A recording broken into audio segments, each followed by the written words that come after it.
Ascending to claim their place amongst the elite.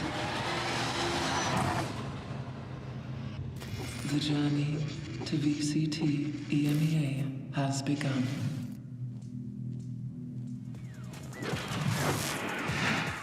Hello and welcome to the third day of VCT Ascension EMEA, where some teams are facing the end of their stories as elimination approaches. I'm Ginny, your host for today, joined on the floor, but not one, but two Germans this time around. We have Zesh as well as Matze. Welcome to the show. How are you doing? Happy to be here. Great games, great company. Looking forward to it. It was about time we take this one over, right?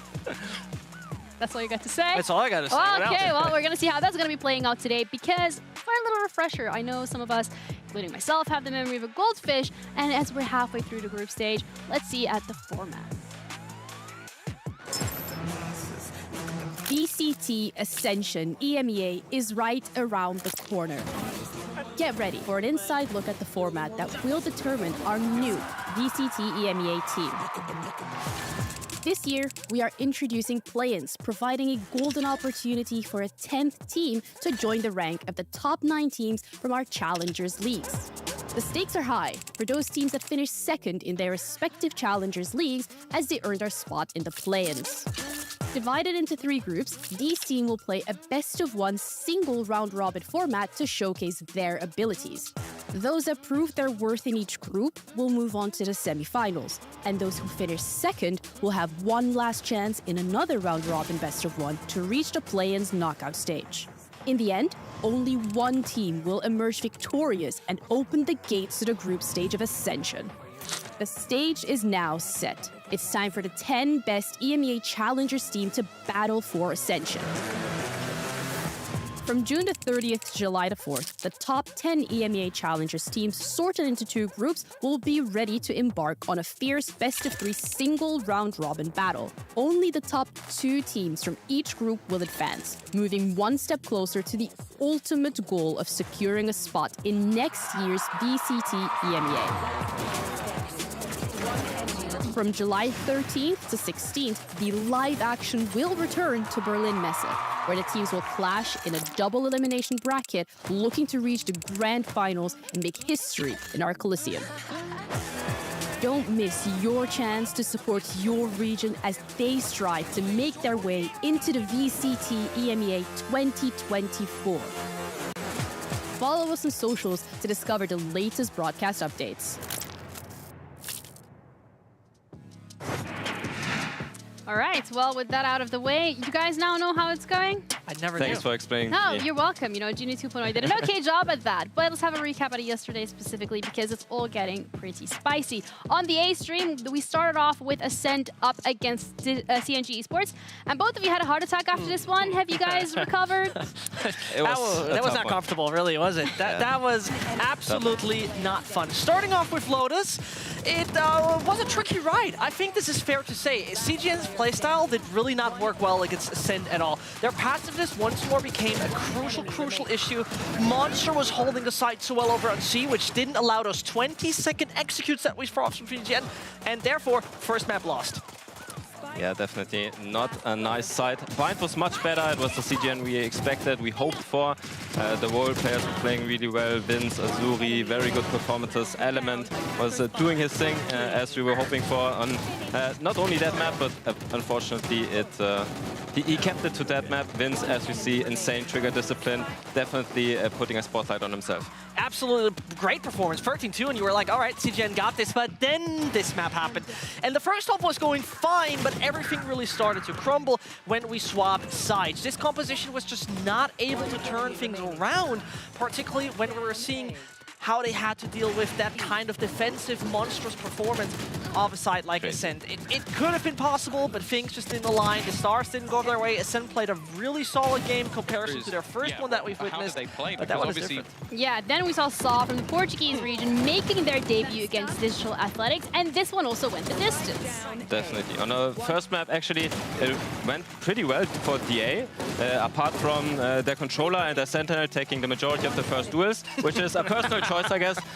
It was very good, and they won despite Saw winning both of the pistols and the follow-up, so definitely an encouraging performance by DA, but unfortunately they could not really extend that beyond Fracture. Yeah, usually winning 2 pistols gives you like an 80% win chance. Didn't work that way for the guys of Saw, but this map most definitely did the difference. Tomasi showed us an entire spectrum of playing duelists. One of them was Neon, and that worked so so well for them. They struggled in the beginning on their attacking side from time to time, but Tomasi is so damn annoying to play against. But it didn't look too great for a good chunk of the time. Only the last few rounds where they got multiple consecutives on the row on the defense, where they finally got a fix on their retake, brought us to this, Haven. Definitely. In Haven, it went from bad to worse, you can say, for DA. Tomasi was still doing Tomasi things, and Fizzy showed us why he's leading many of the stats in the Portuguese region. Impressive. Yeah. Impressive indeed, but that was us on the A stream. We also had the B stream going on yesterday that covered Group B. The first match being the Polaris Classic, Focus up against Apex, and the second one was Gentlemates against Kase. Fortunately for us, even though we wouldn't have a chance to watch it, our casters, Derry and Ace, are ready to tune in and give us a little bit of an insight. How are you guys doing? Not too bad, thank you, Jenny. Not too bad. We are ready for our third day. But Tim, it's all about yesterday, first and foremost. Two really big games that went down. We had the delight of being able to do Apex against Focus as well. That was an absolute screamer out and out. Yeah, it was a fantastic series, that much is for sure. A little bit unexpected start with Focus coming in, taking a big first map, but then Apex able to come back and turn it around. They did indeed. Well, first we'll take a look at Gentlemates coming up against Kase. And to be honest with you, this started out as an all-French affair. Absolutely rolling through Kase, not just in terms of team play, but gunpower. Everything came out, Minibu especially, kind of being able to put up a bit of a front against Gentlemates. But given the series ended 2-0, I think it's pretty fair to say it was an all-French affair, as said earlier on, Tim. Yeah, absolutely. I watched it back this morning, and the way that they were playing it actually sort of reminded me, Gentlemates reminded me a little bit of Apex. They were happy to sort of give up the site, allow the spike to go down, and then they were just coming in with some absolutely killer retakes. The tank particularly just coming in time after time and getting those kills and really switching it up. And then obviously the second game of the day was Apex versus Focus, like we said. This one was incredible. Last time these teams have played each other, what, 6-7 times throughout the year? Apex has won every single time. The last time they played on Split, it was 13-2 to Apex. We came into this game, and not only did we see Focus come out on top, they came out 13-7. But sadly, they were reminded of the power of Apex as we went into maps 2 and 3, where they really turned up the heat. It'd be easy to go on about Keiko on the operator, of course, had some huge rounds, but I've got to give Mystic a shout. I said it yesterday, I'll say it again. Really impressed with his ability to just swing around, just go in, get the double, get the triple, all within 10-15 seconds when needed, and just turn things on its head. And I think we all learned Keiko needs to be kept off the op. Now that's not a choice, of course, that the other side has, but I think there was one round where he got put onto his ult instead of playing with the op, and that's when he was actually quiet.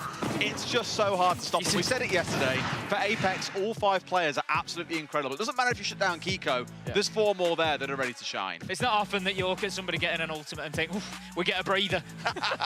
Not at all. That's it, Ginny. Really exciting day yesterday. Can't wait to see what comes next. Absolutely. Thank you guys so much for the rundown. That was pretty good. We're going to be back to you guys shortly, but thanks for the input. All right, from our side of things, because we are now on that halfway mark of the groups, the standings are absolutely crucial to give us an insight in which games are the most important ones in terms of the elimination potential that they have. We're going to be starting off with Group B, Ascend topping it 2-0. The same thing for Gentlemates and Apex in their groups. Group B, Ascend is Group A, but Digital Athletics as well as Kase Esports. Yeah, a little sad. Yeah, they got a lot of experience.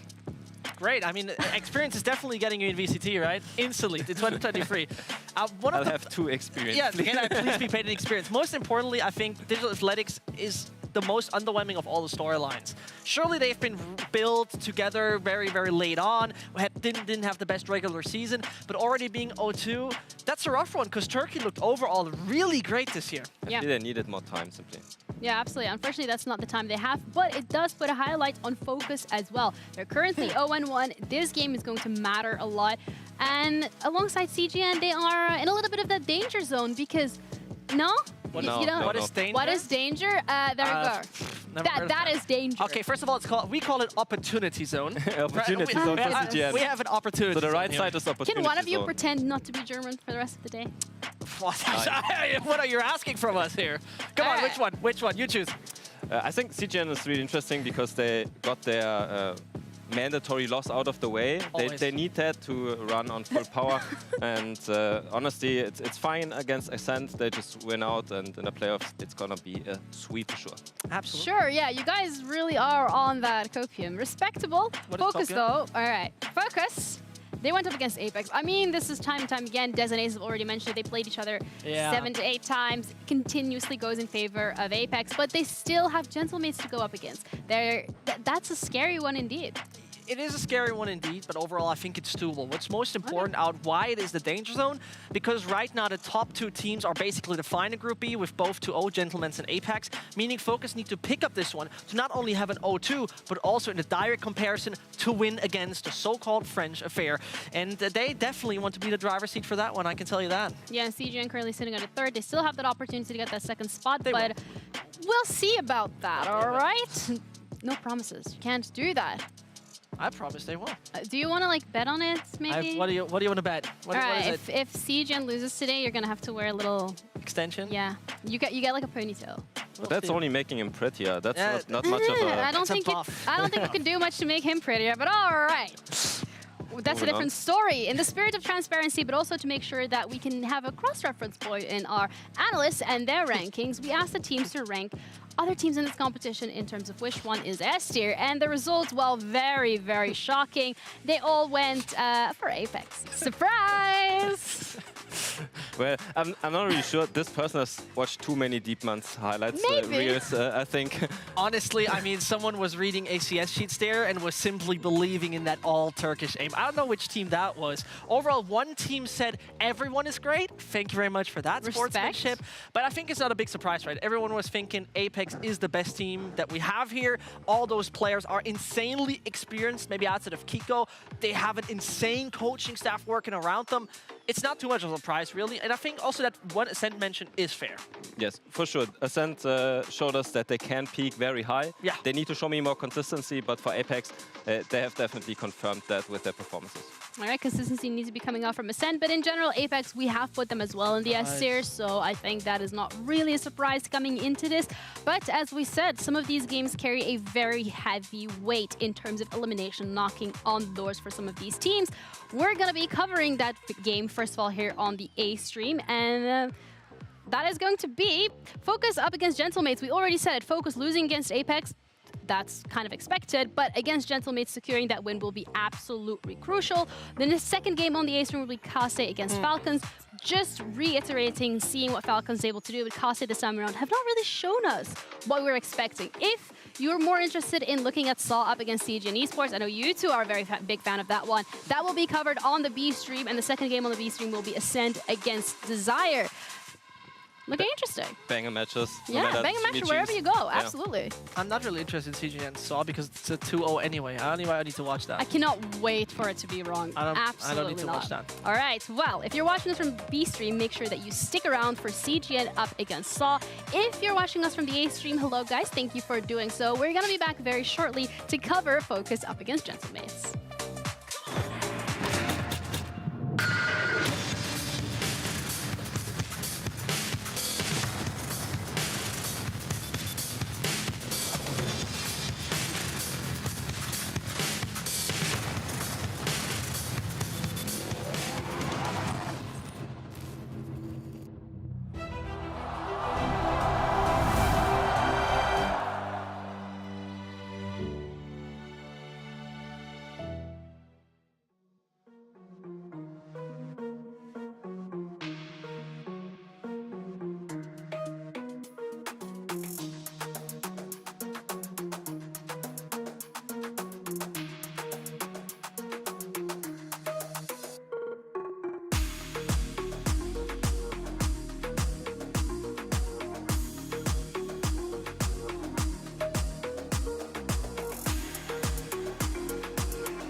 welcome back to VCT Ascension EMEA. My name is Munchables. I'm joined by Lyric. We'll be your hosts of the B stream to kick you off today.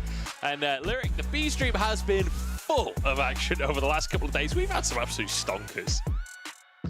Yeah, we have. I mean, I feel like just Ascension overall, kind of looking at the games on the A stream, looking here at what we've got in the cast and what else is going on. A lot of curveballs in terms of agents, map picks, how games are going overall, but it's been fun. Yeah. And that's what we tune in. It has certainly been fun, that is for sure.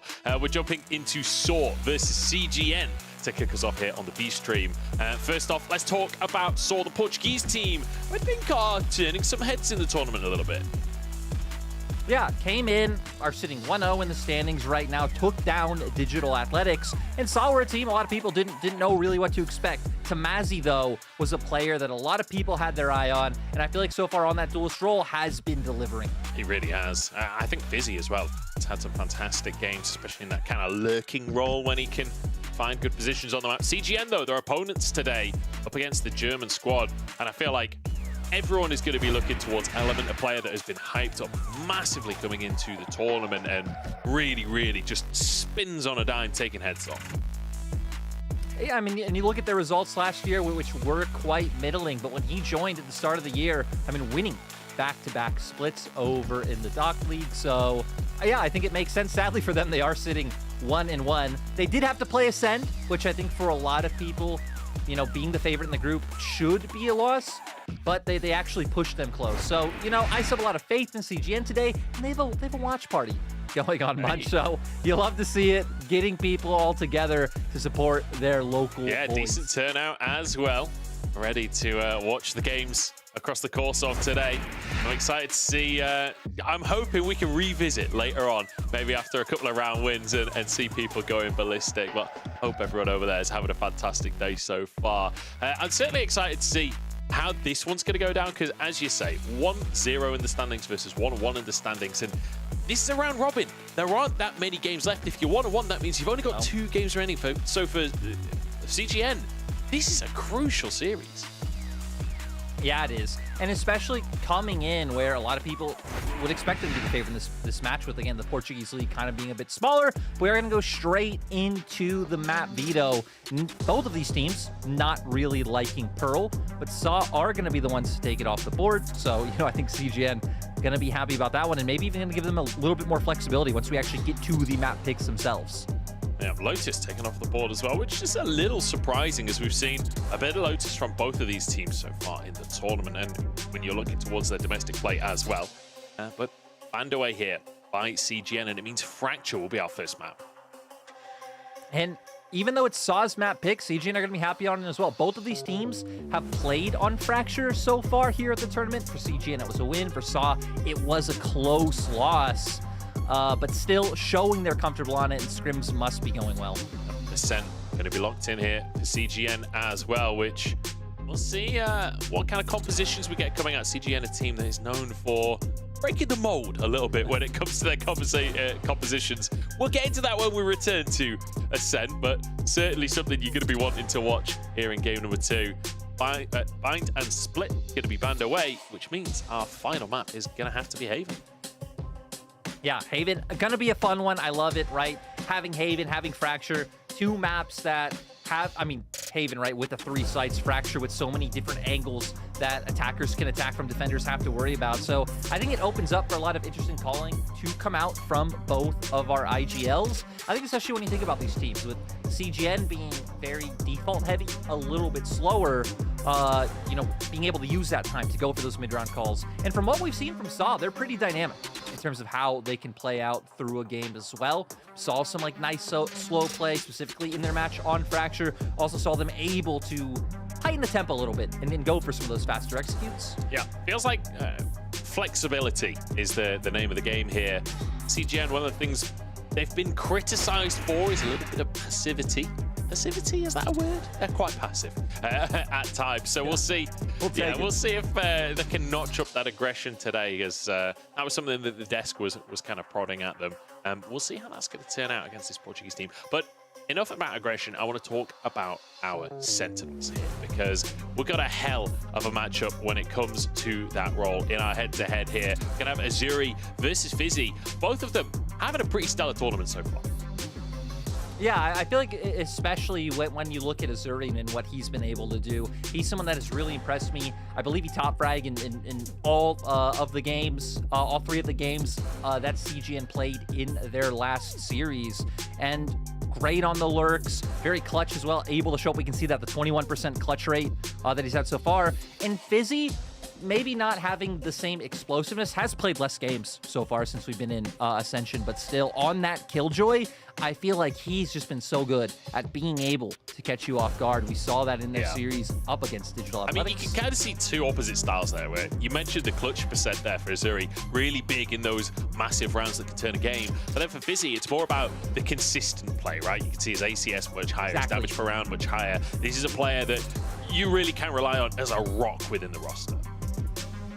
Yeah, and I think especially once we go on to that first map, which is going to be Fracture, we're going to get to see that difference in styles. And hell, like that is a map where I expect Azuri to go on to the Viper, you expect Fizzy to go onto the Killjoy, and they're going to get on their comfort agents and see if the teams can kind of play around them and build us into, honestly, Munch, what I expect to be a very close map 1 and maybe even series overall. I certainly hope so, and I feel like CGN have already seen some pretty close games. We've seen a lot of overtime across the course of this tournament, and to be fair, Saw versus Digital Athletics, that one went the distance as well. I feel like both of these teams so far, they've been going through the ringer in every single series played, so I feel like this one's destined to go to 3. I feel like this one's destined to be a close slog between the 2 teams, and so much of that going to come down to the in-game leading, and like you say, the different type of kind of anchor player, right? One with a Sentinel, one with Viper, who, you know, is arguably a Sentinel, but realistically a controller.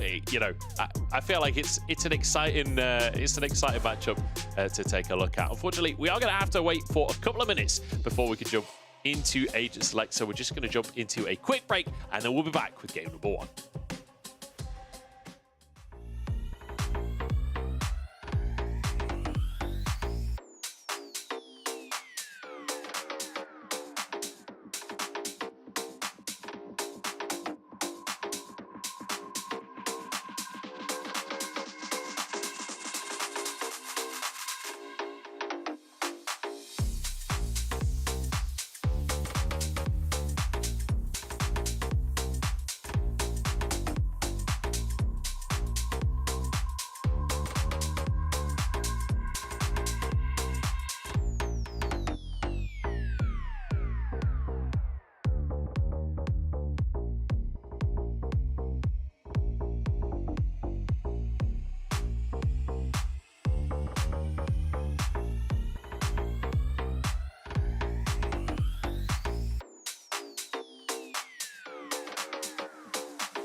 Welcome back, everybody. It's Munch and Lyric here as we head towards our first game of the day. And we're hoping for a bit of a banger here. It's Fracture as our first map between CGN and SAW. And Lyric, me and you were just discussing, we're expecting this Agent Select to be a little out of the ordinary. Yeah, and you know, we have seen both of these teams play this map so far at Ascension, so I don't know how likely either of these teams are to kind of change their comp up, you know, only 1-2 days later. But CGN, like going with things like the Viper Omen, things, Navi, back in the day, FPX, have been really known for. Hell, even SAW keep it mostly standard, but instead preferring things like a Sova over the more traditional Fade. So I think if teams go in with what we've seen, I think we're gonna get a lot of fun. We're gonna get a good mix up and contrast of styles that these teams are going to play, not only just who they are as teams, right, but even the agents that they come with onto the match. So I'm super excited for it, seeing how, especially some of these pace changes, seeing how the duelists, right, both Tamazi and Element being the key players for their teams, and how they're going to be able to interact and pop off. Yeah, absolutely. I mean, the duelist matchup is always going to be fun. I feel like we talk about that in every single matchup here at the tournament. So many of the duelists in this tournament are hyped up kind of prospects coming in and hoping to find their way to a Tier 1 tournament. But I think as well, just Fracture in general for these two teams should lead to a good one. Because when you look at SAW versus Digital Athletics, they went to 23 rounds. It was 10-13 to finish the game. Then CGN versus Desire, 15-13, went into overtime, managing to win it out in overtime. So both of these teams, the last time they played, they really went the distance on the map. Yeah, and even just looking at, their splits domestically, I mean, not a whole ton of information on SAW and their map pool in general, because Portuguese League, up until the later runs in playoffs, just best of ones in that regular season. So we actually have only seen them end up playing this map one time. It was a win, 13-3, so pretty dominating for them, but still not a whole ton of info. And we are going to get the compositions that we've seen so far. So we are going to get the Viper Omen coming out for CGN. A bit of a slower composition than what you typically see on Fracture, coming out with that Brimstone. What SAW has gone for themselves opens up for some potential mind games when they're on that attack side, but especially the defense, right? I mean, double controller, you have a Sage there as well with the wall and the slow orbs. CGN are going to be trying their best to just halt any forward movement from SAW. Yeah, that Sage going to have to try and do some work to deny entry there, but not having a breach is something that you don't see all too often on the map. Rolling Thunder's so valuable. But we'll see how this one is going to pan out. Like you say, they have picked that comp before, but only once before. So far, 100% win rate for CGN on this map. That's not a bad record, is it? No, and that's why, right? I mean, coming into this is SAW's map pick, surprisingly enough. Like we said, they won it in their domestic season pretty handily, and now coming in, lost it up against Digital Athletics, but still clearly feeling very confident. We said for the side of CGN, being on that defense side, I think is going to be able to do so much for them. The Viper Wall coming through, going to be able to shut down avenues, having those smokes coming out from the Omen, the wall, and wherever we see Benny decide to drop that one down. So we're going to see how SAW wants to start this one off. Let's find out how this one's gonna play out. SAW starting off leaning towards that B side, but look at this 4-man stack on the B side from the side of CGN. If the hit is committed to here for SAW, this could be a terrible start. Cover going on. So far, taking it slow. We said SAW can be pretty dynamic with the paces they like to go at. Addy does have a bunch of utility if they do just want to try going on in. Throw out a fault line, get some flashes on through. But for now, just trying to bait out some of the utility from the side of CGN. Bit of a util trade. Still 3 players on that B site for CGN. As it's like sort of changing approach here. Even going to be grouping up all on one side of the map. A main going to be the call. I think that rope must have been heard, right? I don't know. I'm not sure if Benny will have heard that underneath him. But now we go. I mean, they're going to go fast towards Sands. 5 on through into Sands here. Sheriff not going to find his mark, but the Ghost does Addicted with the first kill of the game. And sight gained already. 5 players getting into positions as the spike goes down. For CGN having at least a few angles to play with 2 players now being in drop. But, I mean, look at Saw. 5 members. You're holding so many different angles. Gotcha. That CGN have to worry about an Addicted continuing the domination for the side of Saw. Addicted doing all of the work so far. 2 kills on the scoreboard will be taken down by Tamazi and Davey H as well, all chiming in. And wow, what a start for Saw. They get onto the site, absolutely dominate. And a great little, I like the initial play as well, not going too fast. A lot of the time on pistols you see all-out aggression, but making sure that they're playing correctly and just the spam through the smoke, setting it all up. It was great. I mean, right, those kind of, the way Saw plays, and again, how dynamic it could be, make your way towards B to start off, get a bit of util coming out its pistol, right, so not too much utility that you can even bait out from CGN, but getting things like that paint shells to come through. And now, I mean, you're going to be heavily favored in this round 2, and Tamazi looking like he wants to start it off incredibly fast. He certainly does, and will do so, jumping in onto the site here. Such a heavy weapon advantage. And with such an aggressive start to the round, at least Element gets one, and Benny as well, but traded out. And I don't think it's going to be much more of this one. Zuri doing what he can, but somehow, 2v1. We've seen Sheriff play before. Element with 1, but Batty answers it. That's a lot of weapons lost for Saw.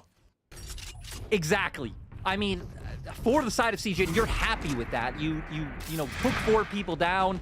The Vandal still makes it through. They still get money for the plant, but in a round where you were never expected to make it this close. Just great trades coming out from CGN. Really feels like the difference maker there. And now going to be favored going into this next round. 2 Sheriffs on the board for the side of Saw. They are pretty close to getting that orbital strike online for Addicted, and that could be a difference maker, especially, you know, if they want to make these plays towards B, throw that one out towards Tower, try and pinch someone there. But for now, maybe at least going to try and just get this orb picked up. Should be able to grab it. No congestion over towards Dish. Does feel like CGN potentially have the read here. 3 players over towards the A site. This could be dangerous for Saw if they do decide to commit. Now we're going to see what Saw want to do, because this kind of rings just like round 1, right? Wait it out, be a little bit patient, try to get some of this utility. Already getting the Trailblazer, but Tamazi goes in, gets taken down immediately. Shazzy on with a really nice kill there. Tamazi kind of getting stunned up, and that's going to be the spike down on the site. Oh no, it's an absolute disaster for Saw. In much, but I was going to say, look at this. They were going to try and play through different angles with Vince going on that deep lurk, and we had 2 players from Saw even taking the rope to try to go for just a pinch from 3 angles. But now, I mean, CGN have the read. I'm surprised Shazzy tried to commit to the angle there. Batty takes him down. 7 HP Right there. in a 3v4. This is a tough one to play out, but it does feel like they want to try and commit to the play here. They'll be able to buy next round regardless. Fizzy steps forward, but he's got to jump through a smoke to make it happen. And Azuri already with 1. Fizzy, though, jumps out and will be taken down in the end. But 2, not a bad little attempt from Fizzy. Ultimately, CGN get back on the board. It's weird because we went into the round with the expectation that CGN should be able to come out on top after how much damage they did in that second round. But it was just such a weird start with, of course, Tamazi just flying right on in, Spike immediately on the site. And then it's like, all right, well, we expected you to lose, but maybe not quite like this. I think, honestly, fortunate that they were able to find a few kills on the way out, and now we'll have that orbital strike because we did see Addicted end up getting that orb in that last round. I'm a little bit surprised that Tamazi had the spike in the first place. Honestly, in that previous round, it's not often that you see the Rays flying in. I mean, look, Rays is known for having bombs, just not that bomb. Yeah, definitely. You know, I now want to see him make a big play where he's the last man alive. He plants it, he baits them all in, and he solo buys time. Bomb explosion to kill everyone. You've set that expectation on me now. I don't think I said any of that. I'm pretty sure you just said all of that. You pointed out that raises bombs. Those bombs kill people. Right there. Well, that's true. Can't argue with that. Spike picked up now. Very, very slow start to this one from Saw. Just prodding, trying to get some information. You see a bit of a duel in Sewer, but neither player actually seeing the other one as Fizzy decides to back away. Still three players towards B for the time being. Seems like waiting. We finally get the Sova dart coming through in the sands, and it looks like with that, they're going to want to start making their push. Oh, onto the side, the aftershock there as well, but look at this. Azuri's just dodged all of it. He's still going to be on the side, but he's got a crossfire with Shazian. They're taken down in the end, but 3 attackers have fallen. Saw get the plant down, 3v3 now on the defense. You see CGN all charging in fast as Ek. Element, first one to step on up, knows one's in drop. And it's Vince to finish him off. And now this becomes difficult for Fizzy and Batty. Yeah, Batty's still having 2 flashes available. So trying to set up. Doesn't find it though. Benny finding 1. Oh, good luck. Yeah, Fizzy stuck in the back corner. Only so much he can do there. And hey, with the Sage on the composition, Benny is going to be more than happy to pick up these diffusers, get that res online ASAP. Ooh. Yeah, but instead going to give it to Element since he was only 1 away from the showstopper. But for this round, I feel like we just got to give credit to Shazian and Azuri. You know, the initial hold, finding a couple of kills, buying time for the Cavalry to get there, and then being able to win out. Sadly, for the side of Saw, Addicted being one of those earlier players to go down, meaning they don't have like any smokes to potentially like reposition or try to set up for a better post plant. They did have some of the flashes from Batty to try to play with, but pretty good discipline coming out from CGN, not even giving angles for the flashpoint to come out for Fizzy to swing off of. I'm really curious how Saw are going to play this game out as well, because we've seen this composition before. This is an EG composition. This is something they played at Masters Tokyo against DRX, and it looked fantastic. So often we were seeing Cobb on that Sova, kind of standing just above Sands at rope, like using those darts all around the map, had so many different lineups to work with, and using obviously the ultimate to deny the opposing Killjoy ultimate. However, there is no Killjoy on the side of CGN. So you have to wonder what Davy's going to be able to do with the pick and how this is going to interact with the rest of the composition. I was going to say, usually what you can count on is like an enemy Killjoy. You know, some teams, of course, play Cypher as well on this map. But being able to break the util with some of those darts, obviously the comp that CGN runs, not, you know, none of that Sentinel utility going to be there to break. But even just the comfort of being on something like a Sova can set up well. And we said for CGN, right? Kind of opting more a composition along the lines of like what Na'Vi do. Of course, Na'Vi, they run a Cypher. They also run CNET on Yoru. So even quite different from theirs. Definitely going much more defensive. Though with Element having the showstopper, it opens up some potential aggressive elements.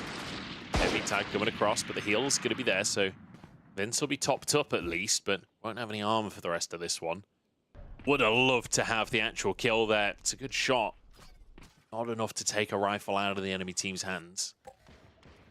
We'll see if Saw find one, if they're willing to commit things like the Rolling Thunder from Batty, and seeing if a man advantage is enough is... Davy's going to have to be careful. I will say, this Marshal is getting some value. Like, that's 2 sets of armor gone from the equation. When you're playing Sheriffs on the rest of your team, that's huge. Right? Yeah, going to just be able to try to find those one-taps and take over. And again, when you have those ults, when you have, you know, the Rolling Thunder, when you have the Hunter's Fury, all it takes is one pick, and then you might feel confident to use those ults, convert that into a site take, and be able to start finding rifles for yourself. Smokes are down. Tamazi, the one that has to step on up. Grenade to the back of the place. Has been steps out boldly here. We'll be able to defend alongside Benny. They're into tower. This feels a bit half-hearted from the side of Saw as Vince will just gun through them. There's 3 for him. Davey started the round off well, but now finds himself alone on main. There's only so much you can do here. I believe in Davey. He's a sheriff. He has 10 seconds, and Munchie is a dream. And sadly, that dream apparently didn't amount to much. It's become a nightmare. Yeah, CGN doing a good job. I mean, look, this was an eco bash at the end of the day. CGN doing it effectively.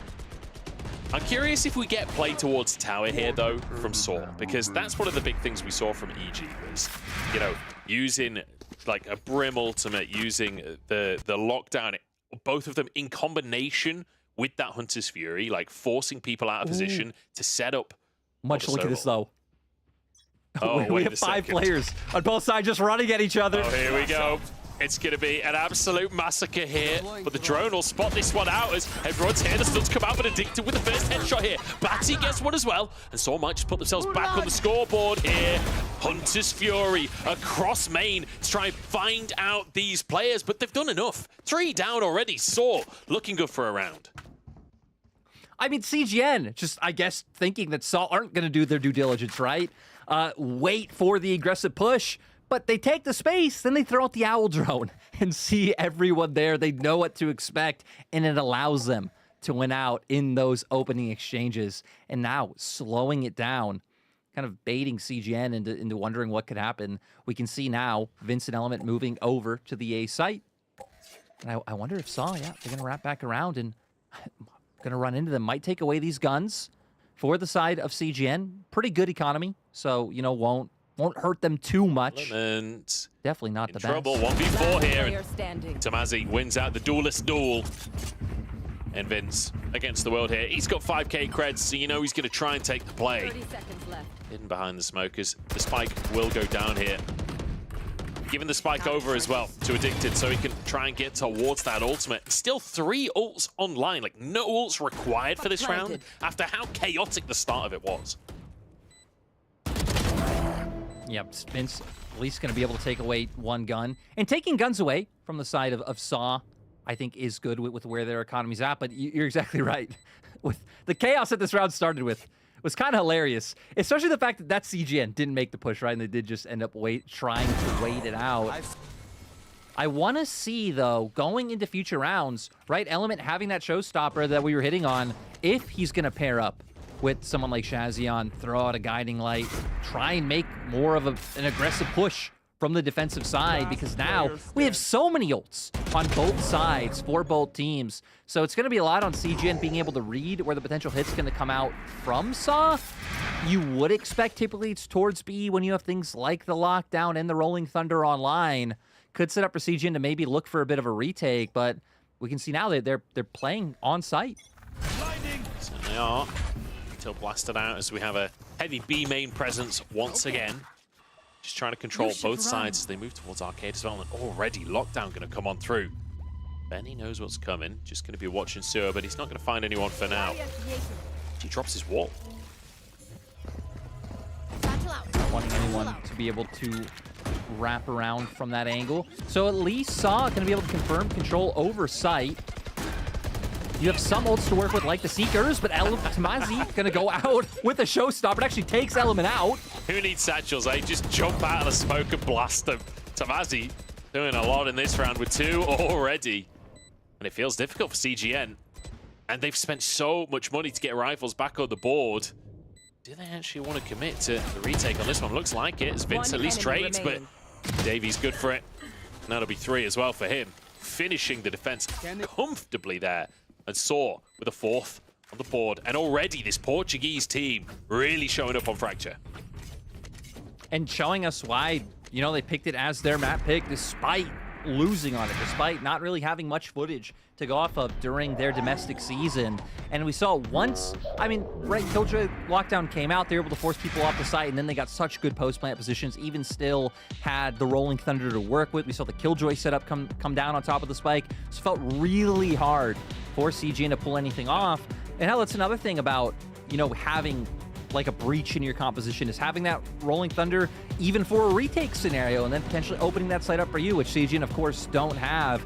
A lot of their retake would have hinged on like Element with a showstopper, or had they elected to use the Seekers and just trying to follow up there. But a lot of CGN's comp hinges on not even allowing access to the site itself, not getting into the post-plant position to have to worry about. Feels like these last couple of rounds for CGN as well, like losing out in the first few seconds, like these initial duels really setting up how the rest of the round goes, because these 4 ultimates have been online for the previous 2 rounds. Like we've seen these have been available, never really getting a chance to use them properly. Now we get to see this Sova player lineup here for Davey. I believe this one goes to Dish, if I'm not mistaken. maybe it's just on site. Where it goes, because right now, all 5 members heading towards A. Going quickly. Tomasi finding the opening He's pick. been so good for it, hasn't he? Tomasi on point every single time, and there's 2. He just spams through the smoke and sets up Addicted for the 3rd. And there we go. They've made short work of him, haven't they? CGN haven't really got much left as they're in CT and they're being pushed. Tomasi is feeling it, and rightly so after the last couple of rounds he's had. Setting up for Fizzy. Beautifully done. Benny, he's got that res online, but I don't think this is the round to use it. And I feel like we're consistently seeing just such fast bloods coming out from Saw. Like you're saying, those opening picks going in their favor. And I'm surprised that CGN aren't committing to, you know, throw down the Viper's Pit on A and then maybe more heavily stack towards B. You know what I mean? Like try and set up protocols to where they can't even get on site to start with, because I feel like every time we're seeing once Saw have the setup on site, there just isn't too much to work with for CGN, and they very quickly get into a man disadvantage and they don't look comfortable like wanting to use the Seekers in like a 2v5 or a 3v5, which I understand. Yeah, no, absolutely. You don't want to waste these ultimates, but equally, if you don't use them, well, that's what, 3 rounds in a row. You don't want to save them for next map either, exactly. right? You don't want to wait. Don't want to save them too long. That's everyone waiting on opposite sides of this smoke. Vince doesn't know quite the level of threat that is on the other side. Will refresh the smoke as a grenade comes on through. And he just gets one spamming on through, and the rest of the team is there. Vince, he doesn't even know how low he's got the player. The 3rd with the classic. It's beautiful from Vince. Shazion gets involved as well. And a much needed round for CGN. It's Batty versus the world. And a 1v4. You gotta believe CGN have got this one. Finally getting themselves around on the board. And it's crazy. It's crazy the way that round was won by CGN.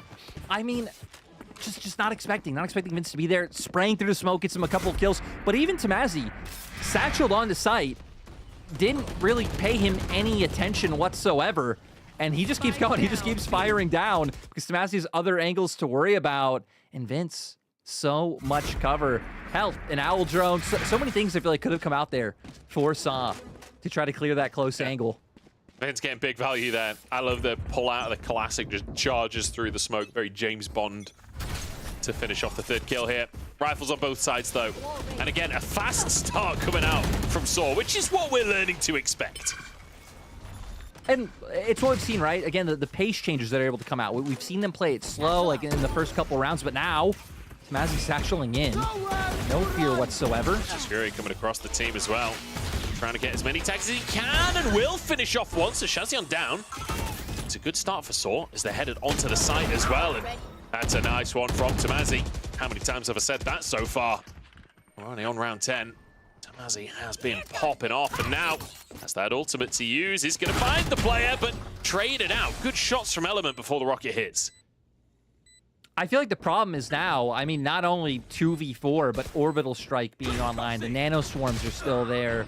You know, Flashpoint, I guess not anymore with Benny now taking down Fatty. Resurrect available. Open up this hellfire. It's going to be the Orbital Strike procced early on. Starting to run out of time a little bit, but Zuri doesn't mind, and suddenly it's 2v2. The defuse begins. Zuri going to cover this one. It's half already as Fizzy gets onto the side. Benny takes some both! And an unbelievable round here for CGN. They've got the defuse, and somehow Benny clutches it out.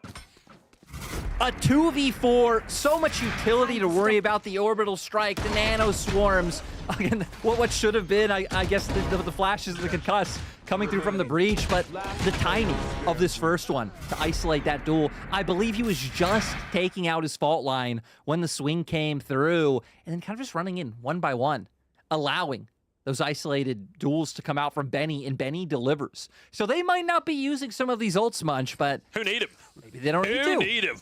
That's what CGN is saying right now. Launching smoke. Not even having to use them, just winning.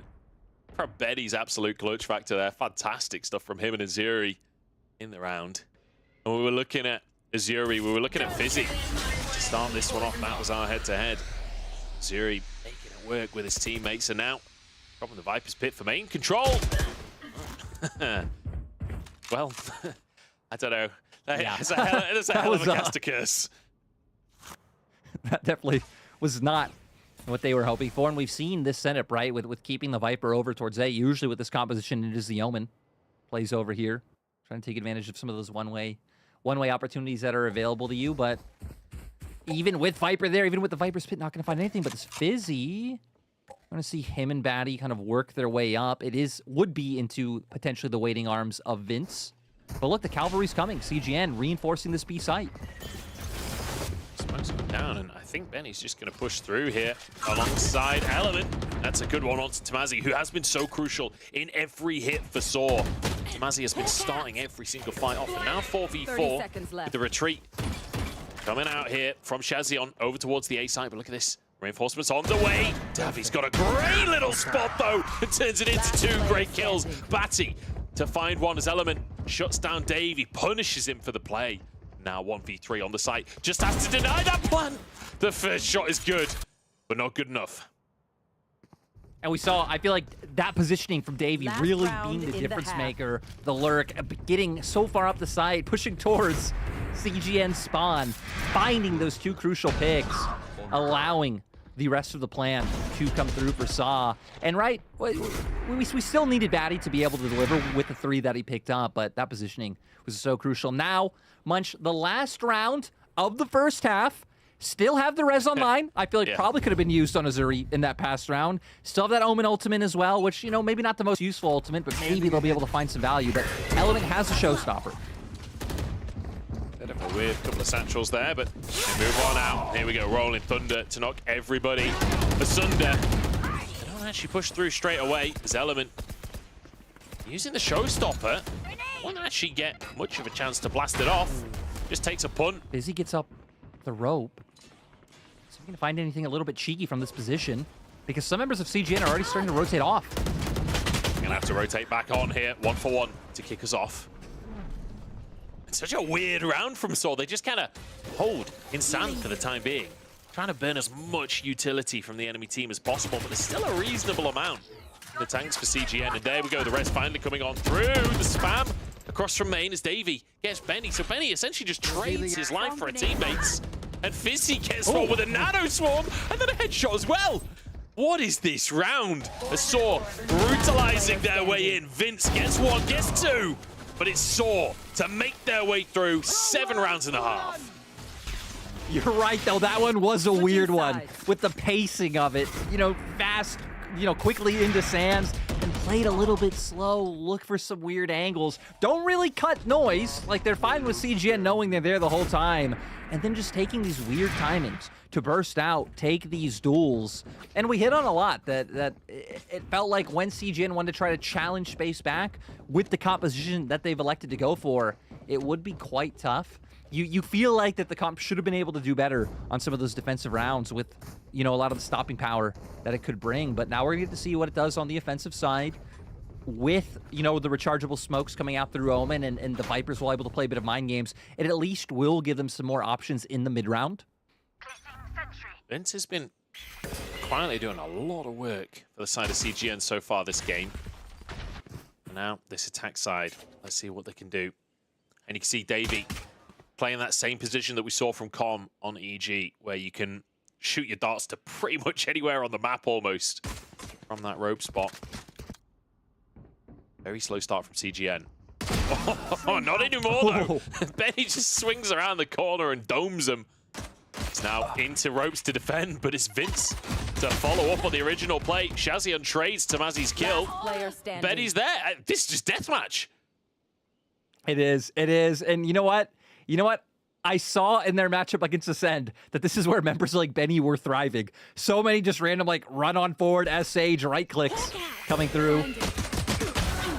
And even Shazion going to be able to finish that one off. Batty having an impossible job ahead of him. But great to see from CGN. Now bringing it back. Pistols, I believe, going 1-1. Saw him picking up the first one earlier in the game. Now, nice by CGN to be able to make the return. And you're right. Really, how do you explain this round other than kind of looking like a little bit of a death match? Very slow play, kind of prodding for different information on the side of CGN, and it worked out. And kind of an opposite of what we saw from Saw in a lot of their attack half, right? Like, so many of their rounds were off of, like, massive, fast hits onto the sites. And then even the slower rounds were still like a fast hit and then stop at the smoke. Wait for util to be burned and then maybe make a separate play. Whereas CGN playing this extremely slow default. Look at this from Saw. 4-man stack with the Sheriffs. Just praying somebody comes up arcade. Exactly right. Just, you already know you're at a disadvantage. Look for the cheesy play and commit to the bit, Munch. You always got to commit to the bit, and that's one thing that Saw are doing excellently. Unfortunately, CGN, as cautiously and safely as they're doing it, they are going to the A site, where they will find absolutely no one. It's a ghost town over here. And, well, the easiest plant that they've ever had. Yeah, and now look at the amount of util they're going to have to try and get through on the side of Saw. I like that a lot of them are actually pushing out through B main and coming all the way around. We don't have to worry about some of those walls that they should figure they'd have to deal with. Might even overwhelm. He's heard it. Addicted gets the first kill. Vince just about connects that headshot. That was the last bit of the spray off the back of his flash, but that's a rifle given over. That's a tough one to have to deal with. Tamazi with a Phantom now. Could be a window into the round. They're kind of running out of time, though. I don't really know if they're going to be able to mount much of an offense here. They're going to try. Now charging in. Shazian just beheads him and gains his team an exit from the site. Yeah, we are going to see the other members of Saw wanting to go down to that spike. Of course, they are going to want to keep that one Phantom that Tamazi picked up. And yeah, I mean, we saw the cheese try to come out from Saw, not able to connect. But the fact that you were able to get your hands on a Phantom, I feel like it's going to feel all right to them. But hey, at least for the side of CGN, bringing it back. Now 7-7. And you know what, Munch? With the fact that CGN got the watch party going on, Placing swarm grenade. I want to hope that the fans are going crazy. Now that we're back to even, now CGN can try and start pushing ahead. Curious what they do as well on this Force, right? Well, Force is not really bonus. As they've got the lesser weaponry. This time, there isn't a Force stack towards Arcade. Not going to be used as well. See, really good use of utility to clear space and make sure that they're not getting caught out by anything ridiculous. In the meantime, Element not playing that entry role, playing to try and stop the potential lurk. But Benny gets him while he's on the rope. Benny leading the charge on the Sage. Battle Sage coming on in. First pick going the way of Element only finds one. Hey, that's his. He's got his. And oh no, Addicted peeks out from tower. Nobody's looking. CGN, this attack feeling a little rougher now. There's 3 strong here on the defense from Saw. Not all on the site for the time being. As you can see, one still in main. Benny swings out, taken down. But Vince answers it. Tamazi and Davey have to try and make this work. Tamazi still with that stolen Phantom from the previous round. 40 seconds to work with for Tamazi. Lessening that time as we talk. Vandal in hand. Azuri needs to make something magical happen. The Sheriff comes out. It's the perfect weapon to try and make a highlight reel clip. Looking for those headshots, but won't find him. Tamazi with a stolen Phantom shuts it down. Sadly, I mean, we even saw there, right? Like, he had the isolated duels, just doesn't manage to connect the shots.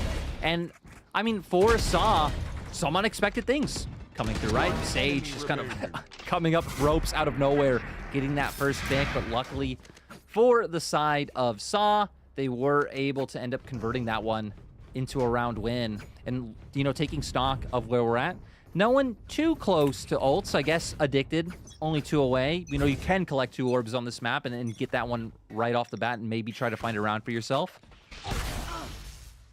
That is the dart that Com was doing in a lot of the rounds, just to get the chip damage on main, straight off of the bat. As he's peeking, there's the smoke in the way, but confident to go forward with the fault line. Won't find his moment, though. He's now pushing for info. Ooh. And I think killing that kill turret was so crucial, right? Because that's what was watching Arcade for Saw. So now we can see Benny able to get this aggressive position. This is where things get a little bit scary for Saw. Are they aware that Benny can be in the position he's in? You can see still a very heavy B lean from the side of CGN. Okay. Element just trying to find information on the other side of the map. Yeah, creating pressure, getting even more util coming out from the opposing side, is having to extend his own, but getting the flash, getting the paint shells. You're going to take that as they're still trying to make their way towards this B execute. And it feels like Saw know what's happening. You can see the push through a main here. Fizzy traded 1 for 1. 4v4 now on the side with a spray through the smoke. Great little dart coming out from Davey. Addicted in tower. Has to go huge here. He's being watched by Azure. He steps out. Only gets the one for now, but it's Davey and Tamazi to chime in as well. And Saw, in the blink of an eye, turn it into a win. And, you know, I like the idea that CGN had. I mean, the second the Killjoy turret goes down and Element still knows 2 members are on that A site from the utility coming out, like, yeah, go towards B, but just these. Some of the trades coming through. You highlighted the recon bolt, which allowed the spam from the smoke to end up getting 1. And then that heavy, you know, pinch, the lurk coming all the way from A into B main, really sealing the deal. So even though I thought CGN's plan was really well, Saw covering their bases, just playing very disciplined. The fundamentals were there. Yeah, I feel like fundamentals is the perfect word for that round. Not necessarily about a super clean retake or anything like that, just kind of flooding on as soon as the fight starts, being there to trade for each other, working together well. Clearly the communication is looking fantastic for Saw so far today. And from what we've heard, the scrimbucks for Saw, absolutely fantastic. Exactly. I remember Mitch and Tom talking about that yesterday on the broadcast. Mitch bringing up, you know, whisperings of Saw being a team that you got to respect, because coming in, question marks. I mean, Portugal not having its own, like, singular standalone league until this year. You know, a lot of people may be looking at them as big fish, very, very, very small pond, and this would be them coming into the ocean. And so far in the ocean, they're a pretty sizable predator. We don't know if they're like Megalodon Apex level of predator, but hey, you know, there's some form of like shark or like right now they're at least a piranha. whale. You know, they've got some teeth. They've definitely got some teeth. Yeah, exactly. Snapping away. And Tamazi snapping away right at Benny here. Benny trying to get his fishing rod out, but got lost in the sauce. But still, I mean, Benny just dry swinging that angle, right? Your sky's on the opposite side, so no guiding lights coming through. No, like, paranoia thrown out from your own either. Just hoping he outright wins the duel. Look at this utility from Saw onto A main. It's all backed away from. There's a lot expended, but it is going to be the chosen site by CGN. These sheriffs can do a lot, but not when you're flashed up. Batty almost gets the third. Oh, it's a good attempt with the classic, but Vince with the sheriff, and Azuri actually getting one as well. Health bars are extremely low, but this should be a chance to at least get the spike down. Hell, Munch, they've taken out 3 on only sheriffs. Get a plant. I feel like for CGN, you take that every day of the week. We're going to see, though, like you said, the low health bars, if they're going to be able to do anything off of this, you just have a paranoia to work with as Vince. You have both your snake bites or Azuri. And actually, look where Azuri's playing. There are lineups from this spot if he wants to just try and buy time. Ultimate going to be expended here by Saw. They really want to fight for this one as the smoke comes out. Vince is buying as much time as physically possible. They don't know he's on top just yet. He's found a kill. He's found his moment, and he's found his second as well. How the hell have they pulled that one off? CGN making magic happen.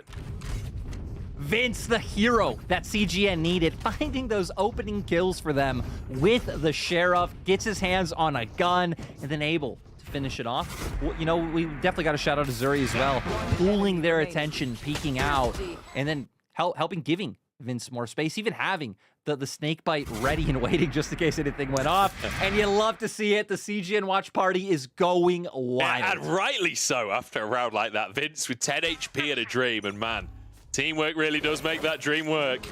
Fantastic stuff to see. As Vince, 20 kills on the scoreboard. Look at this. Munch, they have the right read. Only one person on the side of Saw on this side. I mean, the turret will be dealt with, and now they can just charge across the Seekers or just go in the opposite direction. I think they realize this site is all theirs. Now it's down to the post plan. It's down to the full retake. This will be a 5-on-5. One of the first we've seen of the game after the spike's down. And we can see CGN having a lot of presence towards the south side of the map, their own spawn, so at least no, they don't have to worry about anything from there, but that should tip them off that, hey, you know, we might have to be a little bit more curious about you know, drop coming through, especially with 3 members here. There we go. Stopper coming on through. Charging across, and the Rocket doesn't actually quite find the initial kill there. It's Batty with a pistol. to get one. Saw don't have all of the weaponry they'd like for this one, and CGN know it. Just charging through the smokes here, finding the trades. Rolling Thunder committed here as Benny finding another headshot and actually taken down. But it's not going to be enough. It's too little, it's too late. Vince with another to finish the round off. 2 rifles staying in play. CGN get themselves that plan and get themselves even in this game. I mean, neck and neck. We could see 2-round win, pretty much 2-round streaks before the other team's able to make the adaptation and start finding wins for themselves. So that might signal that this 19th round should be in favor of SAW. They do have the lockdown online to potentially play for a retake. So what you're saying is we need to get to 11 for SAW now, then 11 for CGN, and then we see if these streaks continue. Exactly. SAW had such a good first half. Can they close it out is the question. 9 and 9. He's so aggressive. No, I love watching it though. I'm absolutely here for it. Is the aftershock there as well as the grenade. The blast packs will get Element out to safety, but look at that. Boombot and blast packs now expended. Element, I mean, he's playing Counter-Strike at this point. Even Shields taking a little bit down, right? Always going to be impactful. We do still see them taking it a little bit slow. An attempt there. Element trades it as he goes down. And a sneak through A main once again, but this time the defense split 2 on either side. It won't be a free entrance like it was last round. Now we're going to see now with Guiding Light back up for Shazion. Throw out some of this util, get these swings off. And I mean, hell, the Killjoy's still nowhere close, and they don't even need the util. Element swings anyway. It ends up being a 1-for-1. He does get the trade at very least, but he's peeking out into 2. And Shazion wall bangs him to finish it off. Spike will go down. This time going through T-spawn. Going to be headed towards A main, but I think CGN should be able to lock this one down. You got Vince there, still has that paranoia. Oh, they're going to run into each other lunch. This finds a first. Still have the paranoia. Not going to use it, though. Just going to be straight up aim duel between the two. Addicted, winning the duel out, but now 21 HP. Smoke's down. We saw Azuri doing this alongside Vince last time around. This time it's Azuri with the health. It's Azuri in the favorable position. He's just sticking for now. Oh, no! I mean, that's the issue of being on 21 HP, right? Azuri, not having any of it. It was enough. It was enough. I mean, we're seeing them, because a lot of times, I mean, a lot of CGN members, like, holding that util, right? We're seeing a lot of times of when they're trying to, like, enter onto side or just peek, especially into Hall and A main, just dry swinging. So it leaves them with post-plant utility to play with when they are in these post-plant situations. A lot of good trades back and forth, but yeah, the damage that was able to come through for the side of CGN is now... The streak's been broken. Now 3 in a row for CGN. Yeah. That was clearly all a logical fallacy. You don't believe trends. And you know, Munch, because I think CGN might be able to string together another when we look at the ults in play. I mean, hell, even the economy for the side of SAW going into this round. It's not bad, is it? It is not bad right now. SAW with a timeout, and I think rightly so. Not going to be able to pull much together in this one. I'd expect them to hold that lockdown, look for, you know, the Seekers, look for the Hunter's Fury, try and get some extra ults online for the follow-up round, because you fully expect CGN to make it to 11 here, outside of some kind of craziness kicking off. But honestly, for CGN as well, you could really try and hold ults in this round as much as possible. Like, you're against a team that really doesn't have a lot to work with. Yeah, I mean, definitely. And, right, some of these ults, we've already said, like the Omen ult, kind of hard to find value there. Benny, I mean, whether he wants to use that res or not is going to depend on if SAR even able to find any damage or not. So we'll see. So really your only options kind of being if they wanted to commit a showstopper for an entry or not. And once again, going towards the same play. This strat wasn't spotted last time. They went to the other side of the map, so why not try again? And now just pushing so aggressively the grenade, forcing him out, but Fizzy just going to be tagged out here. Backing away here from CGN. 1 for 1. Honestly, you'll take that as the side of SAW right now. Yeah, now, I mean, we'll see Tamazi Vandal in hand, what they're going to be able to accomplish. Oh, Azuri knows, though. There we go. There's that Vandal you talked about. Gone out of the equation. Everybody underneath in sewer right now. And we're going to go through CT to plant the spike on A. CGN took complete control of B and used that as a way to get across the map. Ooh. And look, we have the Sage Wall coming out, leading up towards drop. And that's where all the members of SAW are going to be. I want to see if they commit to actually breaking this wall, or if maybe this leads them to doubling back and going through ropes. I mean, I don't think they have time to double back. True. They do have a Vandal, so at least they can deal with that. But surely the sound cue will be heard. And again, no player actually up in the drops area for now. In the drop area, sorry. Spatty going forward first with the Sheriff. Vandal in hand for Azuri. He's got the perfect spot to try and find these kills, but taken out is Davey. The Vandal of his own. 3v3 now, but the time is so short here. Just trying to deny weapons as much as possible, and it ain't happening. CGN all over that round like a rash. CGN able to convert what was expected a winning round for them. Looked a little bit dangerous when we saw SAW able to find a gun, but quickly denied right off the back. And we're going to see, right, because we got into a weird place where the attackers are pushing through, defenders spawn towards A, and all the defenders are under the tunnel under B, and it was a bit of a mess. Yeah. It was a bit of a mess, Munch, but we do get into a position where at least SAW having lockdown, having orbital strike, Hunter's Fury, a lot of tools to work with. Like we said, like a lot of these tools, more dynamic, honestly, more actionable than some of the ults that CGN have online. Red carpet there. Now CGN have all 5. CGN, right? All 5 ultimates. Exactly. This should be an absolutely insane round with 8 ults available on the scoreboard. And you can see it on the map, right? Both teams very cautious with how they're approaching. They are. We're going to see... I especially want to keep my eyes on what Azuri's able to get done. Right now just posted over towards the drop. He's actually going to go and break the Killjoy utility, but that doesn't matter as Tomasi finds the opening pick. And kind of doing that dry. There was a drone coming over, just going for it anyway, but Benny just wins his duel. Now the flash through the door, but he bounces away and straight into the crosshair of Addicted. SAW might be looking good here for another round, for double digits on the scoreboard, but Azuri is going to ruin that for them. Addicted there is Davey behind enemy lines, and he's found another player here. Element moving into CT, but he's grenaded, and Addicted just chilling on site the whole round, picking up these kills. And I thought things were going to look so well for CGN after Fizzy went down, because that means the Killjoy setup that Azuri should have had to break, he didn't have to, right? Can just run straight past through drop, but sadly ends up getting traded in that circumstance because it feels like he really could have been the difference maker here.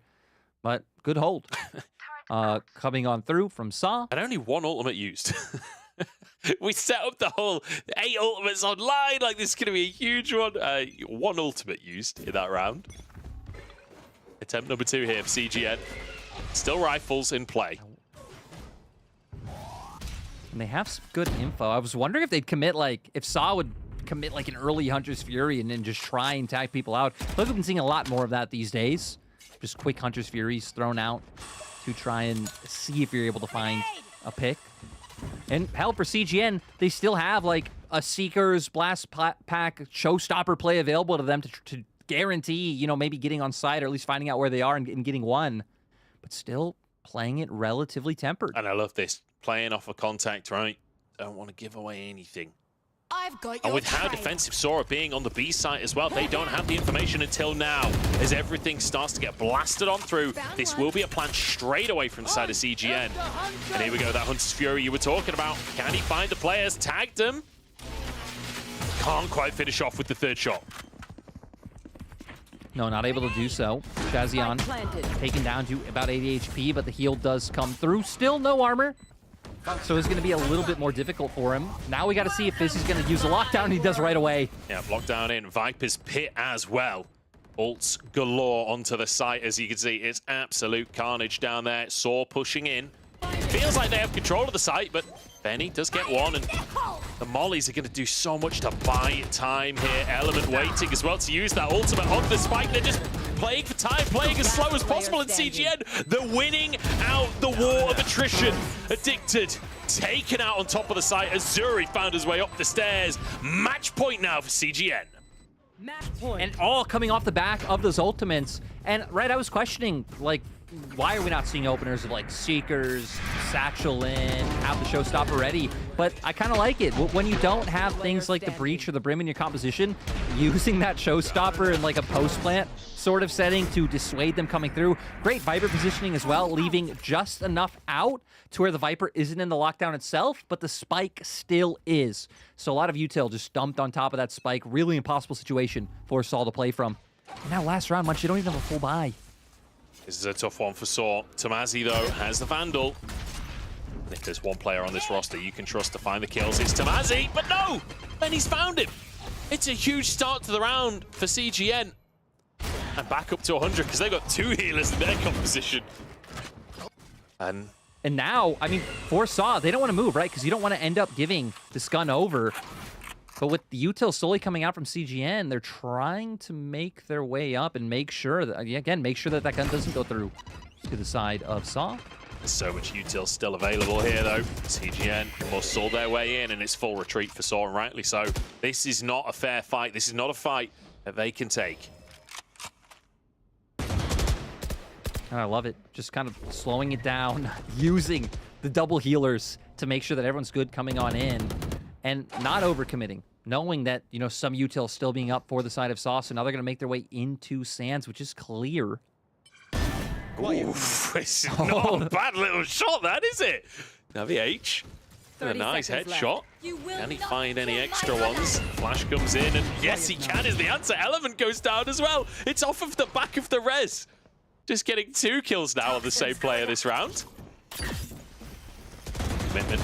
And you could, I mean, the fact that CGN are committing to this so heavily is so surprising. Just a battle of spray does. We only have 10 seconds left. Great positioning there, 9 seconds. They've got to get that spike down, and they will be able to do so. And Fizzy was all the way on the other side of the map for most of this. Now in an impossible 1v4. And this was Saw's map. He's got to make something magical happen here if he wants to try and keep his team in for map 1. There's one headshot, but the entire team peeks out. It's CGN taking map 1. Impossible situation there for the side of Saw in that last round, but great to see from CGN. And that's why coming out of the veto, it was a little bit surprising to see Saw, you know, elect to go on this map when we've seen CGN be very comfortable on it. You know, over in their domestic league, 3-0. They won it up against Desire when we were saying Saw lost it to Digital Athletics, even though it was close. At the end of the day, CGN able to do enough. And that was with a lot of questions coming from us, right? A lot of like, hey, we're keeping ults up for like 3, 4, 5 rounds. And those were like losing streaks for them that maybe could have been converted over a bit sooner. But I guess showing that they had a plan, that they knew what they were doing with this comp. I feel like we saw a lot of really interesting, especially like post-plant setups when they were on that attacking side. And it was great to see them deliver, especially when they do put this watch party together. The whole gang absolutely loving it in the CGN watch party, and rightly so. Vince grabbing himself an MVP. Davey as well on the other side. Having some really good rounds towards the end of it, actually tying up Tamazi in terms of score there. But Vince, I feel like throughout the game, not necessarily having the biggest highlight rounds, but like consistently on the scoreboard, consistently the one getting at least 1 kill around. I mean, I still remember that round of like Vince waiting in B right outside his smoke, right? Sprays through, gets a few kills. Like the Raze jumps past him, and he just completely took over that round. So it's nice to see Vince and Davey being highlighted when like we were selling the story of like Azuri, Fizzy. Yeah. Of course, you always like want to look at duelists, but 2 different players stepping up. Yeah, and I mean Vince and Azuri, that pair, both with 10 HP. That round, absolutely fantastic coming out from them, the 4K on Vince. Phenomenal stuff to see from CGN. A close game to start us off, but a win for CGN nonetheless. We're going to be jumping over to Ascent next, but first, a quick break. We'll be right back.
F-Flex on the beat. F-Flex on the beat.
F-Flex on the beat. F-Flex on the beat. F-Flex on the beat.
Hello, everybody, and welcome back to Ascension. My name is Much Balls.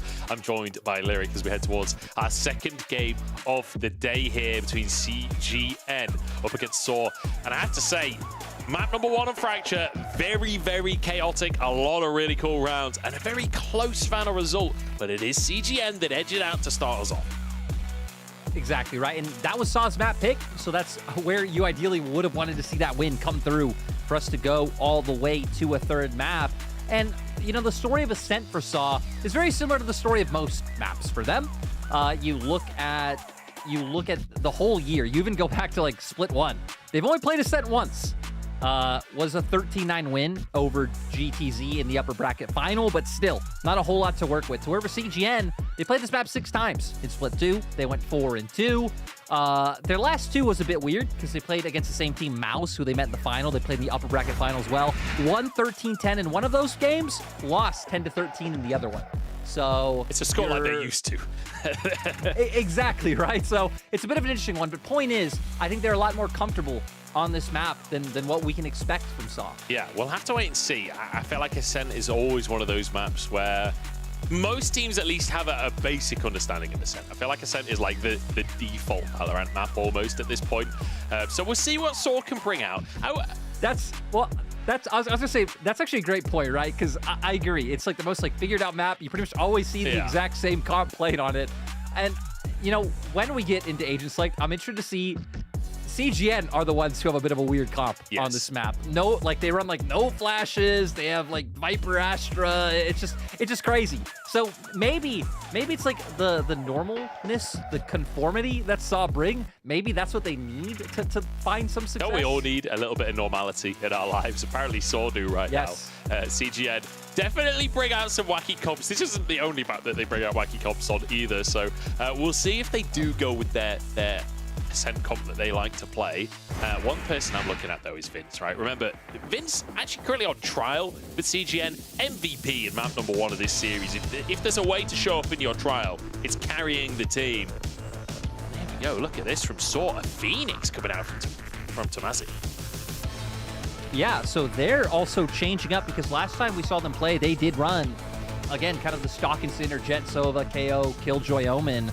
And now even kind of changing some of the roles around with Davey coming in on the Jet. You're moving Addicted over to the Omen. Fizzy, luckily, still going to be able to stick onto that Killjoy, but curious to see what the Phoenix will do. But CGN, we do get the comp that they have been playing. Again, no flashes coming out, which is quite interesting to me. I love that you highlight Vince because, I'll be honest, Munch, I don't really know what to expect from CGN and like in how they want to play this or how this should be played. But I would expect that Vince needs to take on a bigger role, right? Because having the pool, having the concuss on those stars, you would imagine he's going to have to be quite a lot of the setup for Element to confidently go into the site. Absolutely. It's going to be a lot down to Vince being kind of the CC tool, if you will, for a lot of those popular spots. I will say on the other side as well, I really like this Phoenix from Saw. When you're up against the composition, that they pretty much knew this was going to be played. Like you can see, this is a comp that, or at least the Viper, the Astra, have been played before by CGN. Like Phoenix is great at popping through those walls with his flash and making his way into a site. So perhaps could be a little bit of an answer. But here we go, straight onto the server, and we'll see how it starts. I want to say for CGN, maybe that's what part of their plan hinged on, was catching, you know, Saw off guard and being like, hey, how much practice do you have against this composition? The fact that Saw have added their own layer of kind of confusion to it and might now catch CGN off guard could be the difference maker. It certainly could be. Find out if it will be, though. There's now already a bit of sparring over towards B main, but very, very slow start here. With CGN on the attack, that's sort of what you expect. Yeah, kind of interesting Viper wall coming out as well, right? Because that wall is really only going to do a lot for you. I guess it helps, you know, bursting out onto site, not having to worry about those angles, but also going to be great in the post plant from denying Saw to be able to get in. But that's why we see Saw making the leans now towards site, and Davey going to start off with a nice pick onto Element. Start for Saw. And immediately you can kind of see the whole gang backing away for CGN. Go for a rotation. Try and prod somewhere else, because Davey, not a player that you want to walk into. Had a fantastic game the previous one. A couple of those rounds where he was just taking heads off. I also love that Saw, how they're positioned on A, right? Playing off contact of the turret in tree if the rotation does come on through. You don't have a lot of time, though. CGN might not be able to make their way over towards A. It's good from Missouri. Just peeks out, gets Batty down, and that should be the green light to go towards the B side. But look at this, rotations coming on through the stage wall there, and Benny just sprints at it with Azuri finding Tomasi as well. Fizzy alone on the side, but whipping every single shot, and now swinging out is Benny. Benny has no fear whatsoever. He doesn't need utility. He will run at you. I love how he goes for that. And Spike goes down with 0.6 seconds left in the round. So that one was a close call for CGN. But luckily now in a 1v3, at 28 HP, this should be impossible for Addicted to pull off. We need to remember these teams did go 1 for 1 in pistols in the first map. So not like a whole lot to go off of in terms of like, oh, one of these teams is a pistol demon, but nice to see CGN able to convert under such time pressure. Addicted moving in here, has to go through his own smoke, straight into Shazion's Sheriff. There we go, CGN starting off well, and off of what looked like it could have been a really dicey round, right? They poke in, they lose a player early on, and saw it felt like with the man advantage should have been favorites there, but now Vandals coming on straight for round 2. I want to highlight that I like the plan with the Viper Wall, right? You throw it down. If they were then going to opt into like peeking out, it would deny the player who usually plays like backside of B, like from that stairs angle, and isolate those duels. And it ended up pulling members of SAW in when they didn't go for that hit, because then they're scared if CGN get on the site that you're going to have to start pushing through that Viper Wall. So it kind of brought them out, which was nice to see. And now heading into this round 2, right, we expect CGN to be able to pull it through, but I'm still just curious to keep our eyes on this Astra and this Viper and seeing where the setups come out, because right now they're the ones leaning over towards B. Well, kind of in a defaulty way, right? Not really committing to either side for the time being, which is what we've come to expect from CGN. I feel like on the attack side, when it's SAW, you see a lot of very fast aggression to try and find information, whereas CGN kind of the opposite way, where it's, you know, spread out, do that kind of default, try and find information that way. Both playing for information in the early game, but in very different ways. Yeah, it definitely feels like if you're like, they have the default paces, right? It'd be like SAW a bit faster, but can go slow, like we saw many times in that last map and in their series, to where CGN gonna be the opposite. He's in big trouble here. He actually got tagged out by a sick lineup on the shock dart. They're charging in. We'll be able to get that spike down. And I mean, this one's going to be a tough retake, isn't it, for SAW? That said, SAW managing to, you know, win the first couple of rounds in the previous game on Fracture, but then it was CGN, round 3, managing to make some magic happen. We'll see if we can get a similar sort of showing from SAW, because you definitely want these early rounds to be competitive. You want this to be an exciting game, especially considering this is CGN's map pick. You don't want to let CGN run away with it. Well, especially, again, like, what's Tamazi going to be able to do on this Phoenix is a big question to me. And right, starting on the defense side is Element. Does some nice shots in, but now damage being done by SAW. Yeah, okay, Tamazi's got a weapon as well, and actually, this is getting a little bit dicey for CGN. Rifle picked up. Davi even gets an extra one there. And look, he doesn't win the round for his team, but hey, 4 guns gone. That ain't too shabby.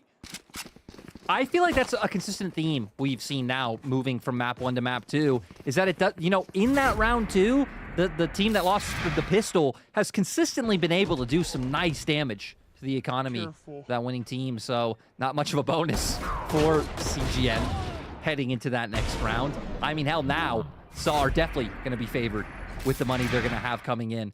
And right, we want to see what Tamazi can do in the Phoenix, but they're also on the defensive side, which is typically where you want to start getting a lot of those big round streaks on Ascent. Matty, they're ready to go for the warbang. That's the Odin in hand. See if he's going to pull the trigger. Taking his time for now. Still has the recon bolt available. There we go. Goes out, immediately shot. Just goes for a few shots through, but won't find anyone. Oh, Vince will. Yeah, we are going to see Vince find one. I want to highlight that, you know, despite the fact that they actually managed to string together a buy, a lot of util was missing, like no owl drone on Shazion. We didn't have a wall or slow orbs for Benny in this round. Vince tagged incredibly low. Benny's low as well. And while they do have that first pick onto a SAW player, they're feeling a little bit sore themselves on 30 HP. Pushing up through short, and they've pretty much just been gifted entrance into A here. Oh, but what can Benny do here? Absolutely nothing shot. is the answer. Tamazi takes him out as the spike goes down. Now SAW covering all sides. Health bars not feeling fantastic for CGN. Do we have a repeat of map 1 with the 3rd round going the opposite direction? Shazion trying to find Tamazi, but Tamazi's good for it. And now 3v4, you've got to feel good here for Saw as they move in. Heaven control taken. They've got a player underneath them right now. It's all on Element. He's got a Guardian in hand, but it's not going to be enough. Taken out by Fizzy, and Saw make it look clean. And I feel like for Saw, the big difference maker was, again, having a lot of that utility online. We even saw at the end of the Recon Bolt coming out, opening up the pick from the Sova and things like that, because it was good that CGN found a lot of those opening picks when you don't have a lot of that utility to work with in the post plant, when you don't have like slow orbs that are able to come out from your Sage, you don't have your Sova with those shock darts. It can be quite rough. So we saw Saw able to convert, and now with CGN not having money after making sure they can have guns in that last round, really having nothing to work with here. And we've run it back on Tamazi, so they could be able to find information wherever they want. You can see the Marshal there as well. Davey knows that if he needs a bigger weapon, still has that ultimate online. And if I'm not mistaken, that was actually just Brock. Yeah, there you go. And I like this. 3 members over towards B. I mean, you already have your Phoenix and Owen playing aggressively in A main, so you have a lot of information there that at least no poking and prodding coming out just yet. Does look like the lean towards A. I mean, the hell, the full rotation towards A can just come out for CGN in general. And it's going to all be up to Element. Element's the one guy that does have a rifle. A hero rifle in his pocket. We've seen some big rounds from him, but map 1 honestly leaving a little to be desired. Now has to peek out, but no, it's Davey. Straight up with the Marshal. Who needs a proper gun? Just spend 900, that'll do. And just now spamming through the smokes to be able to get this one down. Still having a rifle online. It's just changing hands. Now it's up to Shazion to be able to come out and put up the big frags. Hey. When he goes down, whose turn is it, Munch? Whoever's closest is probably the answer. Tamazi would really love to save that ultimate if he can. Remember, not much firepower on the side of CGN here. This realistically should be fairly easy retake for Saw. One down, 2 down. Zuri, it's got a Sheriff, so he'll take 1 out, but that's all he's going to be able to find here. So, Saw even things up in our game, and that is good to see. We said it a couple of rounds ago, like, this is CGN's map pick. You really can't let them snowball early on, so good to see. Saw showing up on the defensive side here. Some really nice retakes, and this headshot, beautiful to start it off. That was beautiful. Yeah, and you know, like this round, we expect to go in Saw's favor as a byproduct of the buy that came through the round before, of deciding like, hey, we're not necessarily going to go for like a light buy here, despite the fact that 4 of us got taken down in our bonus. They did buy up, at least this time. They come in with full utility, and they're pretty close to a lot of key ultimates, right? Hunter's Fury already being online, 1 away from the knives, 1 away from the Viper's Pit. And set them up for a beautiful play on site. In terms of money as well, is run it back actually going to be used, but won't find a single player. Not ideal for Tamazi. Just get tagged himself. Deep aggression. Look at the deep aggression A overall. Like push up catwalk, push up A main. So they know exactly where the CGN members are. They're either over towards B or they're sitting in spawn. Or both, which is the current case. Yeah, or both. As the duelists keep on prodding and poking, is Tamazi actually going to go in and try and get into spawn here? He is. Goes for the duel. Gonna just drop the molly, back away. Doesn't want to actually take that fight for now, as mid control fully in favor of Saw. And it feels like CGN have really been pushed into a corner. Ultimate going to come out here from Shazion. Won't be able to find a big hit just yet, as barely just gets taken down. Saw fully defending here, and this is all off the back of that aggressive push you mentioned before. It's won, but traded instantly. It's a fantastic round, honestly, from Saw. It really is, right? I mean, it would take a miracle now for these 2 players to get anything done.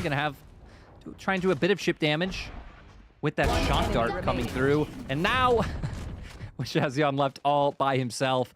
Yeah, it comes down to how those first few seconds of the round was played. Kind of funneling the members of CGN in towards B, giving them no access over towards A, no access over towards mid, and it allowed for that stack up on B to come through and then be able to take the round. So, Saw answering back. We said, hey, not a whole lot of like data or at least competitive experience on this map. You know, how comfortable they feel on it in scrims, we can't know. But it's nice to see them now actually stringing some rounds together on CGN's map pick. And a really crucial round, honestly, for Saw, not just in terms of, you know, beating CGN down, but look at their money, man. Like, they were already on like 4K at the end of that one. 3 different players with 6,000 credits still in their pockets. And that's with Davey having an operator online as well. Like, they are flush right now. On the side of CGN, very little to work with. A couple of ultimates online. Here's a Phantom ball for Shazian, but wouldn't surprise me if he sells that one again. And that's, you know, that's why we said, like, you know, economy being good, where we're at in the map. I'm just really curious how CGN come in with this composition and expect to be able to get on sites without a lot of that setup being there for your duelist to entry to be able to get a lot done. I wonder if we'll start to see them try and explore towards mid, whether they do this round or not, because of course they are going to be on an eco, I don't know. But, you know, we haven't really seen them poker prod in the middle area of the map just yet. I guess it wasn't possible last round with what Saw did, but March definitely could be possible going forward. Marshall was bought there for a second by Azuri. I'm not sure if he's dropped that for a different player or if that's just the ultimate sign that he's definitely not ulting this round here.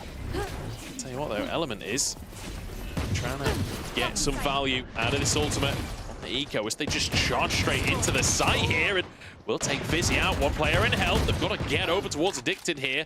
Teleport, come on through here. The slow, sure they didn't find him, but there we go, another headshot. Health bars are so low. The spike should go down. One rifle picked up. Of course, some of the other guns were lost up towards heaven. Nothing out to play with. And Batty makes it work. And it's so many rounds that he's been holding on to this Odin now. Finally gets that kill as, here we go, Tamasi comes in, but Azuri, nice little shot there. In CGN, they have coupled together a miracle. The Odin still valuable, especially with Azuri on 12 HP. A stray bullet will finish him off. I just think we're lucky that Vince was able to get his hands on that Vandal, because before, didn't have it picked up. He's gonna look for the shot, he finds it. Gun here. Bullet between the eyes of Batty, and now 3-3 in such a crucial round. We said how much money Saw have. They'll be able to rebuy. But CGN, honestly, daylight robbery on this one. Had no right to the round, but the ultimate coming out from Element, and a great little entry to start it off from him. Changing up the tempo, right? You were sounding like CGN, a bit slower, more default heavy. This time around, being on the eco, they just run in and they make the picks work. The fact that they still have the Sage Ult to then make sure that no entry can come from heaven was huge. So clearly showing that the tactical timeout had its benefit. And Batty's like, you know what? I've had it with the Odin. I'm buying a proper rifle now. I want to be able to duel. Let's look at the way Addicted is playing here. Very cheeky alongside that turret, playing off of contacts. But look at this Hunter's Fury across the team. Batty gets one, Addicted as well in this perfect spot to punish. Gets a second too. And they have just eradicated CGN. Great plan. I mean, throwing out the Hunter's Fury when they're all just stacked up right outside of A forces them to start trying to flood on site so they don't get taken down by that ultimate right into the waiting arms of Addicted. So really nice adaptation from Saw, that one, using the ultimate properly. And now moving into this round, right? Looking at ults, having Viper's Pit, having the Cosmic Divide there, means if they can get on site, they'll have a pretty strong hold. But for the side of Saw, they have the Killjoy lockdown to play retake. But look at how aggressively Saw are lined up towards B main. Looking towards Benny as well. We had a lot of rounds before that resurrection came through on Fracture. Let's see how quickly, how aggressively he's willing to use that as complete mid control for CGN. Look how deep they are pushed up, almost all the way to Pizza. And this is the first time we've really seen them explore mid. So might catch CGN off guard. Of course, alarm bot there. They're gonna have to worry about that one. But Benny Smell finds one from all the way that far back. Shot from Davey though. Answers the play towards mid. Regains a little bit of control as Tamasi just peeks on out.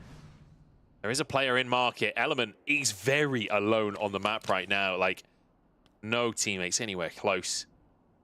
Shazian has found his way on towards A site, but Element's taken out. And the last two players will be over on the other side of the map. This should be a plant at very least for CGN, but Saw looking good to take the round. Yeah, and you look at the money situation for CGN, so, you know, you'd expect should be able to have some buy-up in that next round as well, but Saw taking it slow, having some really nice timings that CGN weren't expecting to just peek out from those defensive positions, and Hyper's pick committed. I'm surprised at the commitment of that ultimate, to be honest. Yeah. Azuri just goes straight down as everyone just piles on through short. I mean, that was a little tough. That was a little tough. I respect the confidence coming out from Azuri in that situation to where he thinks, you know, he must have thought that the round was winnable, right? They would be able to convert if he was willing to throw out that ultimate, but it was here where Benny found a great opening pick, but then just kind of singly running into the waiting arms of the operator.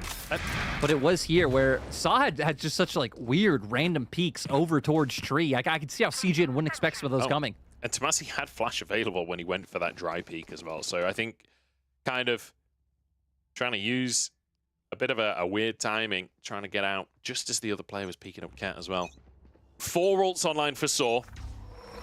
Recently now operator down mid. The smoke going to be blocking it, but also blocks the dart. Oh, that's nice. That is real nice from Element alongside Shazian. And that was, I mean, the lockdown in my mind is like one of the biggest tools you need to worry about, because then it's like, okay, even if you get on, say, with like a Cosmic Divide, maybe they can force you off with that lockdown. I want to see if Davy's able to find something. Oh, they're stacked up in the corner. Tomasi! Tomasi gets 2. Davy does find the one you were looking for, but Azuri answers him. And now run it back. Azuri's going to be on the other side of this one. Here we go. Tomasi around the corner, but immediately answered.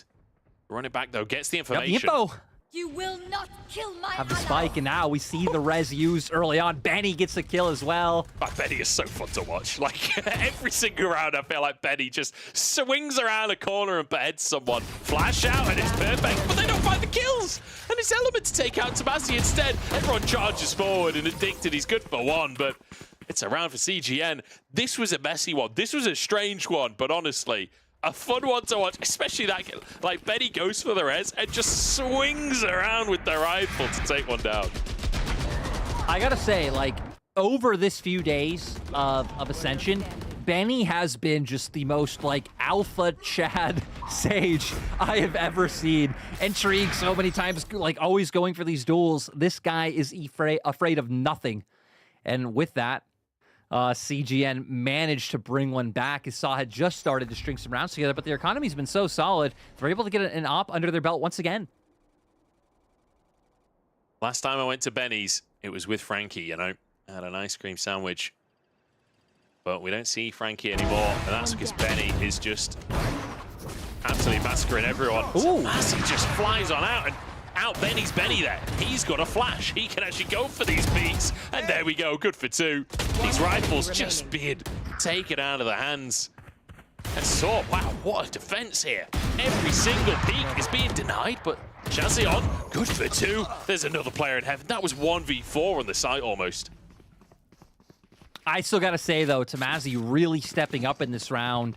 And we saw it starts off with Davey getting that opening pick. He immediately has to use the dash, get away. And then there's a bit of a delay before Tomasi re-swings back out, throws the curveball. And you could tell CGN very clearly not expecting that second player to be there and be ready. Finds those 2 picks, and that was huge. We wanted to see value up from the Phoenix. 14-5-1. We're seeing it. We certainly are. It's looking fantastic. Both duelists matching scorelines here. Marshall versus Operator. Well, now we're feeling on that one. Oh, look how fast they're going to mid. Trying to push him, trying to squeeze Davey. Trying to find a wall bag as well, but those 3 bullets went in very different directions there, the run and gun. It's Tomasi, wants the duel. And he wins those. You know he wins those, but Shazian, he doesn't know that he wins those. Oh, the flash. Tomasi does manage to answer the play. 3v4 now, but Tomasi so low on HP. Spike will go down. Marshall here for Vince could find value, but no. Taken out instead. Element did manage to pick up the op, and now Benny gonna go 1 for 1. Oh, it's 10. Left in a 2v2. An op and a sheriff versus 2 rifles. Considering how this started for CGN, honestly, you're over the moon with the way this is going. 1 for 1. One enemy remaining. Addicted gets it here in a 1v1. Element versus Addicted. And Addicted just going to run straight towards the spike. Knives come out into play. Half now on the spike. He's just sticking this one. He's just sticking it. He's seen the player now, and the Knives are going to win it out in the end. CGN stay in the half here. Element to make the hero play. Last round before the Element on a Thrifty manages to pick up 3. I love the play coming out from CGN. Just a full send right down mid to get control over the B site. And then the confidence to just take the duel, does the jump peek, realizes he's sticking, and then The commits. split second there remaining on the defuse, I feel like Addicted should have just stuck that. Like, he was maybe a quarter of a second away from finishing that one. He obviously thought a knife was coming on that first hop, but decides to try and take duel. And, well, Element, that's a hell of a way to start a round. 1 ultimate down. The important thing is, they Saw now know where CGN's op is, but where Davy's positioned with his op is now revealed. That points out the window. Leaps into combat, does Element. I'm loving watching this op duel between Davy and Element. That is something to behold. As they push up B main now. 4 players. The whole Killjoy setup is here. Alongside Batty with an Odin. This could be tough to push through. We're going to see what his timing's like. You still have, we still have Cosmic Divide up for Vince. And if they end up like actually getting on site and taking down Fizzy, you don't even have to worry about the retake lockdown that would come through. You can actually just use it to try to deny them coming onto site at all. Yeah, a lockdown is going to be good enough to push it back for now. 40 seconds still on the clock. They could rotate over if they want to. Or they could recommit to this site. That Odin is real scary, especially in combination with the enemy Sage Wall. Look at where Batty is sat right now. He has the perfect angle. Everyone has to come through the same choke. Nowhere to run. Oh, an aggressive Hunter's Fury. I want to see the Cosmic Divide come out too, and just the Flood come onto site, because we only have less than 15 seconds. The Odin's going to be so huge here. They have to peek into it, but Fizzy's good. Azuri answers with 2, but traded by Tomasi. And now, 2v3. They've got to push on in. They find 1, but 3 seconds left on the clock. They're not going to be able to get the plan, and Addicted swings out and finishes the job. 7-5 now. As Saw a solid defensive half. I love that Addicted doesn't have to go for that play. There is no time for the bomb to go down, but still pulls it off, gets the kills, and ends the half in style. I will say, just looking at this half holistically, I mean, CGN taking 5 on offense on Ascent, especially with this comp that, again, you don't have flashes, you don't have some of these more offensive tools. I feel like you're feeling pretty solid for CGN, but still, Mudge, we got double duelists for Saw. We're going to see what they're cooking up. Now we get to see that Phoenix versus the walls that we talked about before, right? Azuri, when he drops that Viper wall, you can see it across B currently. Tomasi, very good at pushing through that with his curveballs. Straight off the bat, Saw heavy lean towards that A side of the map. And fast rotations coming out from CGN as well, but the Sage Wall, so good in pistol rounds. Yeah, you just really can't get through. And we're going to see they are going to end up opting to back off a little bit. We saw a decent amount of util come out. Sova Dart, we had some lineups come out from Fizzy as well to just try and guarantee they get outside, but Chassion winning the Sova 1v1. Yeah, Batty was looking beyond him. He was looking into Boathouse. And it means the crosshair placement perfect from Chassion. Finds his 1v1. Still the heavy lean towards A here. Such an important pistol, especially for CGN. 2 rounds down. They would love to find that advantage jumping on through, but Saw take 2 down, and suddenly we're flipped. Yeah, Davey, I didn't look like he even got concussed there from the after shot. It did come through. 1 for 1. Spike down A. 1 for 1, it's good. Is it good enough? 2 defenders pushing in as Chassion. He's just going to go before the Viper's even part of the play here. Has to back away once again, and Azuri's found 1. It's evened up. Yeah, full HP on both sides. No, like, paranoia, nothing to work with coming out for either. They're so close to one another. Enemy And remaining. Addicted wins the 1v1. Azuri knows that Addicted is going to be so low on HP. If he can find the dink onto Davi as well, it's very winnable. Oh, he just wallbanked him! Oh, what a set of shots coming out. Azuri has to push, has to be so aggressive here. And he's just playing with time. He's ring around the roses, and Davey wins it. Oh, beautifully played from the Jet player. And Saw just about cobbled together a pistol. And, I mean, Davey on the Jet. I mean, hell, Davey before, when they played this map, was on the Omen. When you look at what Davey's playing on other maps, like playing the Sova, playing things like that, but able to make it work with the Jet here. This adaptation of a comp that saw bring out to go up against CGN, and so far it's working. Yeah. 8-5, you expect them to make their way up towards 9, and then CGN are going to start sweating. Instant confidence spike of the Vandal as well. And you see pistol in inventory for Fizzy.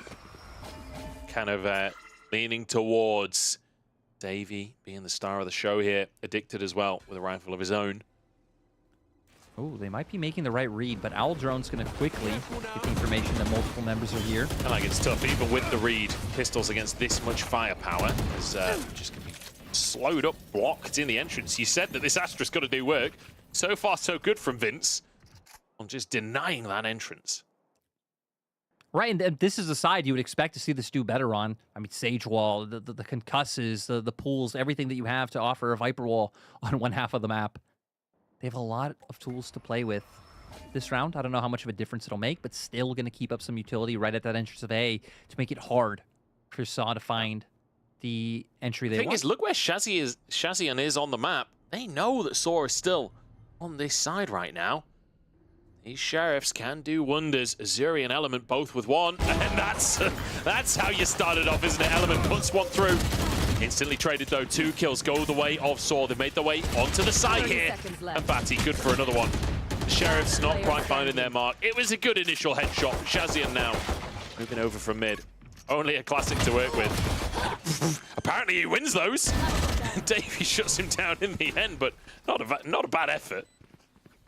No, I mean, 2 people dead. You've also removed armor from 2 people as well, so you're making them reinvest, you know, a decent amount of money into that. And like you said, I feel like a decent effort coming out from the side of CGN, where Astra buying a lot of time. I even like the kind of like altitude change that we see come out from Benny of, you know, trying to disrupt crosshairs by walling himself up. Like a lot of small, interesting ways for them to try to find kills in that round. Sadly, just with the disparity in weapons, not going to be able to do it. So now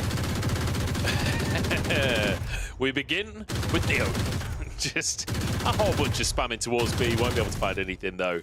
CGN, they know all about that one. There's a great little start from Element, but traded back. Tamazi low as well, though. Shock dart, won't find it, neither. Another snake bite. 1 for 1. A lot of shots fired on both sides. Just a single kill. Still having this recon dart to play with. Try and spot out where they are, and we can see Saw still angling over towards this B site. Sure, you might have your Sova over towards A, but it's going to start moving over now. The push begins here. Zuri has his wall for the B site. So you'll be able to see Shazian can just jump through that after initial contact. It should buy him some protection. 2 players still over towards the A site. Run it back online. There we go. Going to be used immediately. Flash on through. Wall available. They need to get it going. Just run it back. Going to be used to get all the way towards Boathouse. I don't know if he's going to be able to get in there. And no, goes back. Shazian traded 1 for 1 here. Vince and Benny moving in from CT now. But this is going to be a difficult retake. I don't know if you maybe just want to hold rifles, honestly. No, I mean, and even like, what retake utility do you even really have available to you? There's nothing there for CGN. Even still having a curveball to play with for Tamazi, so having that blind available, even having the wall, you can see he's ready to go. Flash available. Oh, this is going to be tough. This is going to be so very tough. Busy gets one with the Odin as Vince pinched from all angles and saw 10 now. Double digits on the board. We saw CGN winning out on Saw's map pick of Fracture, and now Ascent. CGN's pick with their kind of wacky composition with the Astra, with the Viper. So far, not working out. Saw seemed to have the read on how to play against this. Yeah, and right, had the second kill been able to come through there from Element, I feel like that would have been the difference maker, because you utilized so much of your utility that was on B, right? We saw both shock darts ending up coming through. Owl Drone was used earlier on. I believe a snake bite was even used decently early into that round. So when we saw Saw decide to stick it out and just wait for the re-hit to come through with the run it back, there was really no way to slow them down.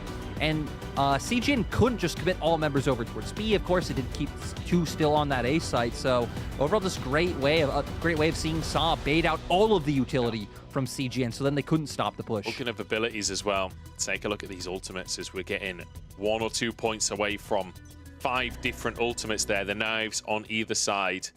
The lockdown there for Fizzy, as well as the Hunter's Fury, not far away from Shazian.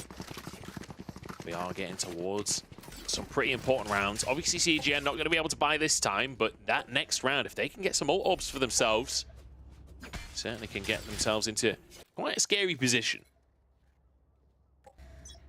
And we've seen a few times now where for CGN on defense, they've been trying to set up Element with the support of Shazian quite a bit. Aren't going to do that this time around. The recon bot going to come on through behind the team. Shazian is in the corner, but the flash is good. That Viper's wall keeping him safe here, but Azuri will be spotted. Oh, it doesn't matter. Not when there's a Sheriff in play. Oh, he gets wall banged anyway. But now that Sheriff just passed over to a teammate, but he's spotted by the dart and wall banged as well. The whole team just gets shredded as Fizzy gets 2 at the end there. My goodness. What a round from Saw. And sure, it's against an eco, but they were flashy kills. Right, I mean, hell, Batty being the MVP of that one with how much his util was able to get done, right? The Owl Drone at first and then the Recon Dart, making it so pretty much know where everyone is on the side of CGN, and they converted that round so easily. So now so close to map point.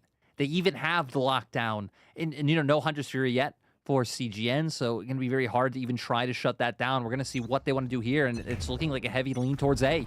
Element with the operator. Needs to be a bit of a hero in this one.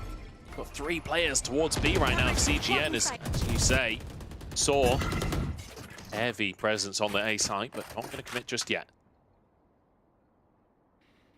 No, just once again, this is one thing we've been seeing Saw do so well over these past few rounds, is really just trying to bait out heavy amounts of utility from the side of CGN. Now exploring mid. Finding almost just the perfect timing, as Element was the one posted up there only 15 seconds ago. I remember Saw, a team coming out from Portugal. They're wanting to prove themselves. A lot of people not believing in the best of 1 region. But they're here against CGN. Team that coming in as a, mid-tier team. And it's a good one from Vince to start it off. Fizzy again, just coming in with the Odin and just gunning them down. You should run. 2 kills straight off of the bat. Saw found the way onto the site here. And a lockdown coming out as well to force the defenders away. CGN just running with their tails between their legs right now. Yeah, and when they come back, they'll have a little bit to work with, right? We do have the shock darts there for Shazian. Not a whole ton of util on the side of Saw. Oh, it should have been beautiful, but just gets out-dueled, basically. There's now Nano Swarms coming on through. The operator is not the gun for this situation. I'm wrong. I'm totally wrong. He finds one. Fizzy steps out in the Viper's pit, but taken down now. 2v2. There's Davi taken out as well. How have they pulled that one off? How have they done that? The Viper's pit paying dividends for Azuri. My ult is ready. Exactly. Azuri winning out that duel, getting the Viper's pit online, and then being able to commit it to the site allows them to bring it back. So crucial as it looked like everything was set up for Saw after Vince got caught down in hell. But here, I mean, what can you do? We see Fizzy trying to do his best, but wants to jump out, comes it's through like from Spider-Man Azuri. landing in front of him. Oh, what do you do? He's just a thug on the streets of New York City. He was not ready for that fight. My goodness. But hey, CGN, what an important round to get as well. Azuri, heroics at the top of the scoreboard there. Looked good in the previous map as well. Time for the Odin Showdown munch. Bit of a tag on Shazian there. Not quite breaking through. Oh, a second one. The headshot through the wall. This ain't no showdown. It's over. It's a mowdown. Yeah. And even going to find more chip damage onto Benny here. Already doing great work. And now so isolated, the members of CGN, right? So as we're making our way over with 5 members towards A, too much to be able to stop this. Sure, you have a wall, but this ain't pistol anymore. You're going to break this one easily. That wall will be taken down, and Benny has stood behind it very confidently, considering how many players are on the other side. Flash out, but it's Tamazi taken out of the equation. Run it back used now. 3 defenders remain, but this is a solid push from Saurus. They're just like death ball forwards. The CGN just falling to the wayside. Element alone. But he's found a great timing! As he reloads as he steps out. That's one for Element. I don't think he'll get much more on this one. He needs to try and keep this operator. Does he know? No, he doesn't. Fizzy takes him out for the 3K. After last round, it looked like CGN had finally given themselves a little bit of a reprieve, but Saw just looking so tactical on this map. Again, it's crazy. It's crazy to think that we haven't seen them on it pretty much at all this year, only once. Confident to bring it out here is moments like that. Again, you found your initial pick, 2 members on B, 2 members on A, and then willing to stick it out. I even like that Addicted had thrown off the paranoia at first. They had Vince blinded. Did manage to buy a bit of time to at least get a little bit back. And look at this attack half from Saw. 5 out of the 6 rounds. What a half from them. And now CGN facing up against Map Point.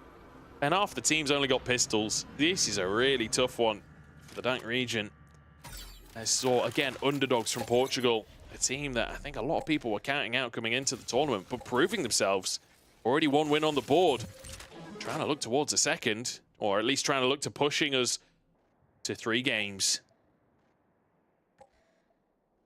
Take quite a comeback at this point for CGN to be able to bring it back, especially with the economic situation that they're in. I feel like maybe we need to see like great value come out from that Hunter's Fury. And look at the angle that Shazion's actually posted in towards B. He was actually facing towards Tree, and looks like they might have an idea that players are here and might even look to use it.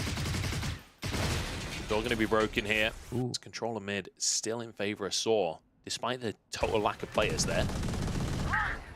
Benny being real cheeky with his positioning here. Hunter's Fury there, but Davey jumps in as well. Takes out Benny. And A-side, I mean, it fully belongs to the side of Saw at this point. They're winning all of the duels around the map as well. There was 2 people lurking in different angles and 2 people taken out. Shazian at least has found something. A rifle in hand as well. Could be something miraculous, but he can't connect the shots. It's Tamazi to take him down. Element versus the world, and the world will win it. Portugal pushing us to 3 maps here. 13-6, 8 dominant win on Ascent. And it's great to see, right? Because we were posing the question, and kind of the whole broadcast was posing the question of, like, you know, like, how good are some? Like, how good is the best team coming out from Portugal? And after them losing their map pick, it's like, all right, you know, like, they beat Digital Athletics, which is great, but maybe they won't be competing to get out of this group. But now, after coming back with such a methodical win on Ascent, I liked what we saw them do on defense.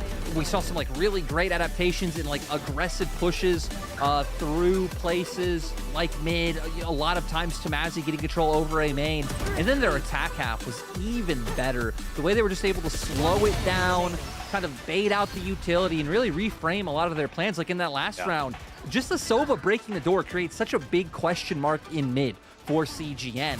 It's brilliant stuff coming out from Saw in this game.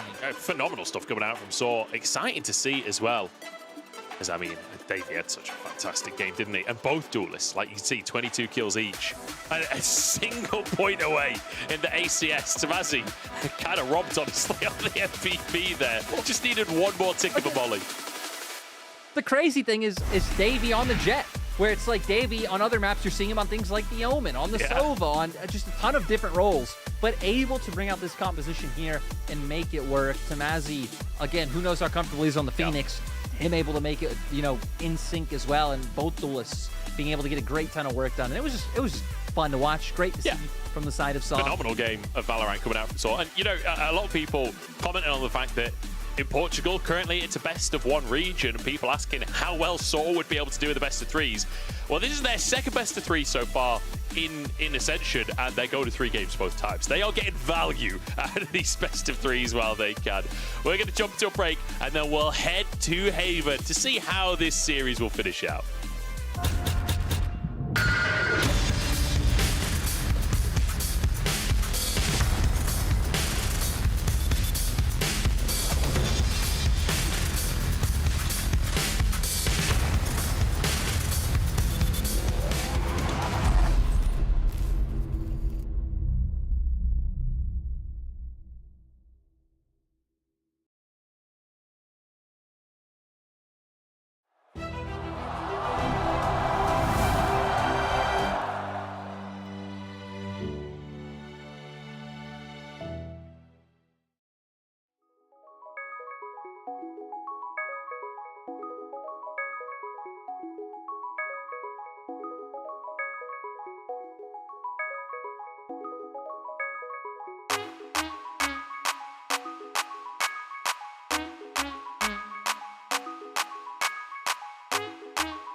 Welcome back, everybody, as we head towards game number 3 between CGN and Saw. And what a banger of a series it has been so far. I'm joined by Lyric as we head to game 3 in what is actually going to be a crucial series in this whole group, because a lot of this is going to come down to head-to-heads. Assuming both of these teams manage to beat Desire and Digital Athletics, it could come down to this head-to-head. So game 3 here, this might decide everything for Group A.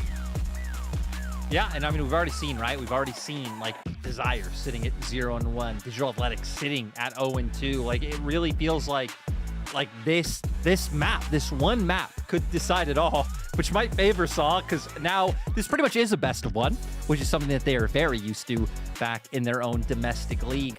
And this is a map that actually both teams are very familiar with. You know, with all the maps are pointing out, oh, Saw only played it once this split or once this year. They've actually played it 6 times. In split 2 of the Portuguese league, went 5-1. But CGN are no slouches either, 4-2 over in the German league. So I think this one can end up being a little bit of a fist fight. Yeah. We've already seen a bit of a disparity in both teams, right, Munch, to where it feels like Saw have been a little bit more methodical, like clearing corners, great utility usage, to where CGN have been a little bit more brawly, even if they are a bit slower paced. Like, still a lot of, like, just kind of dry swings in, looking for those duels, and that's how they were winning out a lot of those rounds on Fracture. It feels like trying to diff people a little bit, which it's great when you can diff people, and we've seen some rounds from Benny that have absolutely been that and have won rounds in that way. But unfortunately, if you're against a team with a bunch of flashes like this composition with Phoenix that we saw in the previous map, it can be very difficult to just consistently win those duels. And now on Haven, we'll have to see what the compositions are going to be, because both teams, we've seen some wacky stuff over the course of today, but especially CGN, they like to bring out some strange compositions. We've seen it all day long, some different stuff coming on through, and I anticipate we might see the same here on Haven. Yeah, I have it here where, like, the last time they played Haven, they played Harbor solo controller. Before that, it was a little bit closer. Like, they did have the Omen, but also having Raze instead of Jet, having a Sage instead of a Breach come through. Before that, once again, like, they played double duelists on this comp. You go further back, they brought out a Phoenix. Pretty much every time they play Haven, they bring out a different composition. So I have no idea what to expect from CGN in this one. Saw, I'll say it just like last time, have played what is the more standard meta composition on Haven. But after we saw with the curveball on Ascent of them bringing out the Phoenix, who knows? Who knows what either side brings out going into this last map? I guess we'll have to find out. We will have to find out. Hopefully Agent Select will be coming to our screens shortly, and we can figure out what this is going to look like. Because honestly, the way these two teams have been playing, especially map number 1, 13-10 final score. Map number 2, a little bit more convincing from Saw, but in the first map, it did feel like CGN ultimately looking like the more coordinated, the better team. And then Saw kind of flipping that expectation on its head for map 2. Now map 3, deciding it, and maybe deciding the group if everything goes according to expectations after this point. And so far it is, right? I mean, CGN running that same composition they ran last time against Mouse in their grand final. They did win 13-8, bringing out solo controller Harbor, which I don't really know how I feel about this one, especially once they get on that defense side and how they're really going to be able to lock down positions where Vince isn't playing. We see Saw. They do go with what you expect to see on Haven, having that breach there, especially with, like, what he's able to do, playing backside of B, maybe, like, playing from behind a short sewers and then, like, looking for those fault lines. I feel like you just have so many good tools available to you, which is why you see this comp as the meta composition coming out from Saw. But who knows? Maybe they're not used to the tricks that CGN will have up their sleeves, because I'm definitely not. Definitely not. 85% win rate ain't too shabby, though, over 7 different games.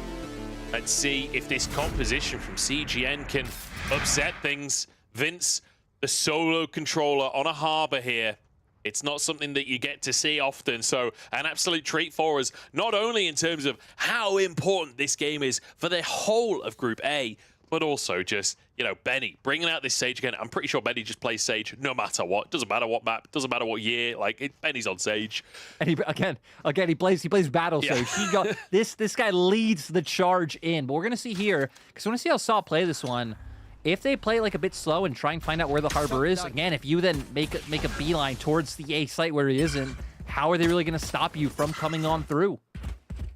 one of the reasons why the Omen is so pivotal on this map, being able, and why Astra usually being the other variation, right? Those global smokes that are able to come out.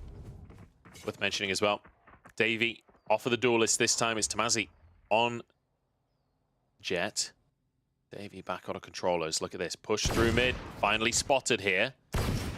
Not an instant commitment, but there we go. Smoke's going to come on through. Spike will come down. Benny denied entry here, but we've seen it push through smokes before. Tagged down to 20.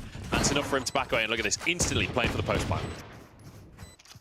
And it's one of those things where that's one of my questions for CGN's comp is how do you play the retake without, you know, breach utility? Is Tomasi going to at least find one? Oh, he's good for two! That was gorgeous stuff right there. So confident on the positioning and Saw look fantastic already. Addicted to finish the job onto Benny. And wow, the positioning from Tomasi. It looked like everyone had fully retreated into the post plant, and Tomasi swings aggressively. There's no world where CGN are ready for that.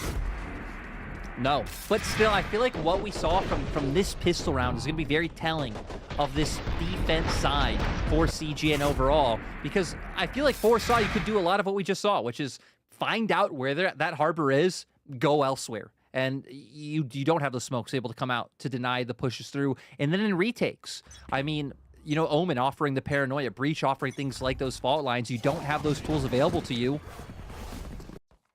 Fast play coming out from Saw. Weapon advantage here. They're just going to charge on forwards. It's Element, the one with a Sheriff in hand, but flashed away, taken down. Tomasi good for two. And well, Saw, they've pretty much already got this one on lock, although Benny will find himself a headshot with 3 people on site. Actually, it's Saw backing away. Yeah, gonna end up moving out, but still, they've already, you know, done the damage that they wanted to. Gonna be able to back off and just head straight towards that C site. We are gonna see Benny does get his hands on a Vandal. That's the thing. Tomasi went really deep on the site, and rightly so. You're kind of expecting to really execute there. Loses out Vandal to Classic, and now Benny with a hero rifle. This is winnable for CGN. And it would be crucial if they could find a round here. Sneaking onto side. Back off. Have things like shock darts to be able to play with. This baddie not even needing those just yet. Benny's good for it, as is Vince, though. 2v2 all of a sudden. That rifle in play. Actual weapon advantage somehow in the favor of CGN. And Munch, they still have Cascades. They still have util to work with. No, are they actually just going to stick this one? It's over half right now, spraying through the smoke. Oh, but denied at the last possible second. Rifle picked up, Batty with one, but no, it's actually just the Sheriff. And it means Batty can win it. Retrieves the Vandal. It was so close, a split second away from the defuse there. Just so confident that the high tide plus the Sage Wall would be enough to get the job done, wanting to commit to sticking, you know, the defuse, but not going to work out. And like you said, we see Tomasi wanting to open up. I understand it. You had the flashpoints coming out from your breach. Paranoia was used by the Omen. But the fact that they were able to get that gun really ended up causing a lot of economic damage over to the side. I think part of the issue there as well is, like, you've got a hero rifle in the hands of Benny. Why is Benny the one defusing? You've got to switch that one around or throw the rifle to the other player. But all things considered, Saw really keeping cool in that situation, using that Bulldog to great effect. Keep control. 2-0. Both other games have started 2-0, and then there's been an upset round during the bonus. CGN with it all to play for. And now I feel like another thing we're seeing that we haven't hit on, right, is we've hit on the Harbor, we've hit on like missing out on the breach, not having a Killjoy. A lot of times leaving things like Killjoy utility to either cover B or cover Garage. Not going to be the case this time, which is why CGN actually need to dedicate members around this site. And you look, mostly leaving A exposed, would be fine playing the post plan just to make sure that they have coverage in mid. And Tomasi finds the opening pick onto Benny. Tomasi has been playing out of his mind in this series. Honestly, so consistently finding these first kills. The Jet looking great, has his knives available. The Hunter's Fury there as well for Saw. And Tomasi with a second one. Element taken down. Vince at least trades it, but this is going to be so difficult for CGN now. They need to find a great fight, but it's not going to happen because Addicted gets his shots in.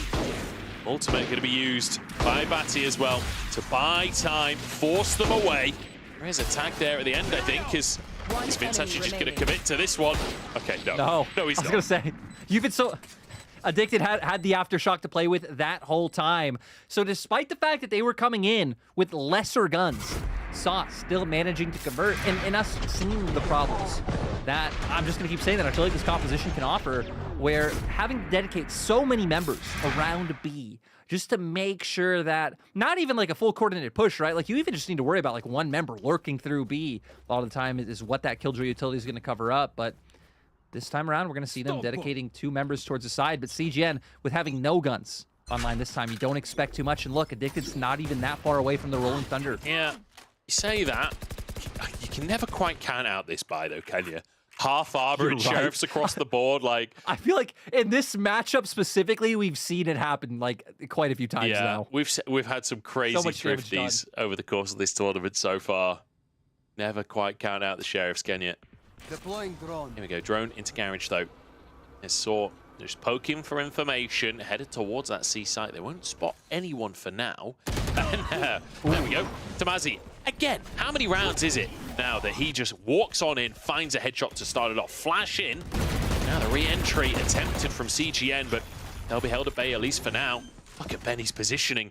He wants a very early duel. The second that smoke dissipates, might find himself an opportunity. Chazian, the headshot onto Tamazi here. But the flash is fantastic and Addicted, turning it into more. Davi's there with the Phantom for 2, and there we go. So, cleaning it up easy. Even just dumping all the utility at the end, right? Shock darts flying out after you, Aftershock being committed, just a lot of things to make sure that they can't get that done. But now, coming back into a gun round, I guess we got to see what CGN are able to get done. You do have the Reckoning online for the Harbor, so at least could make Saw's life annoying, tedious once they do get on site, because it just feels like CGN don't really have enough tools to deny them from being able to get onto site and deny the plant. Are going to have to rely on good post plants to come through, or even earlier aggression in a round. I feel like we need to see something from Element in this map. He was the difference maker for CGN over the course of this year. When he joined the team, that's when CGN started winning. They've been dominant in Germany ever since. But across the course of this series, really has had a bit of a quiet one. Negative KD in both of the previous games, and Tamazi, again, the man of the hour here for Saw. So consistently just bodying whoever he is up against in the 1v1. Now, having the Rolling Thunder to work with, now Tamazi going to keep looking for these duels himself, committing the flashpoint out there, as well as now the one-way is going to come through. And it's such a hard job. 3v5. Doesn't matter if you have that Reckoning online. There should be no way for CGN to get on the site, which is why we can see on the minimap they are starting to back off to save these guns, because, my God, 5 rounds in a row now. Look at the economy for Saw. The rich munch. CGN is just an ATM for them to use whenever they want. And this round's a withdrawal for Saw. They're just going to cash in on another round win. They're actually hunting. It's not a nice thing to say, but it hurts me saying it. I'd love to see CGN. Kinda true. Here we go. And Fizzy denies another gun. Oh, no. And he's down. The other 2 players on the C side. Another right withdrawal. Yeah. That's another 300 credits taken out of the bank account.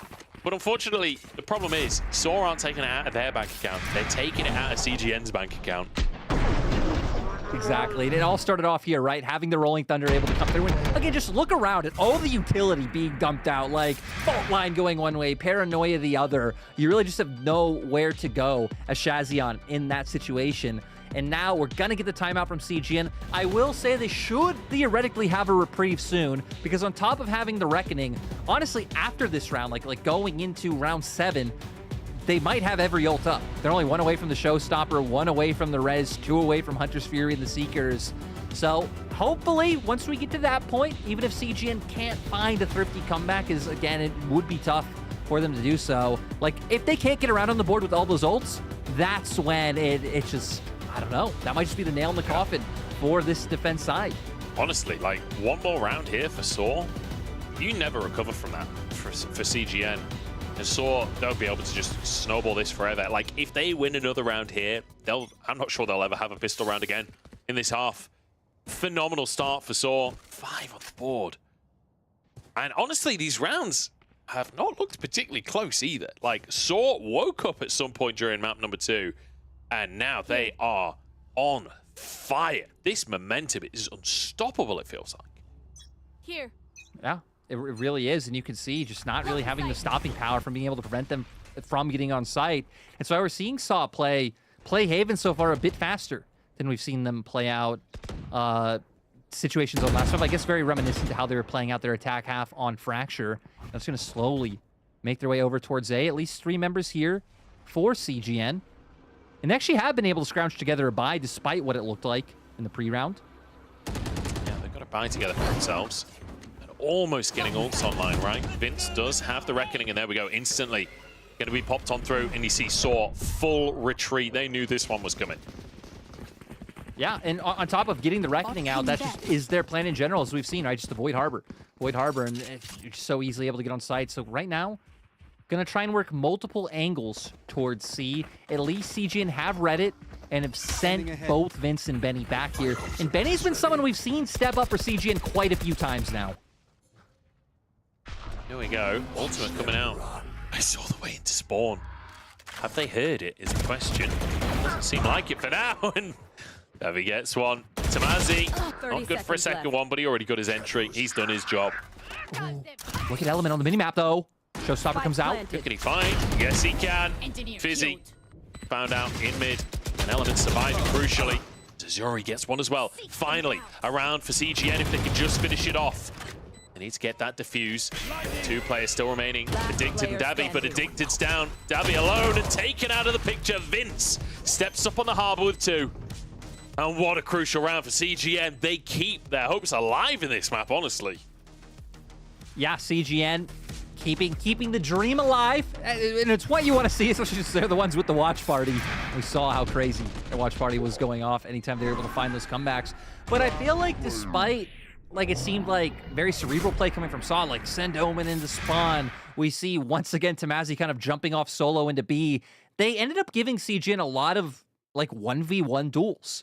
Where I feel like they were finding so much success just by flooding or splitting on 2 sites with how far CGN have to split up to be able to cover every area on this map. So rifles again, as you can expect. Saw still, I mean, they've got at least 1 more buy after this one, probably 2. And just charges straight onto the site. There goes Harbor. No more smokes for you as Benny just swings out and takes 2. Why not? Why not? 3v3 now. Right there. The retake for CGN. They're trying to go fast on this one. And look at the flank coming on through. Element, we said he needs to step up, and step up he will. Huge kill coming on through. The boom bot as well. To buy space is Davy. Trying to deny entrance, but it's only 2 and playing opposite here, but Addicted. Oh, what a shot. Onto Zuri. Swings out for the second as well. And just as Element has the round that he needs. Oh, how did he get that one through the smoke? So close to beautiful. But Davy holds it together. Munch, Addicted should not be allowed to get those kills. CGN going to be kicking themselves over that one, right? The double swing comes out properly. He's not able to isolate the one. Oh, could have been a different round, but also just beautiful shot. Beautiful shot coming out from Addicted to make that one work, and then even finding the second when he's low on HP. Kudos to Element for making it close, for how much he got done on the flank, but it just wasn't enough. I feel like we need a momentum shift here for CGN. You know, this round's going to be tough no matter what. We've only got... It's not bad for Vince, is it? I was about to say they've only got a Marshall. There's no only about that. And you've got shots like that coming in. And Tamazi has been the way in for Saw. When you look at this composition, the Jet, it's difficult to get onto the sites. Yeah, it definitely becomes a lot harder. I mean, like, you still have all the tools to create the space, but who's actually going to take the space that you're creating? That's what we're gonna have to see. It, Davy. Omen duelist. We've all been in those solo queue games. I mean, he was the one playing the Jet in the last map, right? Yeah. So look, I wasn't. Should be ready to go. I was only half joking. I feel like Omen, like semi-decent duelist. He's up there with KO, right? Where you're not really a duelist, but you're kind of a duelist. Oh, Benny spots I feel like now, after seeing how Benny plays, Sage in that category for me. Maybe at the top of the list. Actually. I mean, for a lot of people, I think Sage is in that category. Certainly for my solo queue teammates. Anyway, but enough Matt solo queue. Saw probing in towards the B site here. But Azuri is behind, and Shazia not far away to help out as well. 30 seconds left. It's going to be tough. Looking for the Sheriff. Headshots, and he's good for 1. Azuri hasn't been spotted yet. Could have a really good timing as Element.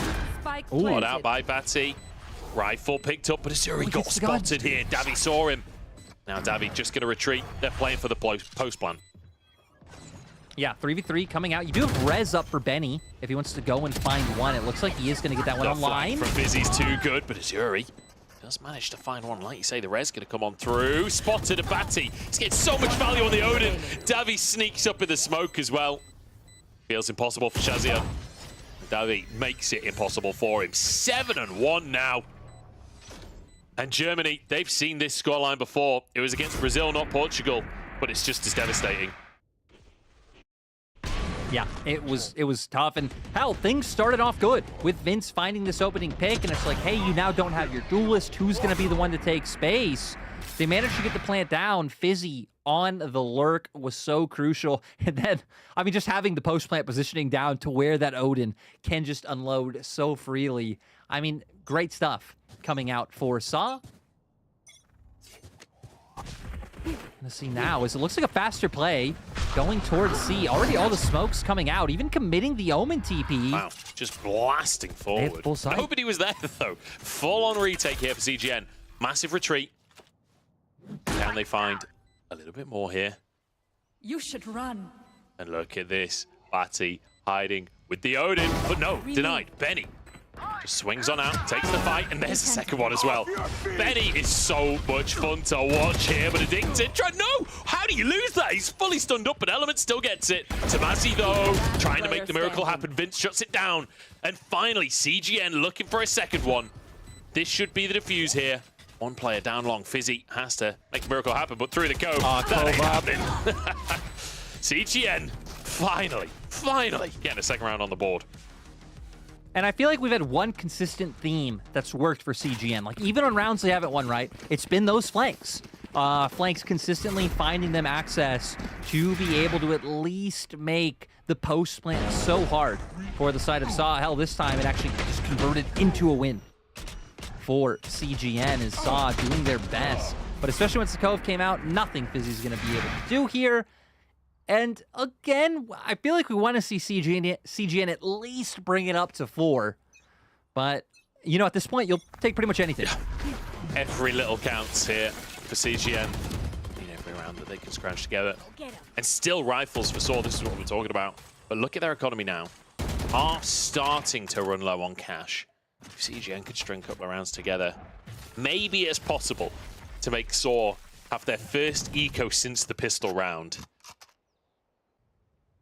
So we're kind of stopped in their tracks by the Sage Wall.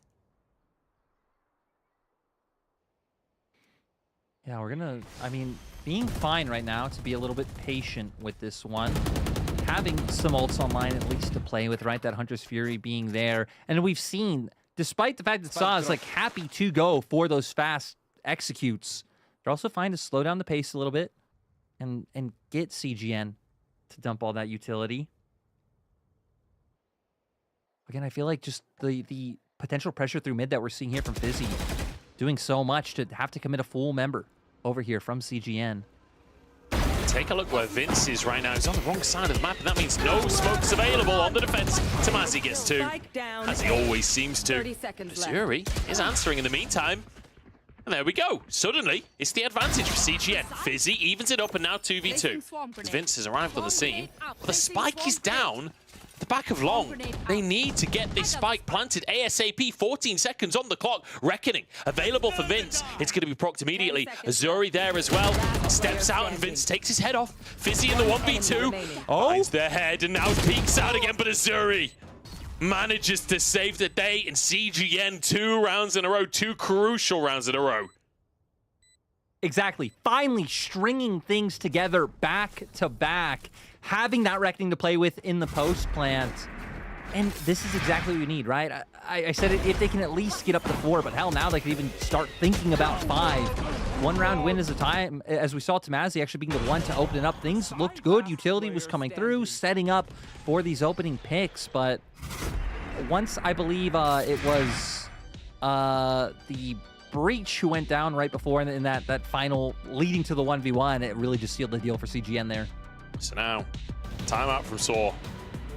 And again, still, two rounds lost in a row.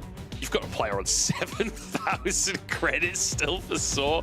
Says a lot about the position they managed to put themselves in financially off of that win streak. But hey, 7 rounds? You know, if we get 2 more for CGN, 5 to 7, that's not that bad of a half. Which, considering the fact we were on 7-1, that's a hell of a comeback for CGN if they could just get 2 more. They do have those Seekers 1 away from the showstopper too. It's very possible for CGN to not far off even things up in the half. Oh, definitely, right? And if they bring it to 5, then pick up pistol, pick up, you know, the second round, they'd be able to just bring us back to even. So we're gonna see now what the adaptation is for Saw. I wonder if they'll like go back to prodding around mid, because earlier on we'd see like 2-3 members of Saw kind of poking their head there once they'd find initial information about who's starting where. And it seems like that's CGN's read this round, as they're triple stacking B. This from Saw, just everyone sat in spawn, looking over towards A lobby. And look at this push through mid. 3 players and 1 in garage. Addicted has found Benny. Do they suspect that the rest of the gang is there too? Apparently not, as Tamazi's taken down.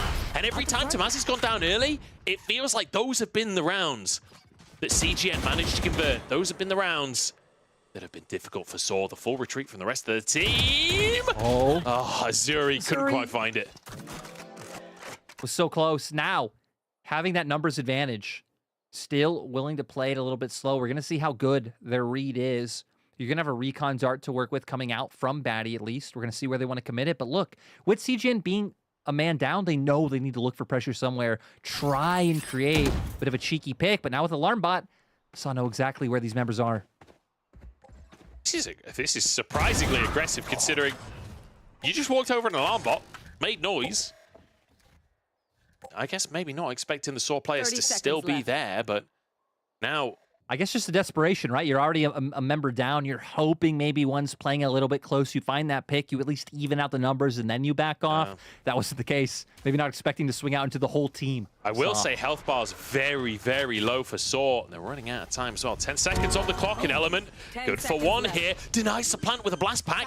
Trying to throw a second blast pack to deny the plant, and they'll do it! How the hell have they done it? The hero plays come through. We asked Element to step up, and step up he will. In the half. Element and Vince somehow bring it back, denying the plant. And honestly, I guess Saw gonna be kicking themselves over how much time they were trying to play with towards the end of this round after they found that pick. And doing so much to Satchel, being the first thing to go through to stop the plant from coming through, finding the pick. And then as Davey there, you're in an impossible situation. It's like, okay, you can stop planting and try and take the duel and maybe win out, but then the bomb's still not going down. I'm not 100% sure, but I think that second Satchel actually knocked Fizzy and saved Vince's life while he stops the plant. If that went the way that I think it did, that is insane from Element and Vince. The 2v2 synergy there, just beautiful. And I mean, we were just talking about it a moment ago. CGN could convert just 1 last round. That'd be huge. Tamazi has those knives and a sheriff, but look at the buy. It is cobbled together for Saw. This final attack round, they're looking towards B. Spotted now by Element, but just wallbanged. Just gets spammed. Now the knives, but no, Shazia. Fantastic bit of play as Benny swings out, as he always does. 3v3 now. What is going on? The chaos in this round. Hey, look, don't ask me. You're meant to be the caller. I have no idea what's going on. I was meant to ask you that. I mean, just swings on swings on swings. Right there is trades. It's like being in the play park. The lockdown. Climbing frame around the corner. Blinding. Now we're going to find out who the bigger bully is, as it is a 3v3. They at least guarantee the plant. They have a bit of utility to work with coming out from Addicted and Fizzy. Standing ahead. Good spot, but the judge inside the smoke, and he just gets spammed through. Tabby goes down, Fizzy alone here. Oh, in fact, it's Addicted, sorry, alone. Vince and Azuri pushing through here, but he finds the 1v1, swings back out. But Vince plays it slow. He's looking for the half. The high tide will buy him some time. No way does he just stick this. No way does he just stick this. Oh, and he jumps off and somehow finds the headshot. And CGN almost even in things. I don't know how they've done that. 4 rounds in a row to end the half. and keeping Dak's dreams alive. He was so close. Like 30 HP there left on Vince, but you're right. As we've said, this could be, you know, a deciding game for who makes it through to that bracket stage. And now with the fact that CGN have been able to mount a comeback after it looked so impossible. I mean, Saw were being so methodical in those first few rounds. But CGN, they've answered, and now moving on to the attack side. Not gonna have to worry about like, oh, okay, well, we don't have a Killjoy utility for Garage or for mid. What do we do about that? What do we do if they hit sites where Harbor isn't and we're not able to find an opening pick because then we don't have smokes coming down? I think they should be able to do a bit better on this attack half with this composition. And I mean, look, if they win this pistol, we're pretty much even in the game. And what a way to start the second half that would be. Dark comes in, trying to push up, but Tamazi, what a game he has been having. Every single round it feels like he's grabbing those first kills. And again, finds the head. Another CGN player. It's his second as well. Shazian finally shuts him down, but I mean, the damage is done. Yeah, now 3v4. Not an impossible situation to come back from, but in a 1v3 on site. Oh, there they are, the spots. Oh no, the whiff! Oh, Shazian gets one, but he had all three looking away. And he couldn't quite find his shots. Saw getting that pistol. And we go from the place where CGN win the pistol and pretty much even the game up, right? And instead we go to Saw looking towards a 9-5 position. And that makes CGN very uncomfortable. That is not the place you want to be. If you're in that CGN watch party right now, you want to be biting your nails because this is going to be a tough comeback to mount for CGN. Yeah, especially, again, with how Tamazi's been playing so far in this series. Right now, we can see him playing out through mid. Does have the Guardian, so if Benny goes for this peek, he might regret it. There they are. Spats it out, but not comfortable to push any further here. And I think rightly so. This is such a tense game. And again, so much on the line. This head-to-head could determine playoffs in a couple of days' time. You do not want to give anything away. Davi with the Marshall down long, and it looks like they're about to peek him. The Cascade comes on through. I'm surprised he didn't just go for a shot. There we go. The shots are going to come on through, but smoke blasted, and there we go. A cheeky little blind shot through the smoke. And you know, despite the gun disadvantage they're at, they'll have a huge man advantage if they commit to the C site, because look at the minimap. A lot of Saw's forces are actually wrapping all the way around from A as Azuri finds it. Oh, he gets two! Finds two! Absolute heroics from Azuri. Needs to find a little bit more with the rest of his team as they push towards Addicted here, who's forced into mid. The Bulldog can go massive, though, as they all sprint past him. But they're just legging it. They're not interested in fighting him, and Azuri gets the third as well. 6 in the chamber, but he needs 3 for 3 kills right now. Player in heaven, and Davi, great with the Marshall. 2 kills so far in the round and wants to find more as well. But Shazian's got the spike down. And Fizzy, and Davi, and Azuri. Oh my How is this happening? 4 shots, 4 kills. Azuri is a man possessed in this round. And Davi with it all to play for. Marshall in hand in a 1v3. Has to try and make his way back into the site.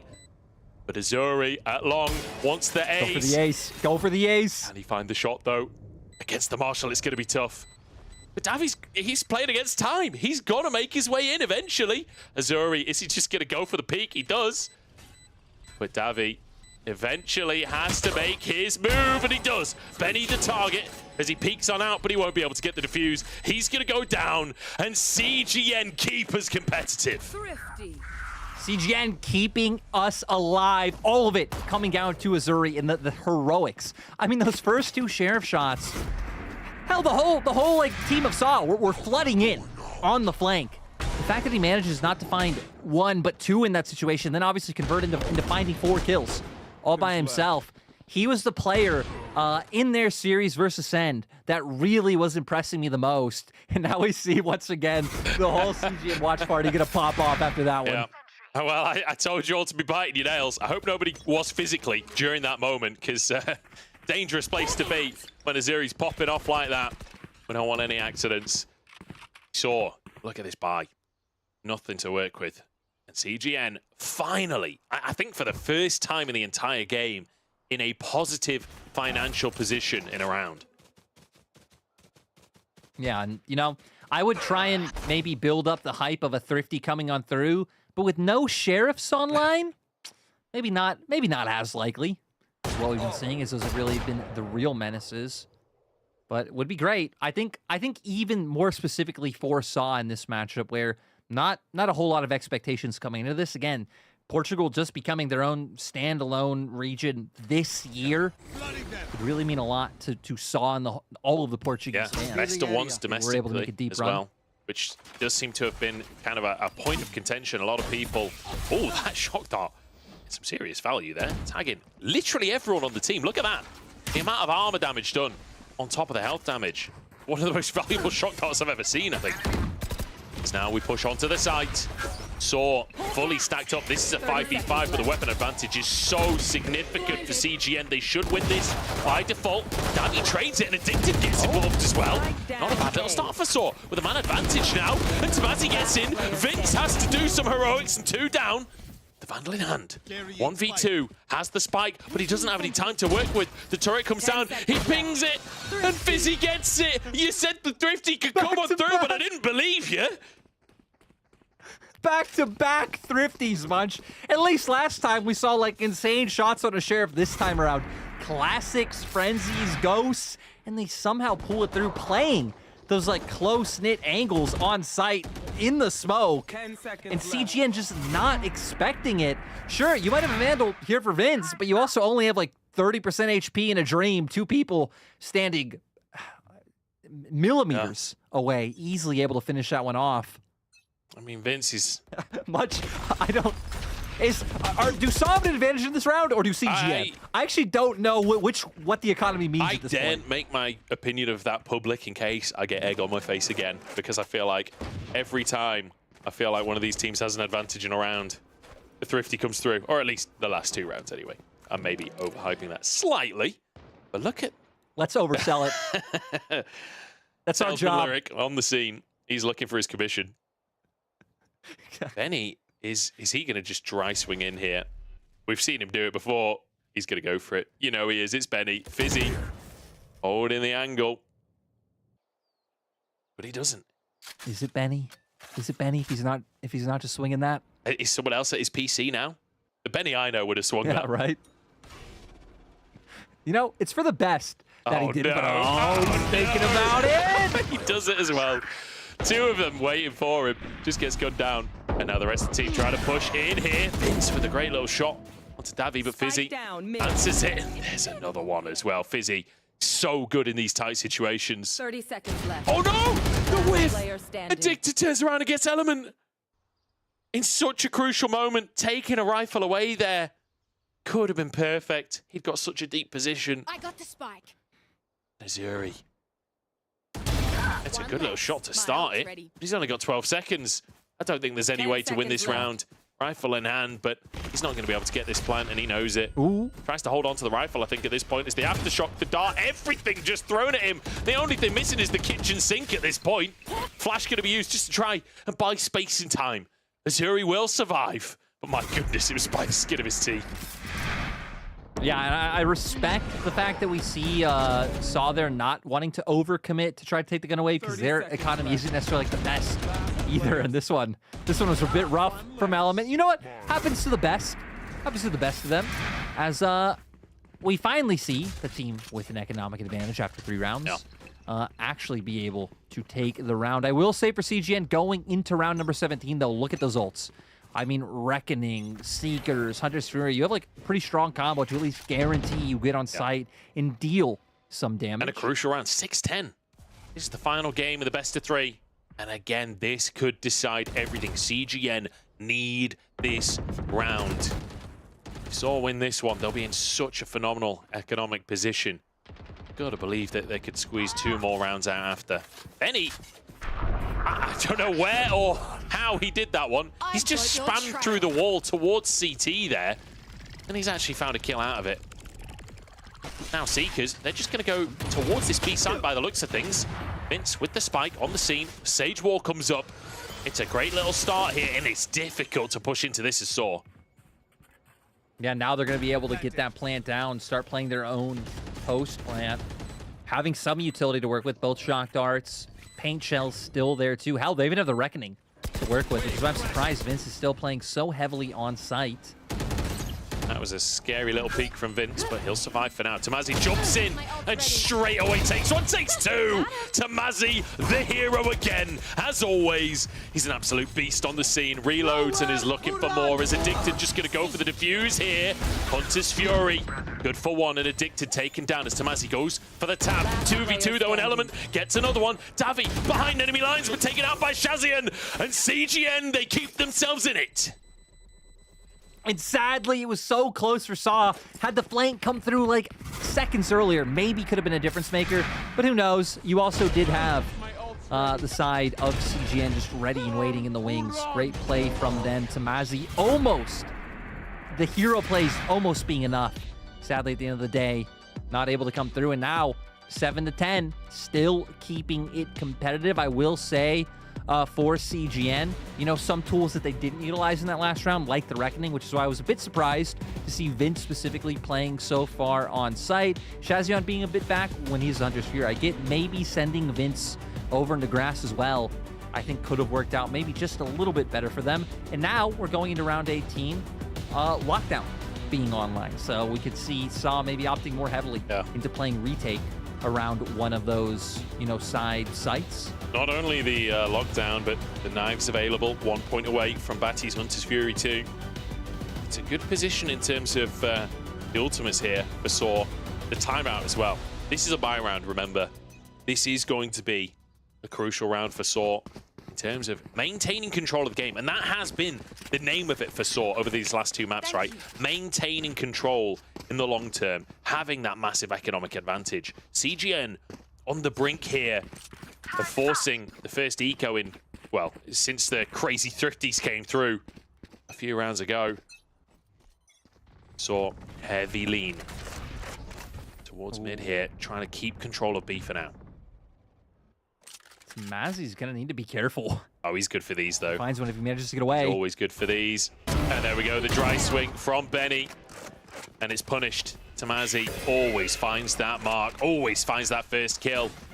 And now CGN up against it. They're still committing to the A site for the time being. Tamazi gets another, Davey gets one, but Vince is onto the site and trying to turn it into something miraculous. 2 kills come through on the Harbor as the defender Killjoy comes through as well. Tamazi though, misses a shot. You don't see that too often. Spike still in hand for Azuri.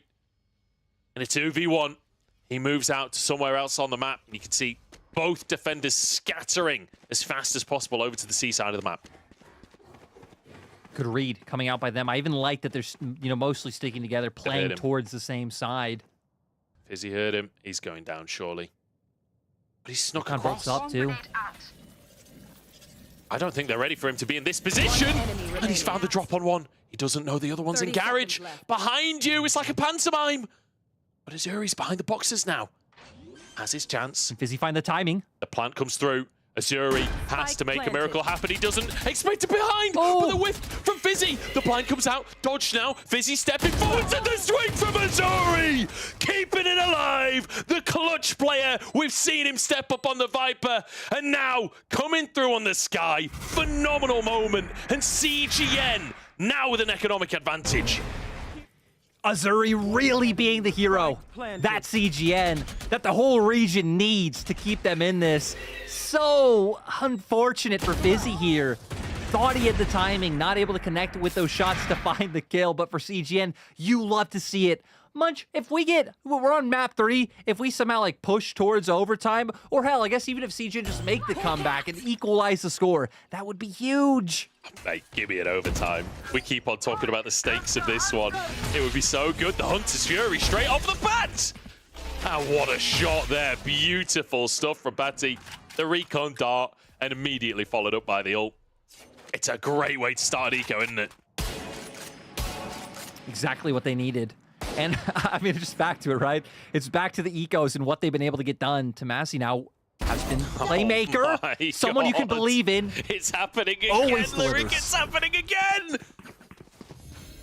They do have a res to work with, so it's not going to be that egregious as we do see Benny using that one now, but still, when you got Tamazi on the loose with the knives, I don't know. I don't know, man. You got to be scared. I am scared.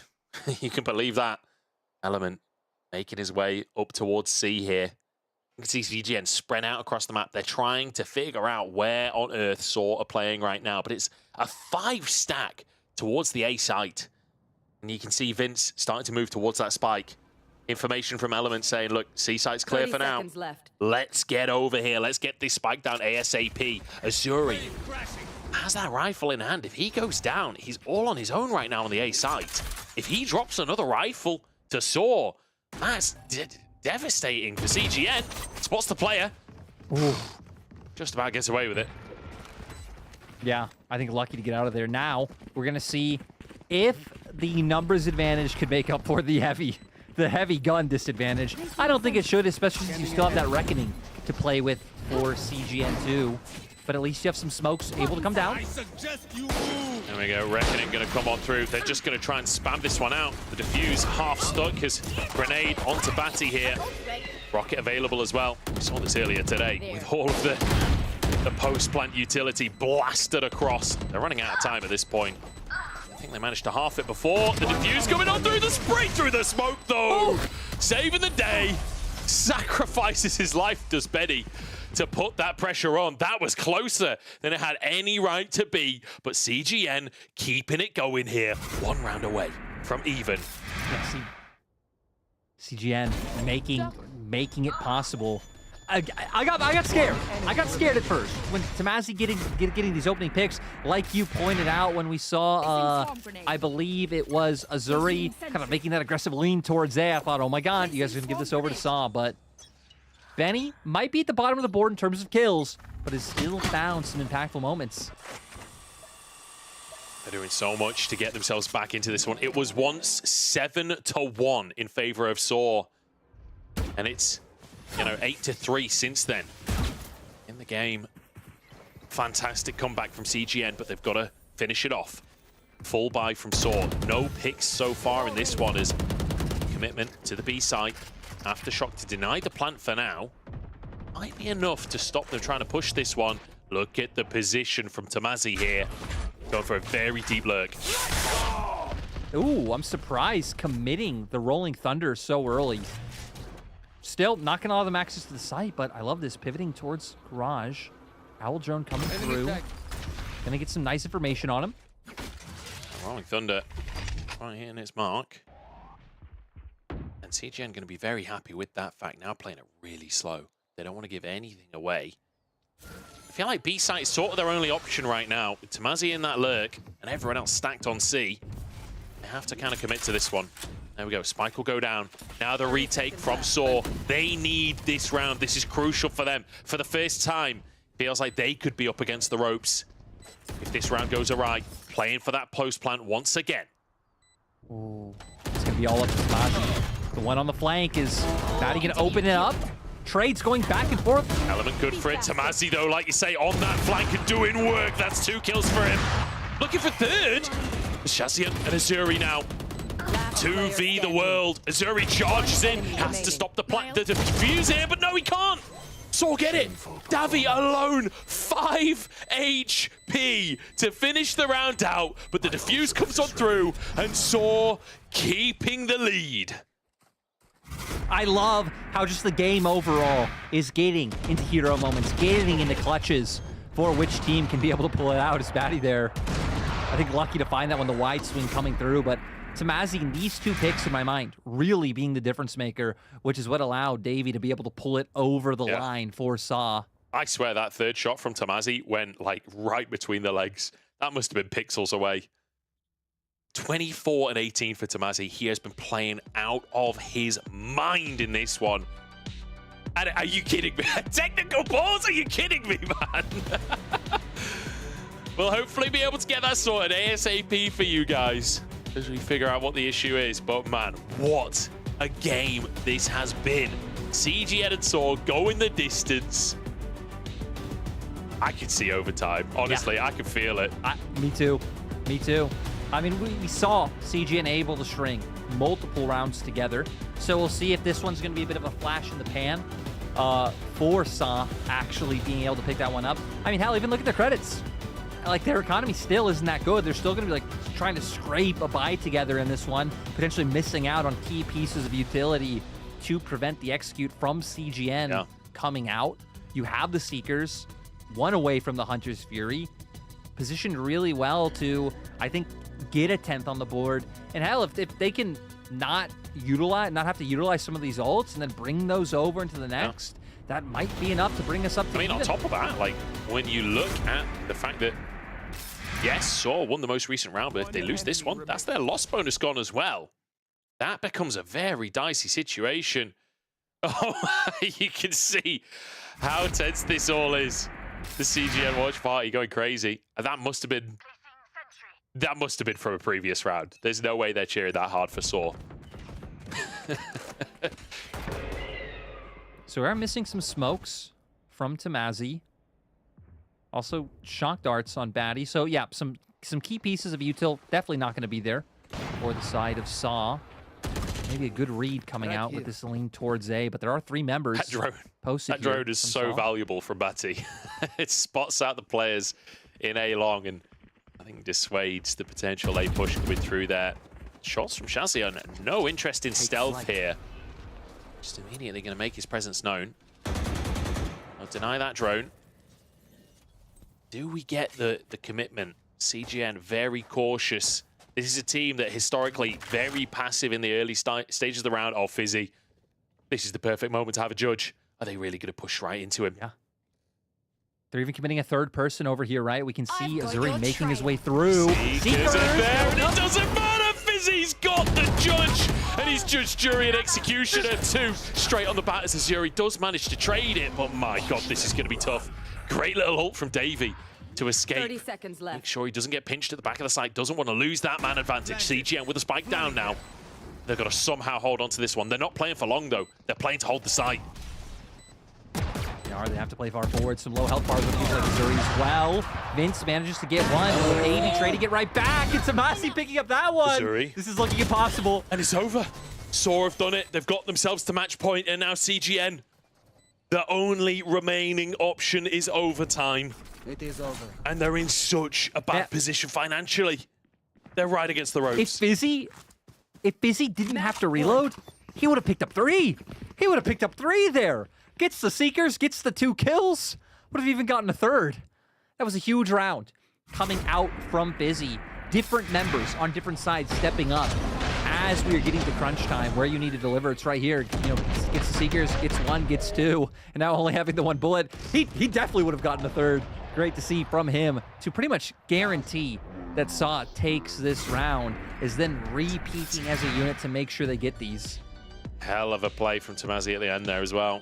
And like you say, I mean, that last shot, almost getting the 3rd one from Fizzy. I don't know how much he tagged Azuri for, but it must have been plenty, because Azuri at the end of the round was like 10 HP. Fizzy with an absolutely monumental play on the side of Saw. And again, I know I've said it a million times, but for anyone tuning in, the head-to-head here really could decide the group. If every other game goes the way that it's predicted to, this head-to-head should decide the 2nd seed from Group A. CGN now. They've got 3 rounds that they need to get. Saw with 3 chances to finish the game out, to quote Sluggy. Right here. I mean, even the fact that both teams won on each other's map pick to bring us all the way to the 3rd. The fact that CGN have had to make the comeback after, like you said, Saw starting off 7-1. So many things going in favor of Saw early. Now finally bringing us on the map point, and a lot's going to be up to Tamazi if he can find an opening pick here. Boombot going to force him off of the angle. Huge bit of play. CGN, it doesn't feel like they've really lent towards this A site much at all this game. Oh, but this operator, it's going to be so difficult to push into. He is alone right now. If they can get a flash out there, if they can push Tamazi off the angle, they could get themselves onto the site. And there we go. The dog is going to be enough. He moves into heaven, but that should be smokable. That said, the Harbor, I have no idea how the high ties work on this site. Looking for the angle is Tamazi. He's been so good with the operator, and he's grenaded out of the angle again. They're doing such a good job to use that utility and force him away. Spike is down, ultimates now. from the defenders. But look at the flank. 3-man flank. 3 members. Zuri gets the blind here. Does he know that there's 3 of them, though? He's got a teammate alongside him. The crossfire should be good. Zuri gets one, but traded now. They've made their way through short. 3 defenders remain, or 3 attackers. 3 defenders now on the site. Here. Trying to hold. Tamazi low on HP. A single bullet or 2 would do the trick. An Element's got him. It's with us. One enemy remaining. SMG as well as Fizzy. Again with 2. And Batty chimes in. Have they done it? No, the time is out. CGN, they've held on long enough. They killed the diffuser. No time for Fizzy to go get on that spike and find it. So luckily, somehow, CGN managed to stay alive again. Oh, my days. I thought it was over. I thought Saw had done it, but by the very skin of their teeth, CGN have kept themselves in it. And now look at this. Saw, again, pushed to the edge. They don't have the money to make a big round here. A judge in hand for Fizzy. And we've seen what he can do with one of those. But CGN getting close to pushing us to that overtime. And we've seen, right, them go over towards A, them play towards C. Not much towards B so far on their attacking half. B this time actually is the one place where Saw do have a weapon, and Davey makes use of it. Wallbanging to find the first opening kill into Benny. With a Phantom, no less. You do not want to go into Garage. Fizzy's there with the judge again. Please, please, I'm begging you, CGN. Not in here. Destroyed. Gets rid of the turret, backs away. Chesney spots him, and now they know that the judge is in play. That single shot has given away the game. B site is the call. An advantage for Saw. But again, that weaponry so valuable for CGN. We haven't seen them actually play towards the site all that much, but Davey is making this Phantom count. The hero rifle and the hero player as well. Davey's been so clutch for this team all day long. The reckoning there. Hunter's Fury coming out from Batty. Don't know if he's going to be able to find anyone, though. Tamazi now charging forwards as well. It's ults across the board here, but Vince takes him out of the air. Tamazi can't find his picks here, as Davi needs to find more. He's been the hero so far, but he's got to keep it going in a position like this. Spike's still not down for the time being. They're going over to the A site. Yeah, good call by them. Great rotation, move on over. No one from the side of Saw is here. And now it's going to be interesting as they go for the retake, kind of from the attack side, right? Playing out from Sewers and Long. Look at the guns, though. The Judge? Oh, Judge taken out of the picture, but still 2 rifles and a Sheriff for the side of Saw. 3 players all moving up long. We've got 2 on short for CGN. And Azuri hiding away in CT. The peek out from Addicted, and he's good for it. Does he know there's a second player? He certainly suspects it. Azuri with a flash available. That dart spots him, though. That's brutal. Saw in the position to go for the defuse. Addicted gets it. Azuri's down as well, and they've done it. Saw perfect team play, and they'll take the series. Portugal put themselves on the map. What a huge game coming out from Saw. Things looked so great early on. They got up to 7-1, and then we started to see the fight come out from CGN. Specifically Azuri, we got to give a shout out to that guy for how many clutches he started to have. But still, at the end of the day, this really felt like it was Tamazi's playground for a good 90% of this map. Tamazi, absolutely insane. Fizzy, too, had some insanely clutch rounds, which, you know, he's a player that's been in T1 before. This is his chance to get back to Tier 1. And that judge round in Garage, what a moment for him. Phenomenal game. And Davi as well, actually. Some really, really clutch moments. That last round, those 2 first picks, they did everything. 30 seconds left. This game started off being like a clinic based on how Saw are, like, again, going with these executes, baiting out utility, pulling them around the map, avoiding the harbor. And then the game quickly turned into just hero plays and individual moments and who can shine brighter. As the series kind of led on, who would peek into who would feel confident going for some of these swings. And I feel like, yeah, you know, highlighting the 2 players that we needed to. But at the end of the day, you were hitting on it so much in that last map, Munch, that this could have been the deciding series. Now we're going to see how it pans out. If Saw can keep up and beat some of the teams that we expect him to beat after taking down CGN and Digital Athletics, or maybe CGN can keep it going, hope for Saw's downfall. I don't know. It's going to be hard. It's going to be hard for CGN, and this was an important one for Saw to win. This was a massive one for Saw to win. Now, in my mind, they're a favorite to be that second seed moving into playoffs. It's an exciting time to be a fan of Saw right now because that is a monumental win. They're now 2-0 in the standings. Guess what? CGN and Ascend, they went to 3 maps. If Saw can beat CGN, I'm excited to see what they could bring to Ascend. That's going to be a hell of a matchup. Yeah, it really is. I don't know. I don't even know what to expect kind of going forward, because even this one, right? The teams winning each other's map picks, like different agent selects coming out from both teams, different results. Ascension has just been so fun this year, man. It's been great to be a part of it. Speaking of Ascend, they're going to be playing next. This is Ascend versus Desire. We're going to jump into a break, and then you get your second series. If that one wasn't enough for you already, we've got more where that's from.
It's F-Flex on the beat. It's F-Flex on the beat.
It's F-Flex on the beat. F-Flex on the beat.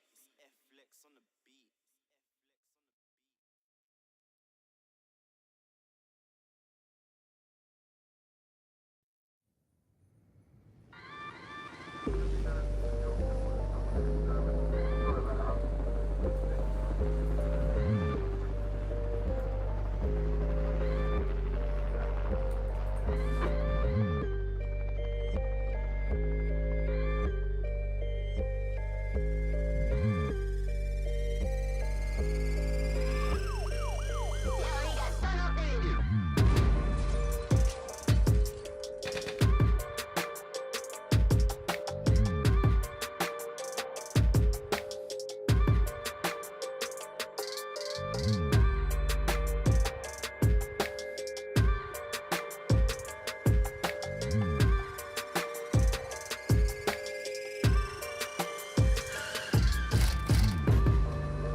Welcome back to Ascension EMEA. We just had a banger between Saw and CGN, which honestly might end up deciding the second team out of this group. But now we have to go in with our favorite Ascend up against Desire. I'm joined by Zach. Unfortunately, Ash couldn't be here, which is so sad. I'm so sorry. And, hopefully we get her on the broadcast, later or tomorrow. Who knows? Soon. Ash will be here soon. But point is, important matchup coming through. I think especially for Ascend, if they can keep just asserting the dominance that we've already seen in this group. Pretty much.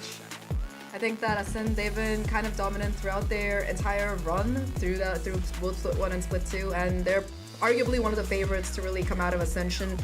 So far in their group, they have an almost flawless record. Sure, their first game against CGN was a little bit front and back, but they ended up winning, and they've looked far more confident in their second game. So today, if they can lock in this victory, it might be what they need to really propel them forward. This entire team, almost every single player, I gotta say, has shown up when they were needed. Of course, Alive being able to just find those impacts, entry impacts, and BaddyG, of course, in that controller role stepping up.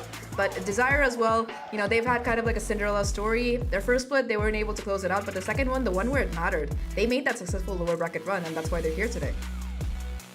Exactly, and Desire, we haven't gotten to see too much from them so far, only having that loss up against CGN. But hey, honestly, even if they can come in and even take a map off of Ascent, that would impress me, and that maybe would be kind of the good vibes, the good mojo going forward into the rest of their matchups. And it will, I guess, rely a little bit on like Saw more specifically, but even CGN dropping some of their other games, but definitely not an impossible run for Desire going forward. I agree, but for that, I think a lot of that does depend on the maps that we have coming in today. And, Ascend, you immediately see that bind being taken out of the pool, that 13-2 victory probably causing some PTSD for the team, so they're like, yeah, we don't want anything to do with it. Desire as well, opting to take that Pearl out of the map pool early. This is something that we're used to seeing from them. So the first map of play, this is what is really exciting, because Haven is a map where Ascend have a flawless record so far over the course of this year. In fact, I don't think they've dropped a single they've dropped it a single time throughout both Split 1 and Split 2, and 100% win rate map, that's going to be the first one of play for them. Yeah, I mean, Desire at least has a solid win rate on it themselves. 4-2 in Split 2 in the Italian League, so maybe they can try and string something together, right? Haven, a map where a lot of your mid-rounding gets to come online, and honestly, Fracture gonna be the one to follow up. So far, very similar maps that we had in our last series. I think if anyone would know about that would be you. Just I was gonna say, come. It's good that I get to be here for this. Yeah, you're like an old hat at this point. You're just like running through the motions. But yeah, map 3, that's gonna be Ascend coming up. And again, Ascend, I think that they're one of the teams throughout this tournament that has one of the deepest map pools. They've been able to put together and find extreme success on almost every single map that they've been playing so far. But out of all of these, the fact that Haven went through this veto completely unstopped, that's a really good sign for them. I agree. I think this one definitely looking rough for Desire on paper, which, right, they come in as the underdogs. It's going to be a rough time anyway, but when you're looking at Ascend with the flawless Haven, when you're looking at the fact that Desire not able to find a win in Split 2 on Ascent, like, they really need to come out with something a little bit spicy in my mind for the first map to be able to give us, some level of confidence. Yeah, so far, like you mentioned on paper, Ascend, they seem to be holding all the cards. That map 2, of course, though, Fracture, that could be something that definitely swings in Desire's favor because they were able to push it through overtime against CGN when they last played. But our head-to-head for today, it's going to be between the controllers of both these teams, BaddyG versus Kaden. Now, you just see that Omen is by far BaddyG's most picked controller agent here, and I gotta tell you, that man is a beast on this particular agent. He just manages to pull off the most insane plays that have no business working in a ranked game, let alone in like a split or even like Ascension, but that's just BaddyG for you. Yeah, okay, I'm going to keep my eyes out for the insane BaddyG TP, comeback plays in this map. And I also like that you guys went with the controller head-to-head. Me and Much have been, going for duelists pretty much back-to-back. We're like, we can't just keep highlighting duelists. Everyone knows duelists are cracked, so I'm going to get to see what BaddyG can do on this first map. And oh, what a surprise, Zach. He's on the Omen. Extremely, and in fact, this entire Agent team comp is just so unique. Totally didn't expect to see these guys on Haven heading into this. But jokes apart, I think that's something that I would like to highlight personally. You know, Ash and I actually talked about a lot about who we wanted to pick for the head-to-head, and we were initially thinking about going for Wacky versus Alive, but then we realized that, you know, let's do something different, because at the end of the day, the duelist, after they create that space, the rest of the round is often one of the back of the remaining teammates here. And I think that the controller in particular on a map like Haven has quite a bit of impact, because when you have 3 sites, there's just so much ground that you have to cover. I mean, hell, this is actually a great pivot coming off the last map where we saw CGN bring out the Harbor. And it's like, what do you do when you can't smoke a site right off the rip if a team's going for a fast execute? Or especially once in post-plant situations, you lose your controller. Situations really can just be impossible. We're seeing the team's win rates, right? Desire does have that respectable showing, but it doesn't look as nice as the 100% that you hit on that Ascend have. Yeah, this is their favorite map, and this team comp is pretty much what they've been running since they stopped messing around in Split 1. A couple of times you saw them pick up weird team comps. I think I saw Phoenix and a Fade on Icebox in that first split, but yeah, since then they've managed to simmer down. They've started playing seriously. I see this in quotes, and I think over the course of this particular one, Alive is one of the players that I would like to highlight so far over Ascension. He has been having incredible games, just consistently being able to find not just that crucial entry, but also creating so much space onto site, and just the round, already you can see him, 10 seconds into the round, they have short control. Yeah, he's getting up there. He is tagged quite heavily, so he's going to need to be careful. But oh my god, the rest of Ascent already pushing so heavily up to B. Batty G will go down. Just a little bit of an omen diff there as Kaden manages to find that crucial kill, but Musashi and Brody, they walked right into B, and Desire, they had no idea about it. In fact, look at Musashi's position. He's just going to be hearing all of these sound cues coming in from that A side, and he's just going to be able to find most of these kills. Unfortunately, though, whips the shot. That's going to be a bit of a fumble that you don't expect to see there. Musashi, though, still holding on for dear life, makes up for his mistake, finds another kill, and now it's just going to be a 2v2. Half the defuse comes through as Tax sticks it. It's not planted, and the wraparound is just not going to work out, and a very clean defuse and a very chaotic pistol.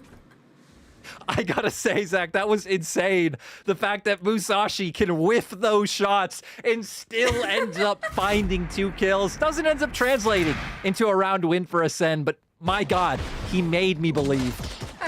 For a second, I thought it was going to be happening. I thought the spike was planted for this A-Link, but yeah, a little bit of a fumble, but it's okay. Musashi kept calm, was able to bring it back, and a little bit of a counter whiff from Kaden. We got to say, but at the end, just that confidence to be able to stick down that spike while Wacky watches, knowing the position of these 2 players, that's just going to make things much easier for Desire. Now, Ascend did get the plan, so you see a little bit of an investment, a couple of Sheriffs, Marshall as well, but it's going to be Vandals and Bulldogs across on the opposite side of the board here. If there's one thing I've learned from following Ascension so far, is that these eco rounds, they go well. If you have Sheriffs, anything is possible. I'm really going to keep my eyes. I was going to say on Musashi, but now getting picked off by Wacky, doesn't seem like he's going to be able to get much done. But the rest of Ascend, looking like they want to start exploring towards A. But Wacky with the Vandal, just able to spray down Monster and Batty G. Now Ascend, they have 2 players left alive, like you mentioned, trying to kind of walk up that A side, but it's still going to be Sassy kind of holding down the angle, gets the information, falls back, knows that there's backup now that he's low, and despite Ascend being able to kind of make their way onto site, I don't even know if they'll be able to get a plant. No, I mean, even if you ignored the gun disparity, still having like full utility up for Feku, still having the paranoia there for Kaden. They have so many ways of being able to get on site and challenge this plant. We can see here, if Alive can at least manage to get any more done, they will make it so 2 players have to rebuy shields, but I think you'd like to get a little bit more done if you are Ascend. Oh, the discipline. Players from Desire just waiting towards that link, and Brody walking up and tapping that Killjoy in the head here. However, Wacky denying the plant coming through now, was just going to be alive. 30 HP, Marshall in hand, and the ace will be denied as Sassy steals that final kill away. Desire, they find that conversion, and they only lose 1 player in the process, so pretty successful, I gotta say. Yeah, all off the back of Wacky finding those kills, really stepping up here to be the duelist you can believe in if you're Desire. And right, it might just be a pistol, then being able to convert the second round after investing so heavily. But I still think it's a nice start from Desire. You're going to take anything you can get when you are in this matchup. The question will be if they can hold on now that guns are online for Ascend. And hell, Brody, not that many orbs off from the ult. Yeah, Rolling Thunder only 2 away, almost online. If Brody gets a kill on the plant, that's going to be a really major ult that Ascent will have if they need it for this round. But Wacky, if necessary, has the Blade Storm as well for a tight corner, going, exploring now towards mid, but Ascent, they find the timing, get the flash right, but still Wacky in this power position. In fact, this entire mid push coming out of Desire just finds so much value, completely shutting down this full buy for Ascent. And now, what was a 5v5 10 seconds ago is now just left to Batty G and Alive. The wall spam coming out from Wacky. We're going to see Alive has at least made some decent way up a site, but you have 2 members ready and waiting in the wings. Already a smoke coming out. This one's going to be tough for Ascend to pull off. Batty G is so low as well. One well-timed shot timer will take care of him, as I was saying. And now it's just Alive in a 1v4. Doesn't know where to look. Despite the flash, though, still finds 2 kills. Has the tailwinds active again and is able to dash away to safety. Knows the position of the Sova. 40 seconds left. Plenty of time to work with. The problem is that Alive doesn't know where that second player is coming from. Does have some awareness, though. You do see him going on a little bit of an exploration. 30 seconds Crossfire left. being held by Desire here. Alive finds the first, but the Crossfire will pay off as Kaden will confirm the trade, and Desire, they find that bonus round that they had no business winning, but they did it so well. No, this is crazy. Had you told me coming in, like, all right, they take the first 2 rounds, whatever, being able to convert this off of Wacky, stepping up again, having the support of his team, just overall good read from Desire to be able to read the peaks out through mid, and then that Crossfire. I mean, gorgeous discipline coming through from Desire. Doesn't matter if they're the underdog on paper. They are completely stepping up here in the match so far. 8-1-1 on the Jet for Wacky. Yeah, Wacky kind of being that crucial driving force that his team really needs, and doing a great job at it, I gotta say. In this round, of course, Alive with that hero rifle. Something to work with, but not much really else in the pocket for Ascend, at least firepower-wise. They have that Rolling Thunder that we talked about. And I think this round is just gonna be them kind of taking it slow, trying to charge up those ultimates. Musashi is pretty close as well to that Hunter's Fury. It's very quiet. Yeah, just gonna poke and prod, see if they can find anything. It's just going to be rough in general, so I agree. I think seeing if you can get those knives online for Alive is Kaden. It's a disgusting shot onto Monster. Get closer to the Hunter's Fury's Musashi. That's really the goal of this round for Ascend. Again, I'm going to keep believing in eco rounds. I'm going to keep believing in these low buys. But so far, Desire shutting me up. Oh, it's not bad enough that there's like an economic deficit. There's just so much utility that Ascend have to work through. Alive though, coming alive here, finding that kill onto FIQ makes it a little bit easier to get into sight. But the jump down from Tag, that is huge. Finds the timing and the kills here. 3 for the Killjoy, and Wacky will be happy to get that final kill as Desire. They build up a lead. They've really done their research here. They've gone in, looked at how Ascend like to play this map, and they're hard countering them right now. I was going to say 100% win rate. Where is the 100% win rate that we were shown? But the anti-stratting clearly coming through, and Alive, you know, finding something. It's not even a surprise that Desire take this round, right? With the utility, with the weaponry that they had. It was just the timings they found that were so impressive. Now, though, still there with the Rolling Thunder, only 1 away from the Hunter's Fury. If you can't make something work with these ultimates as Ascend, then how are you going to find anything? Oh, the Operator going to be online in this round for Wacky here. Not able to quite connect the shot. Brody barely getting away with his life. There's still a very aggressive angle being held as they look to go forward and still push the issue on this A side. There are 3 players from Desire here. I don't know if Ascend quite have that information yet, but it seems like they got the read. Yeah, going to be able to back off. Very intelligent coming out from them. Explore elsewhere. No one on C. Is the alarm bot on B, and a nice stack up in Garage that it looks like. Musashi, you don't want to walk in there, brother. Yep. Owl Drone, you have one of those. Use that. Take flight. He's going to spot them out. I think he managed to see both of them, so that's gonna force a reposition out of it. Paranoia comes through. They know where Musashi is, but that counter smoke coming out of Batty G will be able to keep him alive, and Monster just walks through C, finds the timing onto tag. 1-for-1 trades as Sassy just pushes through, pushes the issue and gets the spike downed as well. That opens up an angle for Wacky to just hold down the line with the operator. The monster still doing everything that he can. And BaddyG finally being able to get that spike and possibly plant it if possible. Never mind. PQ says that's not happening today. BaddyG in a 1v3. We talked a lot about how much this player can do, but in this situation. Ooh. First one. That's going to be taken. Bladestorm online as well. And Wacky will be able to confirm the right click in that close range. But for a second there, Lyric, I thought BaddyG was going to have some magic coming in. I agree. After the first one, I thought he had it.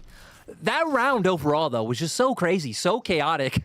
When we saw Wacky pushed up towards attacker spawn with the op, I was like, what is going on? But he was good for it. Able to find a lot of these opening kills with the support of his Sova to make it happen. And it was all these different angles that made it so hard for Ascend. And 5-0. 5-0 for Desire. Yeah, I might have stepped in here last second, but I definitely there was no world you could have sold me that this is where we would have been after the first couple rounds. When I saw map 1 was Ascend, when I saw Ascend's pick was Haven on map number 1, I was like, okay, that's pretty much gonna be a map in their pocket, but it's clear that Desire, they've really, been hitting the books, watching some VODs, cooking up some strats. For example, like Alive loves to go in for that early short control. He likes to really push the issue here, but if you look at how Desire is playing, they're kind of happy to hang back. They know they have a lot of utility in their arsenal, and if they can kind of trade that utility for getting Ascend out of position and just confirming those kills, it's been working out great for them so far. And even though some of these rounds have been incredibly chaotic, Desire, they're just super prepared strategically to just deal with anything that Ascend can throw at them. But are they prepared for an onslaught of ults? Because that's what seems to be coming up next. Exactly right. And you do at least have your own lockdown to play with if you want to try and opt into some sort of retake setups. Maybe play aggressively for an orb somewhere to get either Zazzy or Feku's ults online. We'll see how aggressive they're willing to play as Ascend gonna angle over towards a push towards C and Garage. This is where the op is. Just the op, 3 players in fact gonna be hanging around, and Desire take quite a bit of aggressive space here. Oh, Wacky still able to stay alive, does manage to bait the corner here, and Kaden, despite being checked, is still able to get the kill. Paranoia for Paranoia coming out, and BaddyG expects to teleport. He knows what an Omen tries to do here, and is finally able to get the kill onto Kaden. Now we'll be able to shadow step out of there, wants nothing to do with it, but it is just once again BaddyG versus the world. I just want to know at this point, does Desire have a man on the inside? Like, how are their reads so perfect for what Ascend want to do? BaddyG not going to be able to find anything. Being taken down in the end, but every time it just seems like Desire know exactly what to expect. Having 3 members towards that C site, finding the opening pick with the op, and then just able to convert from there. Ascend not really showing us much of it. We haven't really been able to see like any mid-rounding, any pivoting, any pooling of rotations from their side, just committing to some of these pushes, and Desire are good for their shots. Exactly. For a lot of the time, on this particular map, you talked about the rotation aspects of it. You really need to create pressure on that defense by finding a pick or 2. But so far, Alive, even though he has 2 initiators to set him up, it's just not been working out for him and the rest of the squad here. Early shock dart to expect that spam coming in from PQ, but not gonna find anything. And Musashi taking quite a bit of chip damage from that spam. Definitely not going to be feeling good after that one. I'm happy to see Ascend exploring a little bit towards A. It feels like after some of the earlier rounds in the map, after losing those, they've gotten a bit sheepish. It's kind of nice to see them prodding towards here again. But remember, we do have the lockdown available for Desire, which is why they feel fine playing for this retake. So Ascend, they're going to get control of the site. We're just going to see how they have to play it as Caden finds the pick on Monster. Huge multiple ultimates being committed here. Rolling Thunder traded for Rolling Thunder, denying that retake early on coming in from Desire here. Off the back of that, Brody trying to position himself to hold his crossfire with the live. The smoke still being a menace. The Wacky with the shorty might be able to jump in at any second. Takes a bit of damage from the shock dart. Paranoia is immaculate, but still Brody and BaddyG, they're able to hold on for dear life. These 3 players are just like, it's like a meat grinder here at this point, as every single player from Desire is getting torn apart. Tag finds 2, but Brody will deny that, and finally Ascend find a round. Really well played out of them. I like how they went for that Rolling Thunder Hunter's Fury combo to just deny that retake right off the bat. Yeah, it was beautiful. The level of aggression coming through, and then you pointing out the crossfire setup, like nothing they could do, nothing Desire can do to try and get out on site. Great positioning coming out from them, and then even things like when the recon bolt coming back up, being able to utilize that, just put so much pressure on the defenders. And now the question is, if they broke the mentality of Desire, if one loss is enough to bring them down in the trenches of despair and actually get some more rounds, but Wacky doesn't look like he's despairing. Still going forward. Yeah, once again, taking up that early space towards short here. But it's going to be a little bit of a change of plans, as it seems like Ascend, they want to explore this B site. Shock Dart to try and break the Killjoy utility, but that alarm bot is still going to be active. Turret, Nanoswarm comes through as well. You see Tag trying to push through off the back of that, but Musashi ready for it. Paranoia as well to deny the rest of it, and these two players, they're going to both be caught by it. 4v5. Now we're going to see Wacky once again aggressive forward. I wonder if the Owl Drone is going to end up catching him. Oh, does it look like it's Shorty? Oh, no! Oh, Musashi. You didn't need to go out like that. Still, Body G finds one as well. Huge kills coming there as they're able to just jump out and break the lockdown. But lockdown, it seemed like the lockdown was just a bait here, as the remaining Ascend players, they just clean house. Yeah, great to see from them. Ascend able to string rounds together. And you know what?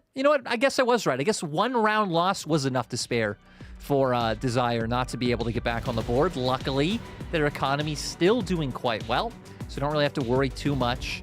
I guess there will be questions about potential maybe missing utility or things going into this next round, but should at least be able to have rifles. Yeah, at least the economic situation doing a little bit better here. Lockdown coming out as well, so at least that's something that Desire, even if they lose the round, that's a major ultimate that they no longer have to worry about. But the thing about Ascend is that they're a team that has a history of kind of looking a bit shaky on their first map. They start a little bit slow, and I think that this timeout from Desire, not just for them to make a game plan, but also just to kind of derail Ascend from building up on that momentum they found in that last 2 rounds here. Yeah, I definitely agree. Wanting to stop them in their tracks. Now, I mean, honestly, even finding success in different ways. I mean, we had the round where they had the ultis available. They kind of had that nice execute setup able to come out. And last round was pretty much all chaos. Honestly, maybe even a bit of like fortunate timings coming through. Dodging out on like the Owl Drone from It Was Alive to be able to get that one. But now we're going to see what they can do here. Going in, we don't really have that many. We're not close to any ults on the side of Ascend, other than obviously having the Omen, but fast Hunter's Fury coming out. Will he be able to get any chip damage? Doesn't look like it. Not a single tag, I think. It was a nice idea to be able to use your stun and then use your Hunter's Fury to find a pick early on, but Ascend, they're kind of changing up the pace. A lot of times you see them go for that early mid push, and now instead they're looking to walk up into A. But once again, Wacky just has the read. If Alive isn't careful about it, it's just gonna be a free kill. It's gonna be Musashi going down, the Sova, the player that you really want online, but Alive and Badiji, they're able to kind of bounce back here. Badiji goes for the TP. Not exactly what you really want to see, but nevertheless, Wacky still desperately fighting for his life here. 1-for-1 trade, 2v2 scenario, and it is the Killjoy and Breach versus the Omen and Sova. Killjoy on the lurk, Monster finds the kill, and now Kaden in a very awkward scenario. Yeah, I mean, at least has the ultimate to play with to try to get that spike, get the plant down. Even having smokes at least gives him some potential options in the post plant, but still would require a bit of a misstep to come out from Ascend. At least Monster and Brody tagged up, Monster especially only being on that 30 HP, so not impossible. We won't count Kaden out. You know, we were selling the sick controller plays able to come out. I wonder if he's just going to save. I think he expected the rotation to come in after Monster got that kill, but instead they just play it safe and go for that A site instead. And now Kaden on the flank here. I don't think there's any Killjoy utility to really give away his position if he goes through long, and that does seem to be the call here.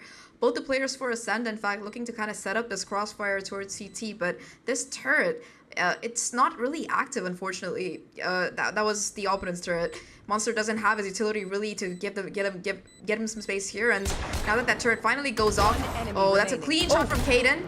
knows the position of Monster. 1v1. Monster is so low, but the clock has ticked so far here. And Kaden, the most he can hope to find is that kill. I don't think he has enough time for the spike, unfortunately, and that will be another round for Ascend. It was so close. And like you said, I mean, even turret being there for the side of Ascend doesn't matter because of the positioning that we saw from Monster allowed Kaden to isolate that first duel and then be able to come out. But still, they bought enough time to be able to convert the round into a win. This one was another just very messy one, especially with some of the lurks that we had coming through. A bit unfortunate for Desire that they weren't able to put another one on the board after the great string of 6 rounds they had. But nice, now we actually have a bit of a map. We have a bit of a game with Ascend able to turn into 3, and with this buy, you would expect it to be 4. Things are slowly but surely kind of swinging back into their favor. Early TP from BaddyG to find some information. Does spot out FAQ. It's gonna be like, yeah, you know what? I don't really want to push the issue on the B site here. It's gonna be just a Sheriff in the hands of Wacky, looking to do some damage. Monster holding down the angle, but still Wacky finds the better of him. Doesn't even take a lick of damage in the process, and first blood once again in the pockets of Desire.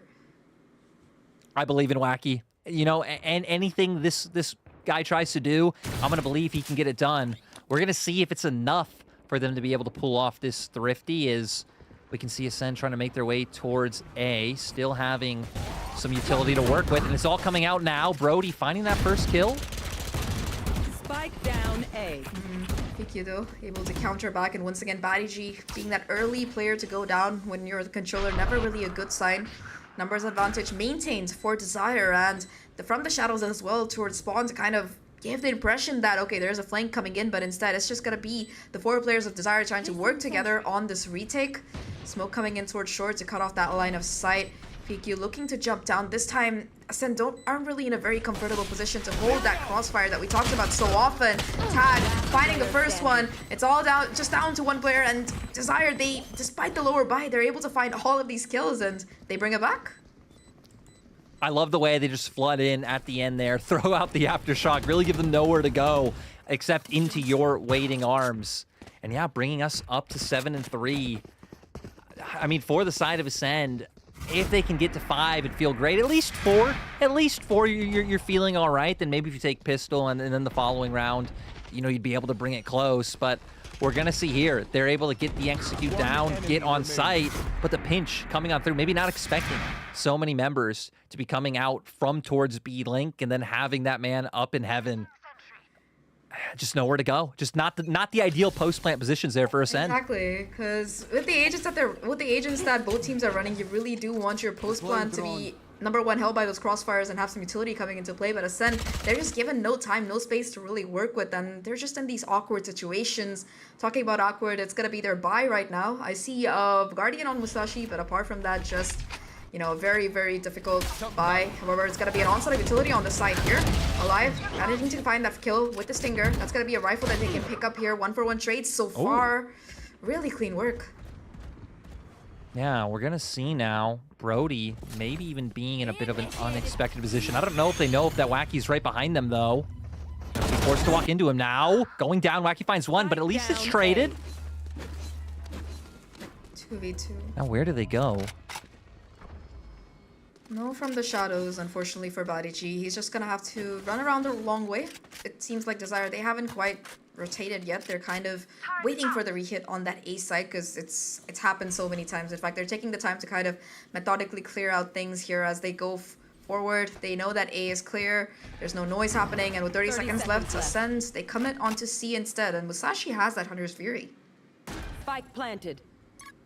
So we'll at least have some post-plan options to play with. I guess the question is, does he expect both members of Desire to be wrapping all the way around? We're going to see if they split up now. Ooh, they won't even know that BaddyG is making this angle. Standing. BaddyG has the positioning here for the 1v2. They aren't really going to expect him to do this wraparound so quickly here. Might be able to find the timing as he comes back from behind, but if that smoke comes in on the spike, it's going to make things so much difficult. BaddyG finds that first kill, but it seems like Kaden is looking to just stick it, gets halfway through, and swings out of his own smoke to confirm the kill onto BaddyG. 17 HP, not going to be able to get that 1v2 done, and Desire, they find 8, very close to having a dominant lead in this half. Last round. It is seriously just mind-blowing how dominant they're looking against Ascend. And this round, I mean, the mind games on mind games, especially the full wraparound, like you said, for Desire, like expecting the re-hit to come through, they go all the way around, which maybe you think Ascend won't read. Honestly, do they really read it? I don't know. You find a 1-for-1 and then Batty G ends up wrapping around and that ends up being wild. Now we're gonna see going into this last round, you have Hunter's Fury, you have Rolling Thunder online, should open up guaranteed access to a site, and with that, Desire are actually reading a push to come through A. It's not the right read, so Ascend, we'll see how bold they're willing to be, because C site open for the taking. Yeah, just a little bit of Killjoy utility there. You do see Tog, of course, just seeing that anchor towards this garage area. Rolling Thunder coming into play will give away the game. That C-side is that point of interest, but the push through B, FIQ able to find so much value. Tag finding a second as well as Batty G gets a little bit too aggressive for his own good there. Now 3v5 scenario, Ascend, they have the spike down, but oh, the bait TP is there. Musashi barely getting away with his life, and it's just going to be Musashi and Brody versus the world here. Initiators doing their best to try and clutch this out. Musashi in this corner has so much work to do, but unfortunately, it's just gonna be a simultaneous elimination across the board in Desire. We get to that special Valorant score of 9-3. I wonder what's going to happen when we do swap sides with Desire going on attack. Ascend. I mean, you just wonder how like used to they are being in this position, being the underdog on a map, and being this heavily of an underdog, right? We're not talking about like a 7-5. We're talking about a 9-3. They're going to have to get a lot done on this defensive side. It's going to have to start here from the pistol. Last time around, Desire taking the pistol, taking the bonus, pushing it all the way. So a lot of pressure now on Batty G, on the players, Zach, that you were saying that we wanted to see step up for the side of Ascend, kind of being that top fragger right now alongside of Alive. They both need to come alive in this round. It's kind of a, I hate to say it this way, but it's just kind of a team diff situation going on right now. Wacky has as many kills as almost like the top 3 players on Ascend together, more or less. So he's having quite a good game. So Ascend, you might hate to say it, but I love to hear it. So preach, keep preaching. Yeah, Wacky's having a great time here. Now though, he's continuing that kind of fast-paced play that we've come to expect from him. Able to just take this A side for free. Ascend, they seem to be opting for kind of like a retake strategy here. Shock darts are gonna be coming down, chipping away at both the Omen and the Breach, but the spike still goes down. Yeah, I wonder how much they're expecting 4 members to be coming from spawn. We're gonna see now as we do have Zazzy waiting in the wings. First goes over. Well, Ascend to come through that flank area, but still Kaden under Heaven being an absolute menace here. Now a 1v2 scenario. Brody with the ghost finds that first, taps the spike, knows exactly where Wacky is, and with the last bullet gets the shot. Ascend, they keep themselves in this as they find this very crucial pistol, and Brody, the IGL, he's gonna be the hero. It was so close, but the 4-man flank actually pays off. They were definitely sweating. They were definitely sweating in that round. As we're going to see here, I mean, once the re-hit comes through from Ascend, Brody able to clinch those 2 clean shots. And that's why, I mean, hell, you said it a few minutes ago, right? It's been a team diff so far for Desire, but it has really just been one member stepping up to where across the board Ascend, kind of in similar areas in terms of fragging power. So it's nice to see now Brody stepping up in this round to be able to bring it across the line. And now you'd expect them to be able to convert. We'll see how fast Desire want to play on this eco. I'd love to see them just charge in, run and gun, full send it, and hope for the best. Does seem to be the call here. Flash put in towards that garage area to deny possibly somebody from just peeking out and getting a couple of kills. You know, on these pistol like anti-eco runs, it's always a good call to kind of just go in for that quick hit on the B side, because your main objective is to at least get some money in the bank. But Wacky with the Sheriff just manages to find 2 frags of his own, really crucial ones to boot, and Ascend suddenly they're on the back foot despite their economic advantage. Batty G tries to, you know, swing back and equalize your Kaden, whipping the shots. Batty G on 14 HP doing his utmost to keep Ascend in this. Now the 3 remaining players, they're just playing towards the main B main, sort of in that pocket there. Musashi finds both of them, but doesn't know where Wacky is. 4 HP, finds the kill, and now it's a 1v1. Musashi has more HP, but the clock is still ticking. Goes forward, finds the kill, thankfully, and will be able to get the defuse now. That was a roller coaster. That was so great. The fact that Wacky manages to make them sweat that much, manages to keep it that tense. And it really is just Wacky showing up. I mean, the rest of the members of Desire not really able to find anything. Maybe it's an unfair expectation for me to expect them to do so after Wacky finds this kind of lucky, also, you know, cracked kills that he does to open this one up. I love that Ascend also try to re-push into it by being a bit aggressive themselves and not allow for... trying to not allow any guns to be picked up at the end of the day. Now we go in round 15. Are going to have, again, a decent gun buy for Ascend. Some Bulldogs, some Guardians, but definitely not anything that you can't make work. And we're going to see Desire wanting to start off decently fast. Recon Dart down towards Sewers. Not going to get any information down there, so they're going to want to keep trying to clear this. But I wonder if they're ready for Alive. Ready and waiting on the opposite side of the smoke. Does use the Aftershock to clear out this corner. And Wacky still manually checks it as well, just in case somebody did take some damage there.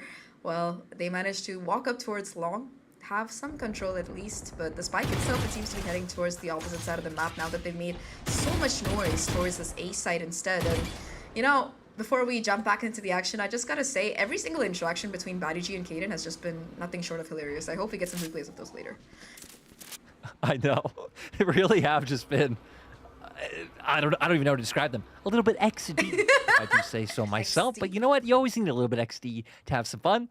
So we're going to see now Musashi actually finds one. So many members of Ascend are here. And they're going to find these kills. I know that Italian food is really good, but it just seems like Desire have kind of overcooked themselves, made a lot of noise towards C, tried to sell that it was a fake, they're going, sorry, made a lot of noise towards A, tried to sell that they're going C instead, come back towards A, get slaughtered by Musashi, and now they go into that B side instead. 3 players left alive, at least they will be able to get that spike plant, but Monster holding the angle, finds 2 kills. It's all just down to Zazie here, 71 HP, 6 HP, make that, pushes through, finds Badiji, but if he comes out of that smoke, that turret will take him down, but before that, Brody puts him out of his misery. So Ascend, remember, it was like 0-6. It's kind of like catching up now. You know, to go back to your point about the overcooking coming out from Desire, you know, I'm American. We're not necessarily known for our great cuisine. And I've been known to overcook some pasta. So Desire, I totally get it. I'm on the same page as you. It happens sometimes. We're going to see Ascend at least able to convert this and bring it to the next round. Even if Desire, I mean, Desire have been great at making all of these rounds a little bit tense, making Ascend have to sweat just a little bit. But I mean, now we're starting to see what we expected from Ascend. You know, that powerhouse that was built up, that was expected to just kind of sweep through this group so easily. Already working towards a lot of key ultimates. I mean, Hunter's Fury almost up for Musashi. You're only a few points away from the Rolling Thunder. A lot to work with potentially soon. They look very, very comfortable on this defensive side, and already though this angle being held by Alive goes and check. The Bladestorm was one of the key homes. Alive just getting that royal spray down. 4 players gone in 4 seconds for Desire, and now Zazie in a 1v4. Spike drops in the open, caught, blinded, demolished, and another round for Ascent. More synonyms. Just keep going. Yeah, just keep going. Keep I'm not a dictionary. Your name is Lurk. Yeah. You should be the one, you know, coming up with these. You know what? I've already been criticized many times by my colleagues that my name is not fitting whatsoever to who I am as a person. Now, Desire, not even thinking to check this angle. Great read coming out from them. And what do you even say about that play, right? They just don't check the corner, and Alive's able to find so much off of it. Now, Operator coming on through. 13 kills picked up. That is on C, so at least Desire avoiding that for now, but also maybe not having the knowledge that it is, you know, online at all. I mean, Alive does like to kind of play with the rifle instead sometimes because he just likes to get really aggressive. As you can see, he doesn't care that he has an operator. He's just gonna be taking a nice little walk down C on this fine evening, looking to see what exactly he can find here. Manages to take long control, so this is gonna be a very crucial engagement that's coming up. You do see that Desire are looking to get a little bit happy here, and VQ will find a very important kill as Alev goes down, and that forces Badigi to rotate over. In fact, triggers an entire rotation. 3 players coming to reinforce that site.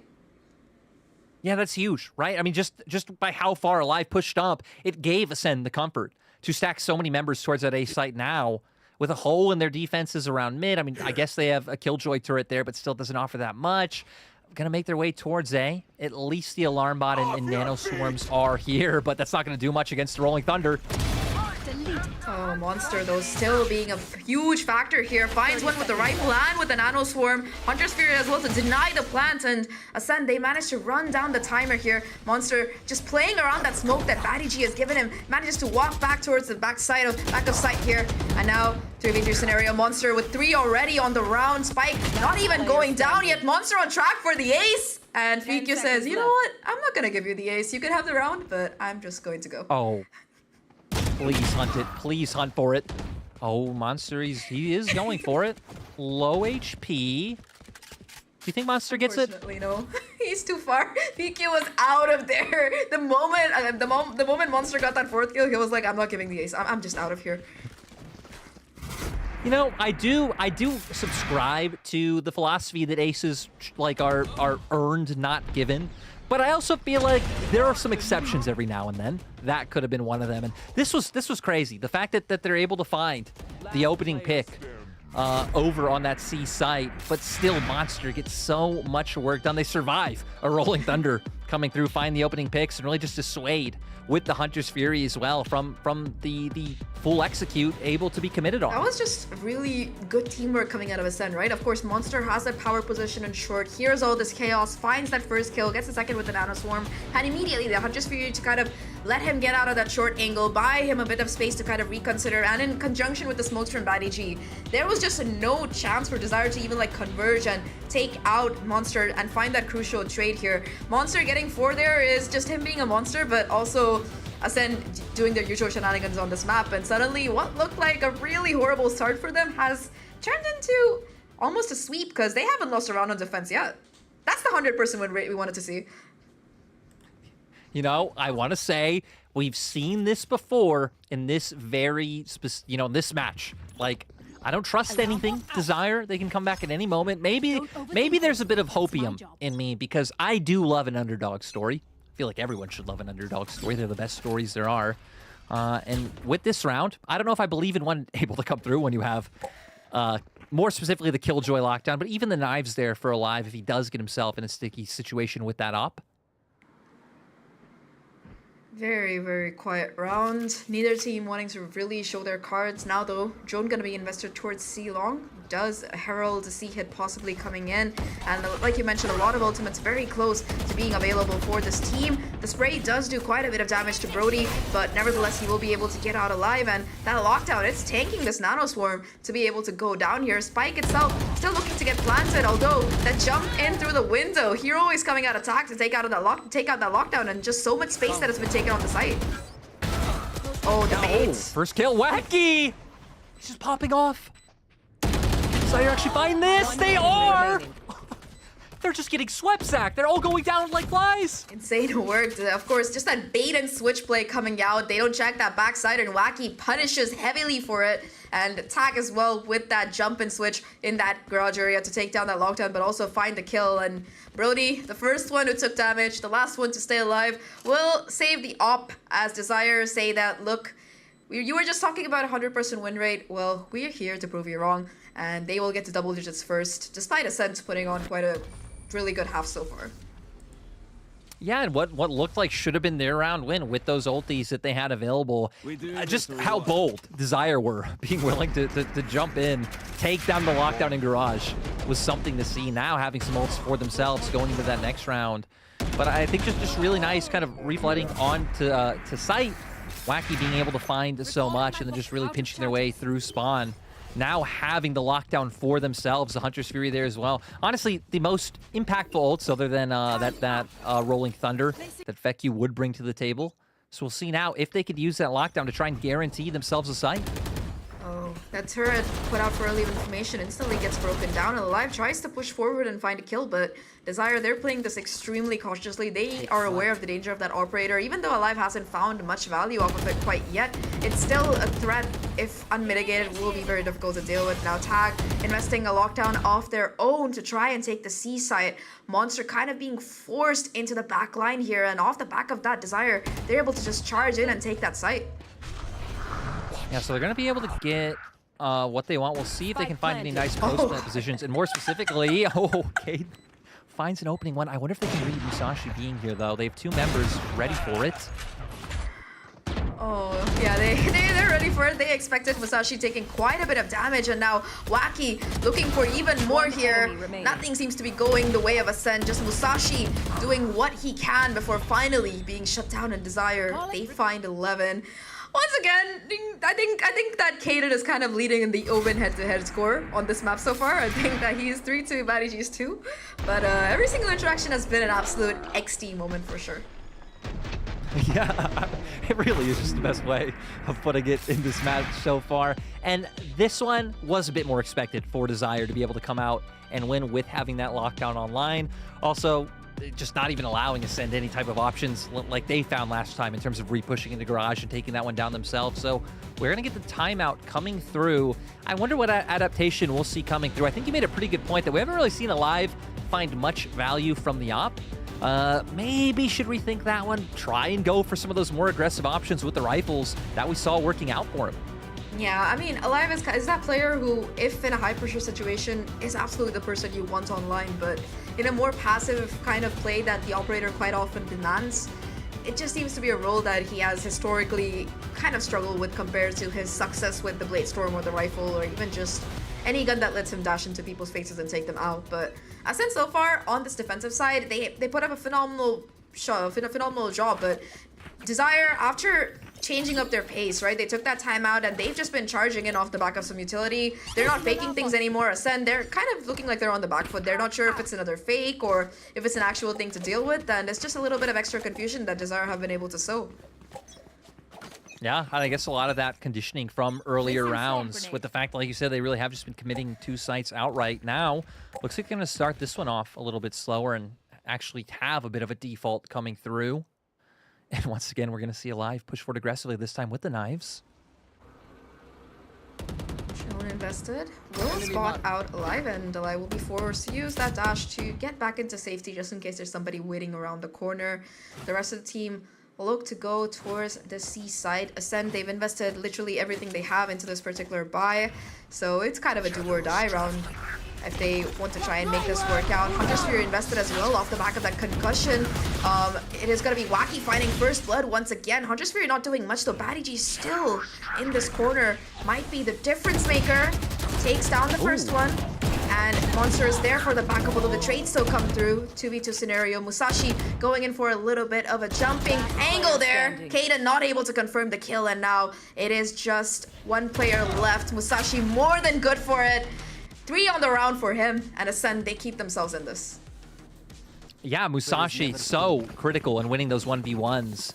Kaden, I think, really needing to step up there. And a lot of the utility that I guess Desire would have needed to re-clear that corner just being used right off the bat to get onto site. We saw, like you said, nothing really found from the Hunter's Fury. And then push, just trying to, honestly, just dry peek, swing out of the smoke. Not working out for them, having nothing left to like get a blind out or try to clear him out. So we'll end up with the round going in favor. Oh, Alive this time finally being able to get the better of his Jet counterparts here. Looking for a little bit more, though that wall is not quite as paper thin as some of the other walls that you see on this map. Monster as well holding down the angle, a rare roof coming out of him, and it will be Tag getting away with his life. His numbers advantage still in favor of Ascend here. And I like how Musashi's like, do I shock dart left? Do I shock dart right? You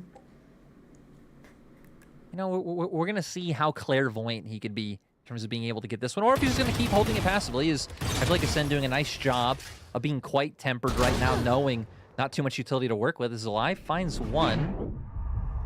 Oh, really nice paranoia, but Alive still being an absolute menace on the site. 4th on the round already, and again, the ace just gonna be denied for poor Alive as Monster finds that last kill.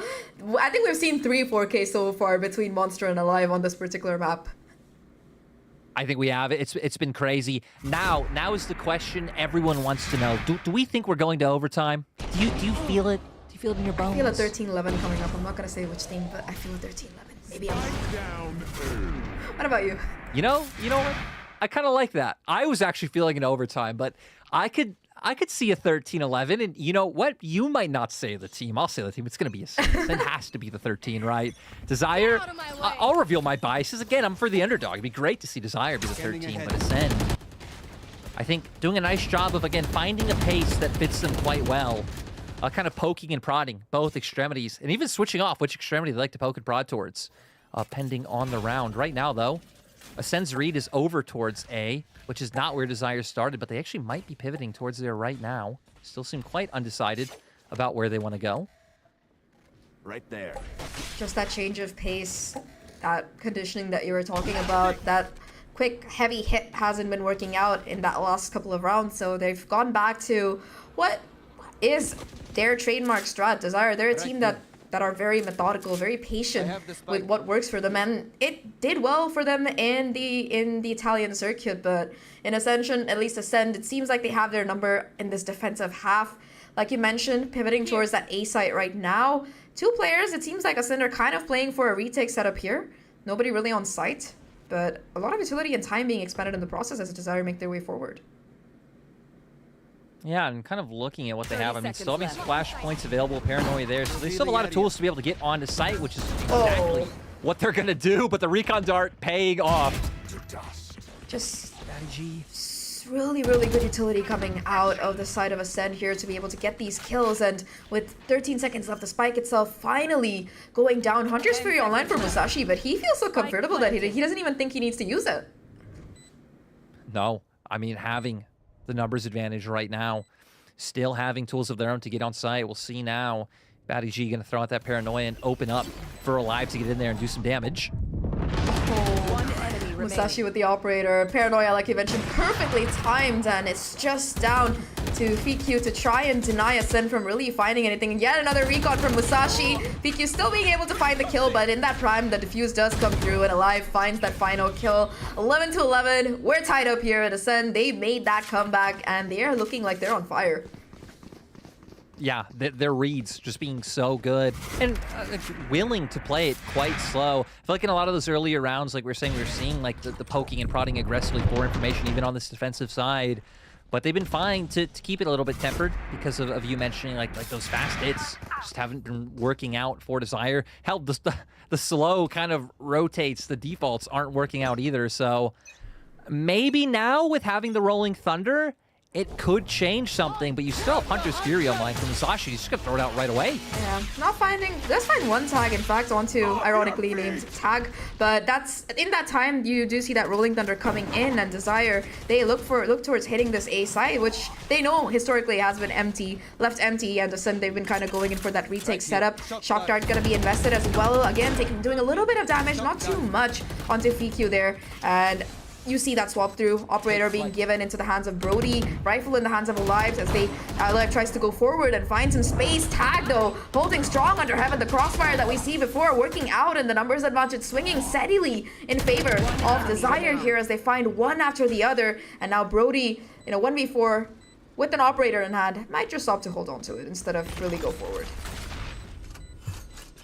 I love how bold he's being. He's still thinking about it, and that's what we want to see. Oh, he's going to actually commit for this. Wasn't the right choice at the end of the day, but you know what? We respect people who are bold and look for the aggressive options on the B stream here at Ascension. So we love that for you, though. Desire, I guess 13-11, if it does happen, it will be for Desire. And I feel like one of the big things we saw different in that round was the fact that Desire were able to get into those ideal post-plant positions, right? The crossfires were able to come out that time, and a lot less utility to work with for Ascend, especially with things like the Hunter's Fury being used right off the bat to try and find that chip damage. Desire having the chance and opportunity to close it out early. They just need one more round. But talking about live, oh my god, that's a TikTok shot if I ever saw one. Just goes for the up trap and dash forward, finds a crucial kill. And with that breach offline, it's going to make things a little bit more difficult for Desire to make their way forward onto site here. Everything seems to be in Ascen's pockets here. They have the numbers advantage, the ultimate advantage, the economy advantage to push this to overtime. Yeah, they even have the advantage of having a guy named Batty G, and that's something you always need on your team, but there we see Brody actually throwing out the Rolling Thunder, going to prevent any access to the site from coming through. I feel like a lot is going to rely on Tag if he wanted to keep going for this to Garage. Spike down, C. Huge kill from Musashi. They know that the spike was dropped. Of course, the retrieval is there, but Batty G, again, awareness of this lurk here, the timing. I don't think that Batty G spotted Tag, so Tag might still be able to find some value off of that power position in Garage. Yeah, that's definitely what you need, sadly, for Desire right now. They're walking in, and Monster's ready and waiting for this. And we've seen Monster have some insane rounds so far in this map for Ascend. It's the first. Oh, beautiful stun. Finds both. Spike down, B. Yeah, we're heading to overtime. I think you called it, Lyric. You said it. You know, it feels like an overtime game. I was wrong. You were absolutely right, and it's always nice to see more teams. I mean, more plays from these teams. Like, I felt like it was an overtime, but when you said 13-11, like that sounded pretty spicy to me. I was up for that. I like a little bit of the spice. So sadly, we don't get that, but maybe, who knows? Maybe we go to like 25-25 overtime, and we get the spice that way. Both teams keeping us here for a few more hours. Sorry, Munchables, you're gonna have to wait your turn to, you know, get to cast with Zach. It's my turn. Wait your turn. Yeah. Of course, like Lyric mentioned, unfortunately, our caster for today, Ash, has some technical difficulties, so you are joined by the previous game's casters who, despite that banger of a series, are still doing a very energetic, fantastic job. So, huge shout out to Lyric and Munchables. That was fun! Of course! That was a good time! Oh. Gonna see some pretty aggressive positioning coming out from Desire Wacky. Hell, we saw this earlier in the map, that those defensive positionings... Oh, no, actually missed the shot! Oh, but that was just a bait. Sassy able to jump up and find the next two kills. They're both alive and Brody going down. I like how Alive was just like, yeah, we got Wacky. We did the job. The site is ours. And then Sassy's just like, nope. Nope. No, it manages to hold it, and I feel like that's so good because I feel like earlier in the map, we saw those aggressive pushes from Wacky working so often, which is how he's gotten up to such a ridiculous scoreline now. 3 members pushing through sewers onto site. We'll see if Zazzy spots them out. Looks like he has the recon bolt ready and waiting. One off of the Hunter's Fury as well, so if Zazzy can get another kill, that's going to be a really huge piece of utility that he'll be able to use to his advantage. Oh, Musashi just walks into Fuku's crosshairs, and now a 2v4 scenario here. Desire, it seems like they have kind of an overwhelming advantage, and there's no utility really left for a flank either, so it seems like they're going to have to be very, very careful about how they want to play this. Both the Paranoia and the Concussion hit perfectly. Batty G forced the Shadow Step out of there. And it's just going to be the cleanup crew coming in as Desire. They find that first overtime round. Yeah, they just got overwhelmed there. I mean, you were pointing it out, right? I mean, like, throwing out the Concuss, we have the Paranoia coming out from the Omen as well. There's really nowhere for anyone on the side of Ascend to go. It was a good try to make things work. And honestly, for that round, right, it was all Zazzy coming in, the hero, after Wacky not able to find that opening pick. So now, once again, it's going to be Desire's time to try and close out the map, find the upset victory over Ascend, and then potentially move on to map 2. And, you know, we're far away from this, so I'm definitely getting ahead of myself. But if Desire 2-0 Ascend, is that even like a multiverse reality that is possible? I mean, the nature of the multiverse makes it that it is definitely a reality that is possible. I don't know if it's That was probable. A dumb question. That was a dumb question. I'm sorry, I read too many physics books in my spare time. Or, well, science fiction anyway. But, you know, back to this particular series here. Desire, I think that both teams, they're kind of struggling on that attacking side. They've managed to prove that they can put up quite a strong defense front. So whichever team does win their attacking round first, it is going to be them possibly taking that overtime, whether it's Ascend or Desire.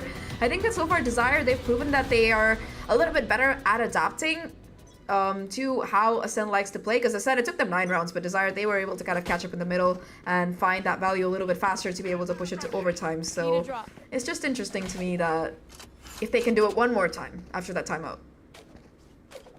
Yeah, and I feel like a lot of like those pivots from Desire are some of the wacky, maybe a little bit more aggressive plays or like unexpected lurks that we've seen come out from them on this attack app, or at least lurks that Ascend aren't expecting. This time, we're gonna go pretty fast for some control up C. Wonder if Ascend are gonna try and respond with any push up A and get some good control for themselves, but no. Looks like they're still fine playing relatively passive, which was working for them on their defensive half. So I definitely don't blame them. Yeah, they're just playing the patience game here, so as to speak. And you don't see any overt aggression really coming out. Alive taking up quite a bit of space towards that short angle with that operator. Like we talked about, hasn't found the greatest success with this particular weapon, but hey, it's better late than never. Just gets spotted out by the Sova drone though, so we'll be forced to reposition. And with 1 minute left, it does seem like Desire, they're looking to set their sights towards the A side instead, because they managed to find quite a bit of info. And I wonder how this does go if they do decide to pivot, because it's always been Wacky opening up the round for them. But if they go A, it looks like Wacky might even just wait here either for a lurk or see if someone else will push out, or might even just eventually have to take this duel with Batty G. That smoke will enable most of Desire to kind of cross through, and Wacky is there as the single fake available, like just single-handedly faking the site by himself. Finds that huge opener, though the trade is immediate, and now it is just going to be Alive towards the side of the map who will be shut down. So Desire, they have that A site, they have the time to reposition and get that spike down, and suddenly Ascend, things look really bad for them. Yeah, and you said whichever team can win on the attack half is going to be able to take this. Desire maybe just doing it right away, having some utility to play with, right? They have shock darts, they have paranoia there, recon bolts back up. I think this is going to be rough for the side of Ascend. You might have a paranoia here, but... Ooh, okay. Oh, already finds one. Sashi, just through the smoke, through the spam, is able to get it. Kaden, though, holding a very unconventional angle. Still, though, kills coming through, and now it is just going to be Killjoy versus Killjoy. Tag makes the difference here, and it will be Desire stealing away Haven and destroying that 100% win rate record that Ascend have. Yeah, I don't think anyone could have expected it coming in on their map pick and being like, okay, you know, you can understand why they do pick it up, because they had quite a solid win rate on it over in their own like domestic split 2 run, 67% win rate. But still, Ascend was supposed to be viewed as a different beast, showing they're not, and Wacky especially stepping up. I will say, if it requires a performance like this coming out from Wacky every time, that can be a little bit concerning of like if these results are replicable. But hey, as long as you can like close out one more map and again start getting yourself on the board, that's all that matters here. Yeah, definitely. Them being able to take Haven away, even if it wasn't overtime, is huge. And of course, like you mentioned, Wacky, that key factor. I think by the end of it, he had like, what, 33 kills? I'm not exactly sure. I'll have to look at the scoreboard, but at least a 30 bomb for sure. And Wacky just made all of this possible, but the rest of the team as well, they were there to kind of like support him. This last round, for example, Wacky single-handedly being able to sell a fake on that C side and enable the rest of his team to just kind of walk into it and take it without too much trouble. That's going to make things really, really good for Desire. Looking at the scoreboard here, of course, 32 kills, pretty close. Nobody even comes next to him if you look at that scoreboard. Up next is just Alive. Oh. Yeah, and I actually love that you point out that fake at the last round, because every other time Desire went for any sort of sight hit, it was always Wacky leading the way. So I can totally understand if you're Ascend in that position, why you would think the rest of the team is there backing him up. But again, just overall good IGLing coming out from Desire, good coaching being there too. And yeah, we got an upset. We got unexpected me and you cast, which has been fun. And you know what? It was just great being here. It was great being here, especially if Desire can close it out in the next game. Because again, I'm gonna keep being biased. Underdog stories are the best stories we got. Well, they've definitely made a pretty good start so far on map number 1, but map number 2, which is their pick, is gonna be Fracture, and we're gonna be having that coming up right next. But before that, we're gonna be taking a little bit of a short break, so we'll be right back.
Welcome back, everyone, to VCT Ascension EMEA. I'm Zach, and replacing Lyric for today is going to, or for this map anyway, even though we go to a map 3, is going to be Munchables. It's nice to see you. I see that you changed your socials as well. How are you doing? Yeah, this is me, Lyric Lols. I've, had a little bit of facial reconstruction surgery. I've moved continents, but we're here for game number 2. What a banger of a game 1, by the way. I was just sat here watching the whole time, like, we went to overtime after such a one-sided start as well. Desire just about winning it out, but my God, like, that really couldn't have been any closer at the end. Yeah, Desire managing to overcome the power of the quote-unquote 9-3 curse to be able to push this to map number 2 and breaking Ascend's 100% win rate on Haven, arguably their favorite map. But, heading into this Fracture pick here, it is chosen by Desire. They've had a fairly successful time of it, even though they've only played it twice. They have a 50% win rate, and in this Ascension tournament, they managed to push it to that double overtime against CGN. Still didn't go in their favor, but at least it's a map that we've seen them play on, so we know what to expect. But for Ascend, right, this is a map that they have barely played historically, and more than that, they have never played it so far in this Ascension tournament. So I'm really curious as to what we can expect from them.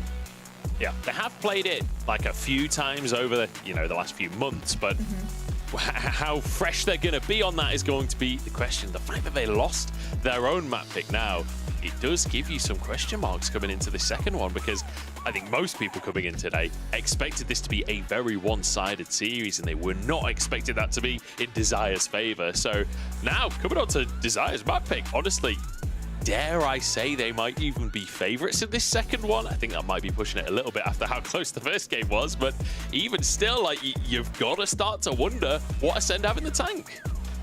Yeah, they're coming off a loss. This is a map that they've had success on, but we haven't really seen them play it through. Of course, they're a team with a very deep map pool, so I think that they do have their bases covered. I was going through the previous, agent picks for both of these maps, and what I noticed is that something that might be a huge differentiator in this particular map today might be that Duelist pick, because while Ascend does like to put Alive on that Jet most of the time on this particular one, Desire, they kind of flex between the Rays as well, so it's gonna be pretty interesting to see what duelist either of these teams come up, and both of them, they have their viabilities, because both these teams like to run Fade on this map, and Fade with Rays is just really good synergy. Absolutely. I mean, Rays can do so much on this map, especially when you're trying to hit a site that ends up with more players than you're expecting. That ultimate, the blast packs can buy so much space for the team, which a lot of the time it can feel like Jet doesn't necessarily have that same space buying potential on Fracture specifically, just because you don't have all the explosions flying around everywhere to buy space. Like the rocket into Canteen, the rocket towards the site on A side as well. Like, there's a lot that Rays can do the Jet won't bring to the table. However, Jet also has her own strengths on the map, so we'll have to see once Agent Select comes on through. But to be honest, I feel like I'm excited to see how the two teams choose to play this one out as well, because we saw some pretty clean executes over the course of that first map. And, Fracture, I feel like, is one of the maps where it's always a joy to watch teams that have good, clean executes. It's always a joy to watch how that utility is used. I mean, when we were watching Tokyo, I feel like Fracture was one of the best maps to watch in terms of figuring out how coordinated a team is and how well they're going to use their kit together. Definitely, for sure. And of course, Fracture being one of those maps that, despite only having 2 sites, is just so big. You have those 4 ult orbs as well. A lot of viability for the defensive side to really try to get their ults online faster. Both sides, in fact, for that matter. But I think the biggest difference maker is when you're on defense on Fracture, it is just so difficult to get information unless you take that risk and push. And Ascend in particular, this is a map where they have shown that they're able to just find those timings on this map, being able to find those entry picks. You just push through one side of the map, clear it out, and by elimination figure out that it's the opposite side. But on the countering them is Desire. They're a team that's known for their extremely strategic, patient kind of play. And today we saw a masterclass in that second half. Despite Ascend being pushing forward, bringing it really close, in fact taking lead at some point, you did see Desire able to just slow it down with those timeouts and keep themselves calm to be able to push it in. And the final factor for Desire, of course, Wacky. Do we need to say anything else? Well, after that first map, I think he spoke for himself. Phenomenal stuff coming into the server. And you've got an organization here, Ascend, literally first ever world champions in VALORANT, right? They're desperate to make it back to Tier 1. They're desperate to make it into the VCT after being denied on the partner program, right? But then on the opposite side as well, you got Feku, who previously was on London United, did play in Tier 1 Valorant. Desperately wants to make it back after being in the Italian scene. And certainly underdogs from the Italian scene, but that's what we said about the Portuguese earlier, and Saw managed to pull their series out. Yeah, that was a very satisfying match. I was Ash and I were watching while waiting for you guys to wrap it up, so you never really know how it goes, and that's what makes Valorant so fun, right? Despite the odds saying overwhelmingly that, okay, this team has a 100% win rate, this team is really good on this map, there's always the possibility of that upset coming in. And Desire, today so far, they've shown that they've been able to do their homework, they've been able to prepare for whatever Ascend was able to bring to the table on Haven, and now Ascend, they're facing that pressure, they're down a map. You do see that the agent picks coming in, and like we talked about, right, it's going to be Alive on that Jet versus Wacky, who switched over to that Raze. Apart from that, more or less a mirror comp, except for that controller. It's going to be pretty interesting with that Raze and Fade combination coming in particular. So both of these teams with 100% pick rate of these compositions. Very similar compositions. You know, you mentioned before the Raze and the Fade being the alternates, and then also the Astra coming in for Badiji versus Kaden on the Brimstone, which I would say Brimstone probably more standard for the Fracture, but you do see a fair bit of Astra as well. See how the two teams are going to approach this one, though, as we get onto the map. And I have to say, like in map number 1, obviously watching a good few of those rounds, I feel like Kaden had some really big rounds as well. Kaden, not necessarily top fragging in the server, but there was a few of those rounds where he really kept his cool in clutch situations. Impressed by him in the first map of the series.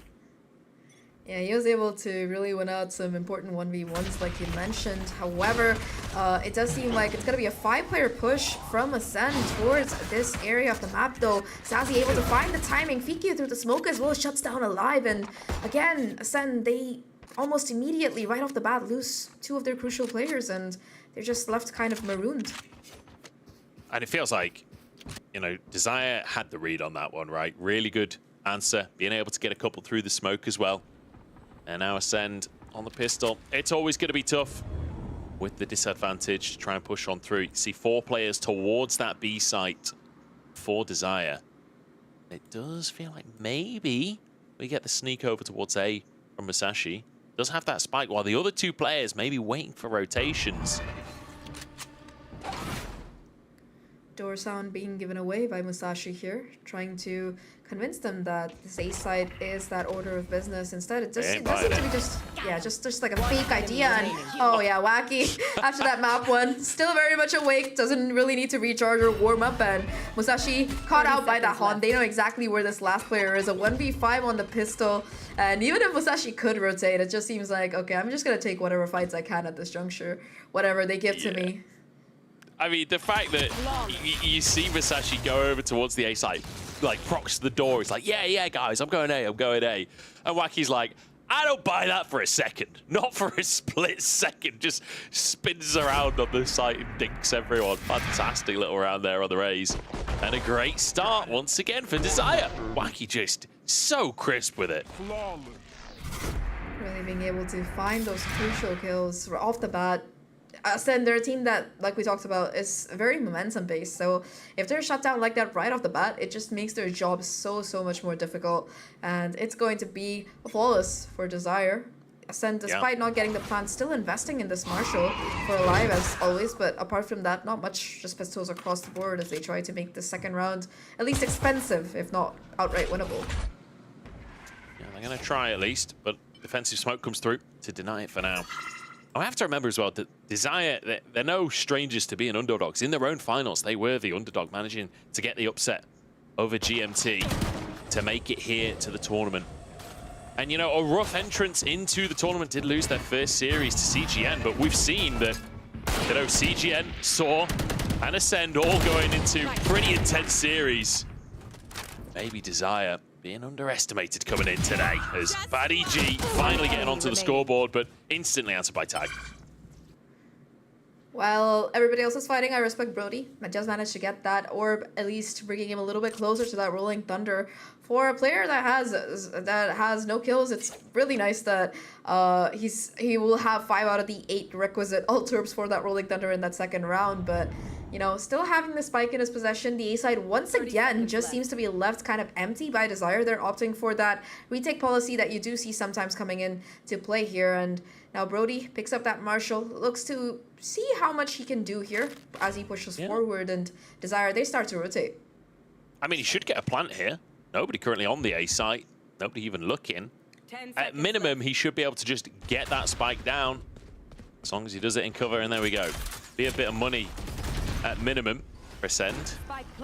Can he pull off a miracle with Marshall? I don't think so.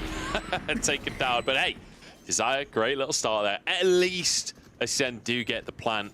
They'll have a little bit more of a comfortable buy coming into this next one. Yeah, because I think that on Haven, you did see that in their buy rounds, all of them had half armor to work with. When you're going up against these Bulldogs and Spectres, it could be a game changer to actually have that heavy armor coming into play instead. And of course, overall, I think for the side of Desire, they didn't really lose much. I think they lost one Spectre. That was the only thing that they couldn't really save into this next round. So VQ will be forced to play with the Ghost, but Ascend on the other side, like we talked about, full armor, 2 off of that Rolling Thunder, so it's really to get that plant as well. Might be coming into play for this one, and they're looking to contest towards a different side of the map. This dish area does get spotted out by the Haunts, but it's gonna be Fade versus Fade. Utility just being tossed at each other. It's like a little duel coming in, and finally Musashi finds the better of him. Okay, Caden answers in though. At least evens it up somewhat, but it's a great little start for Ascend, isn't it? Now the Astra Stars flying on through. The Obscuration, there's Tag. Just overwhelmed here, Alive getting another one. Now for the retake. Desire with 2 still, and they've got a bit of weaponry to work with. Oh, I say that. I was expecting there to be another rifle there for VQ going through the dish area. Does have the information, the Musashi. Does have the C's to throw down. He's going to be holding off of it though, as Badiji provides a smoke for some backup to come onto site. Musashi with the Haunt now, looking to spot out if anyone's still there, but it does seem like they're just looking for exits at this point, the remaining players on the side of Desire, or at least to just go down with the spike and avoid giving their opponents a little bit more. Altor, who's not going to stop Musashi though. 2 on the round already. We'll be able to confirm it, and it's just going to be a very awkward interaction between Monster and VQ, as that rifle will win out on top, and Ascend, they find their first. Great stuff from Ascend. You know, as you would expect to some extent, right? The bonus. It was definitely weapon advantage for Ascend. Taking away the Bulldog at the end of the round does hurt a little bit for Desire. All things considered. Great bit of gunmanship coming out from the Ascend squad. Just overwhelming. I love that little, like you say, that the Fade duel around Dish. Like Haunts going both ways, the Prowlers flying back and forth, the Seas as well. Bit of entertainment for us. But now, Vandals across the board and Rolling Thunder online for Ascend. We could see fast, aggressive play here. Zwacky this time looking for an early pick. Just behind, and now Rolling Thunder in spawn. Oh, you do see VQ just running around the corner to toss that flash to prevent the push off the back of that Rolling Thunder. And Desire, they managed to get away basically unscathed. They don't lose any players. All it takes is 1 flash, and they've traded that for a major ultimate that Ascend was kind of their ace in the hole for this particular round. That's something that they should be feeling very satisfied about. I mean, that's huge, isn't it? That's huge for Desire. The fact that, like, for Ascend, that looks like a really well-coordinated play. They're trying to bait them into spawn, then the Rolling Thunder, you know, capitalize, get a couple of picks. Could have been fantastic. But Desire, the second they hear that ultimate, just get out of dodge. And now, that ult advantage we talked about, just not there. Ascend have to make it happen manually now, and Musashi the one to start it off. Once again, towards that drop area, able to find a kill. Wacky going down, as well as Monster just ready for any kind of push that's really going to be coming through. Off the back of that Ascend, able to take control of the site. Monster still watching for that flank. Such awareness coming out of the player. And Desire in this 2v5 scenario with that spike already having gone down, decide, okay, look, our economy isn't looking super great. Our bank is kind of running low, so let's just hold on to the rifles that we have. And honestly, that's the right call. Unless, never mind. Well, so much for holding on to the rifles. So much for that. Hunted down. Musashi and Monster, all 5 kills just between the 2 players in that round. I have to say, Monster, even in the first map as well, had some insane rounds. He really has been living up to his name across the course of this tournament so far. And Ascend, you know, importantly, regaining control of this one. Remember, Desire coming in sort of as the underdog. This is their map pick. And Ascend now even things up and a timeout immediately from Desire. They certainly don't have the money to turn this into a buy round regardless, but trying to figure out the game plan moving forwards. I think that one thing that really worked out on Haven was being able to set up Wacky to hold like these super aggressive positions and find a lot of value off the back of them on their defensive side. So a lot of those rounds that they were able to convert, it was off the back of that. Wacky just going absolutely doing wacky things, popping off the usual for him today, it seems like. But on this map, he hasn't really had an opportunity to set up, and Ascend in comparison, they look actually much more comfortable. They're able to just kind of hang around the parts of the map.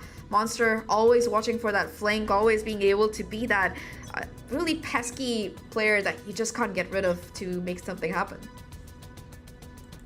Always difficult to deal with players like that, right? Where they don't necessarily play exactly as you would expect. As another course comes on through, hopefully we'll be able to figure out whatever tick issues are going on and get back into things. But Ascend now, like you say, feeling comfortable on the server over these last couple of rounds. And obviously, economically in control of the game. But look at the money right now. If they can win this round as well, which you would expect, if they can win it cleanly though, like 7,000 credits sat there for Monster already. A couple getting close to 6 as well. Like, they're setting themselves up to be in a phenomenal economic position. And if Desire don't deal with this win streak, it could snowball out of control. I think one more thing that we will be probably seeing coming out of Ascend, unless Alive isn't feeling it quite on this map, is that operator, because when he is able to set up and pick the right angle to hold, so as to speak, he's just able to find frag after frag after frag. It's like one of the main reasons why you do want to run a Jet, irrespective of what map it is, just that get out of jail free card that you have in your dash. And Alive, even though it hasn't been the best showing out of him today on that particular weapon, on a map like Fracture, especially with those really long corridors and lines of sight that you have, he might prove to be pivotal, seeing that Ascend, they do have enough of an economy to really set him up if he does go down in the next couple of rounds. Yeah, it certainly does. We'll see. And that kind of goes back to the conversation, right, that we had in the agent select between the Jet and the Raze. Like, what is the plan here? What is the way that you're going to play this Duelist 2? Quite different picks, bringing a different set of tools to the table, but certainly when it comes to that operator, you've got to favor the Raze. Sorry, what am I saying? You've got to favor the Jet every single time when it comes to the operator play. See if that comes in later on in the game. For now, just rifles. And all against full sheriffs here. For the side of Desire. They're desiring around. Honestly, I'm scared. We saw some of the shots that Wacky was hitting in that previous round with just the sheriff. You see that crunch coming in towards this side of the map, and now it does seem like Desire know that it's gonna be B that Ascend are kind of eyeing. They've used a little bit of utility. Monster watching this underpass. First interaction is going to be between Zazie and Monster here. Zazie with that position though will be able to find a very clean headshot and get that first blood though alive. Will counter in trade here. The weapon is going to be dropped, and if Ascend aren't careful, Zazie's just going to be able to pick it up and do even more damage. They make their way onto side. Brody able to get that spike down. Caught by the Aftershock, though not taking damage from it thanks to that smoke from Matty G as they set up for that post plant. 4v4 here. It's a tough retake for Desire, because not only do they only have sheriffs, but, you know, no smokes available. Bit of fade utility. A molly there as well as Brody and Alive taking a couple of kills, and that just about ends the retake unless we get some kind of magic. But Alive is having none of it. So as he's taken out, Caden realizes that all he can search for is a couple of kills, trying to deny some of those rifles, but just being tagged away through the box as well. This round is over, and it's looking good. 4 kills for Alive. Really, really clean work coming out of the Jet here, and these are the kind of pressure situations that I wouldn't say pressure exactly, but these are the kind of high adrenaline situations that Alive is just really, really good at. You know, he gets that first kill. It's almost like, you know, when Reyna goes for that overheal, he just takes the energy from that and just keeps going and going and going. And of course, it is against Sheriffs in this particular round, but Alive, so far today, especially in the second half of Haven, he did seem to struggle quite a bit. So seeing him being able to find these kills and set himself up for a momentum sweep. As I say momentum sweep, it's going to be a technical pause, but nevertheless, Alive being able to set himself up to find those kills and be that player that Ascend really need to put the numbers up and match what I believe we saw from Wacky coming out of that previous map. It's huge. Well, apparently Ascend are having a couple of issues with connections, so hopefully be able to get those sorted ASAP. But just take a second while we're in this tech pause and look at the money on the side of Ascend. How often going into round 6 do you see 2 players maxed out on cash while one of them still already has a rifle in pocket? And not to mention that, 2 ults, 1 point away, as well as that Blade Storm online. Ascend are in such a phenomenal position. This round is so crucial for Desire. I really cannot overstate how important of a round this will be for Desire in the grand scheme of this first half. At least they are also close to their ultimates, and they have that showstopper ready to go as well as the Desire. You know, that last eco, it has set them up for success in this one. One thing that I am eyeing is the timing on these lockdowns, because Tag is 2 away from his, while Monster is only 1 off of their own. So I think that it's gonna be pretty easy for Ascend to be able to pick up that Alt Orb and just storm into that B side, because there is no real counter available currently for Desire to stop that. They could go for some aggressive control towards Arcade to prevent Monster from getting into Underpass and setting it up, or at least try to break it. But nevertheless, that lockdown being available is just basically a guarantee for a free site for plants if they go towards B. Certainly is. You even occasionally see it dropped over towards that A side, although it's much harder to defend. But you do see it just as a bit of a mix-up if Ascend feel like they want to, you know, be unpredictable. But like you say, just playing it into just feels so great, doesn't it? Like, it covers the entire site. You know exactly where they're going to hide in tower. Like, it always feels like a fantastic use of the ult, especially ever since the nerf to the aftershock, so it can't just one-tap it anymore. But we'll see.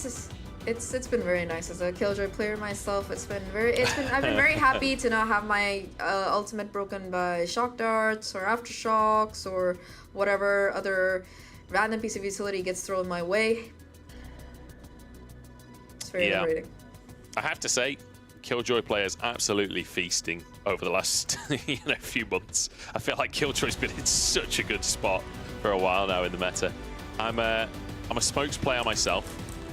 Bit of Omen, bit of Brim in there, bit of Viper, although less so these days. Viper's just too much effort, the amount of lineups required, whereas Omen, you can kind of just bounce around and 3 smokes wherever you like.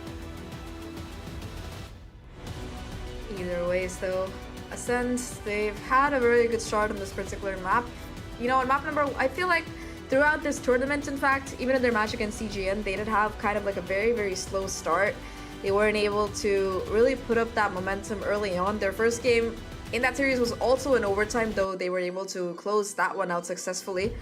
Now, this one seems like if they want to keep their unblemished record in the groups so far, they're gonna have to really push forward and take this map as well as the following one, of course. And on Ascent, it's one of Desire's less favorite maps, let's just say it that way. So Ascent, if they can close that Fracture, deny that 2-0, they could still be able to maintain their perfect record in the league so far. Yeah, it would be a wacky way for the series to continue, wouldn't it? The Observers at it again. We had this, was it yesterday? Day before? When we, I feel like it's just the Observers pretending to be the NA Valorant casters. Their selfies are, they love a close-up. They absolutely love a close-up. But yeah, it would be wacky, wouldn't it? For Haven to go the way of Desire on Ascend's map pick, and then Ascend come into Fracture and take the take Desire's map pick. That would certainly be a hell of a way for this one to go. But not a bad little start here for Ascend. And, you know, as a Killjoy main yourself, then, who have you been most impressed by in this tournament? Speaking about Killjoys specifically. This particular tournament, I would probably have to say honestly, Monster for this particular group, of course, but aside from that, I've also been very impressed by, I forgot who plays Killjoy and Gentlemates, Logan, I think. So Logan has also been pretty good over the course of this group stage. I think I didn't really have time to watch much of the French League, I'm very sorry, but I did watch a couple of VODs and he's been extremely consistent so far, so it's not like he's doing anything super fancy except for hit some really nutty shots, but it's just been a pleasure to watch Killjoy being played right. And I always like players who farm up alt orbs. That's like my secret to success. Anybody who's able to get a lockdown online in 3 or 4 rounds, you have my respect. Yeah, honestly, it's like I feel like Magnum has been one of my favorites so far this tournament as well. He's been hitting some big shots, but like you say, I feel like for Killjoy players, there's not necessarily that much skill expression within the kit, but if you can be a solid Killjoy player that knows all the setups and everything else, and then just hit your shots well, you can have such a huge impact on the game. I mean, the best example is like Althea, right? Althea plays the Killjoy well, but he also just plays Valorant well, you know? And I feel like that's the more important part of that equation. You can hit those shots, but here we go. The time has started again. We're out of our tech pause, and fingers crossed, we'll pray to Riot that is our final tech pause here in game number 2. Ascendo, as they move into this rifle round, they've got the money on their side. They need to crush Desire out if they want the win, whereas Desire, they need to stop this win streak in its tracks. I'm kind of judging Alive at this point. Having 9k, I know he has the ult, but still going with the Stinger. I mean, in close range, I get that's good. That gun just absolutely shreds you, but nevertheless, it's just weird to see that being the case. Early showstopper, though, being invested. Catches the tail of Musashi, though. Musashi just running for his life, is able to stay alive. The crunch, though, still working out in Desire's favor. Alive coming all the way around, though, will be able to trade out things. Finds a crucial kill onto VQ as well, and with 70 HP left, still doing the best he can to slice and dice until Kaden finally puts it to a stop. Now it is going to be a 2v2. Orbital strike online for Kaden. Spike gonna be tapped, but not planted to try and bait it out here. Badiji looking to find the timing, if possible, as he is playing very, very aggressively in this 2v2. Musashi goes for the plant finally. Orbital strike ready to get committed. Timing almost perfectly there, but the orbital strike doesn't come through, and Kaden will be the one to get that kill. The Smokers 1v1 goes the way of Kaden. Now Musashi in the 2v1. Oh, sprays through the box. It was a tag. Can't quite finish it. No utility to work with. 20 seconds on the horn. Just has to peek into 2 of them. And tag's good for it. Desire keep this one alive. They stopped that win streak in its tracks. That was really nicely played by Desire as well. They expected they knew that the spike was going down on A. They knew about that they had the Nightfall in their pocket, that they had the ultimates to really work with, and they just capitalized. Badiji, of course, getting timing there hurts for Ascend, but of course, just the way Desire played that 2v1, it was absolute perfection. Musashi, you give him an inch, he'll take a mile, but he wasn't even able to get a single fight as he tries to walk out of that smoke. For Ascend themselves, their economy still in a good place. They did manage to bait out a couple of those pesky outs out of Desire's side, but Desire still have that lockdown and Nightfall in play themselves. And Ascend, they only have a lockdown for their own because they used so much in that previous round. Yeah, this is a tough one now for Desire. They need this round. If their loss bonus gets reset with the amount of cash they've got in reserve right now, it's going to be a tough one, to say the very least. Lockdown comes out. As Ascend headed towards that B site. As you said, this is definitely the more comfortable site when you are playing with that Killjoy, and they can just push on in, get that spike down, and it's going to be all about the retake from Desire. You can see 3 players pushing through attacker spawn here. The triple flank is 2-play CT. Right here. However, the expectation was there, but Ascend off the back of that lockdown, they're just looking to deny that backstab and push a little bit forward here. PQ as well on the flank, just gets caught out, doesn't even have to wait for that con to peek, and Alive will find that final player. Flawless for Ascend, as they say, okay, last time might not have gone our way, but we're more than ready for this. And they only needed that lockdown to really do anything. Desire now, economy looking very, very dicey here. They do have that rifle on Zazie, who does look to be going for that hero buy, but aside from that, Ascend, they just look so confident in this round. I mean, they just brutalized them. They just absolutely brutalized them. There's no other way to say it. And a lot of that was pretty much off of aim duels as well. Phenomenal stuff from Ascend. And I just mentioned the economy. Desire now, like, can't buy this round, but also that loss bonus has been reset, so it's not even like they're gonna be in a good spot coming up either. Ascend in a fantastic position now. Cosmic Divide available as the push begins. Just everyone charged up this, but look at this, the combo. The grenade that sees, but won't actually find anyone.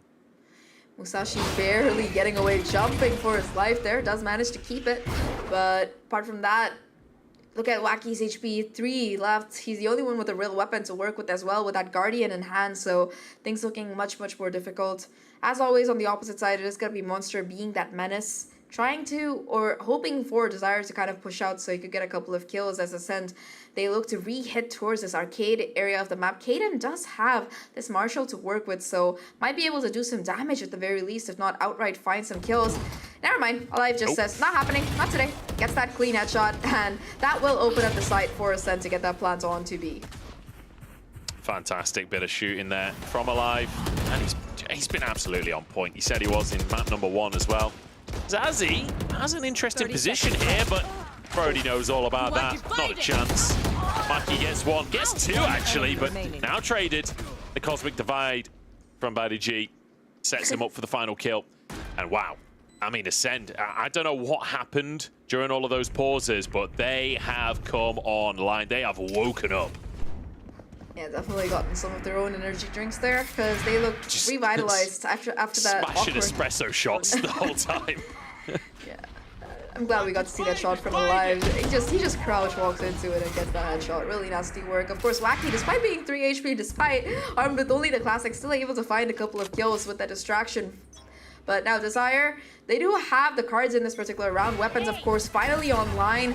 Also have 3 ultimates to work with, including that Rolling Thunder to deter the plant here. And now with the utility being thrown at Monster, he's just struggling to stay alive.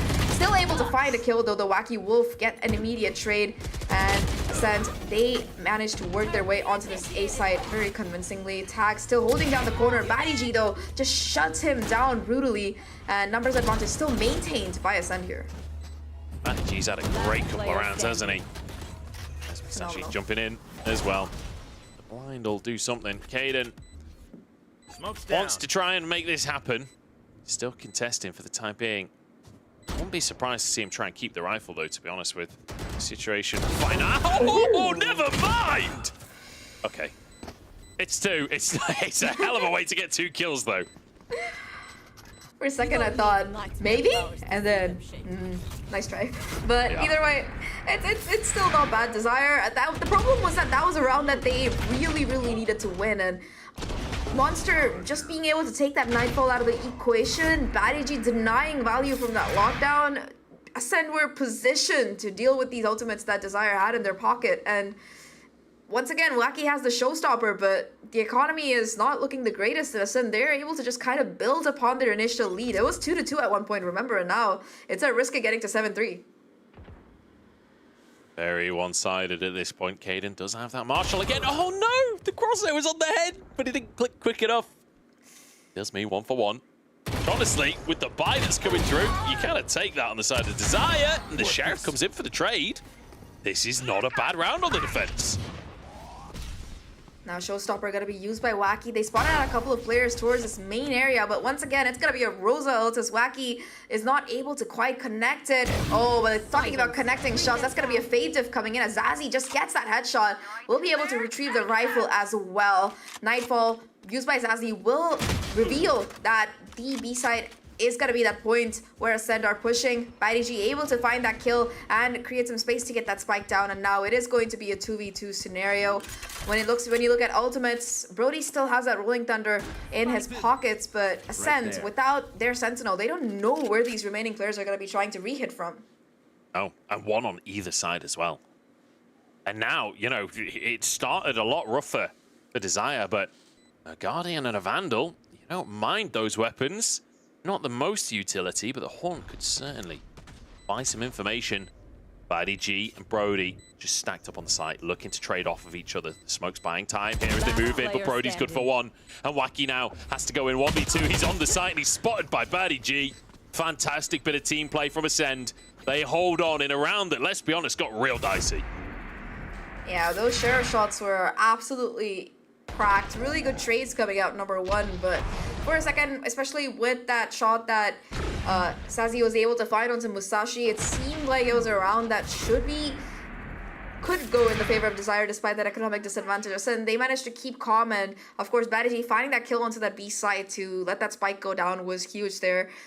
I think for this map in particular, both these controllers, they are able to step up, but Alive in particular, he has been phenomenal. Able to find that first kill round after round after round, just setting up his team for success. Yeah. This is what we were kind of missing on that map number one from him. Honestly, I mean, it sounds, I don't intend the pun, but he has come alive in this server. Like, it really does feel like he's woken up for Fracture. He's taking names. Baddy G as well, like you say, really great performance from him.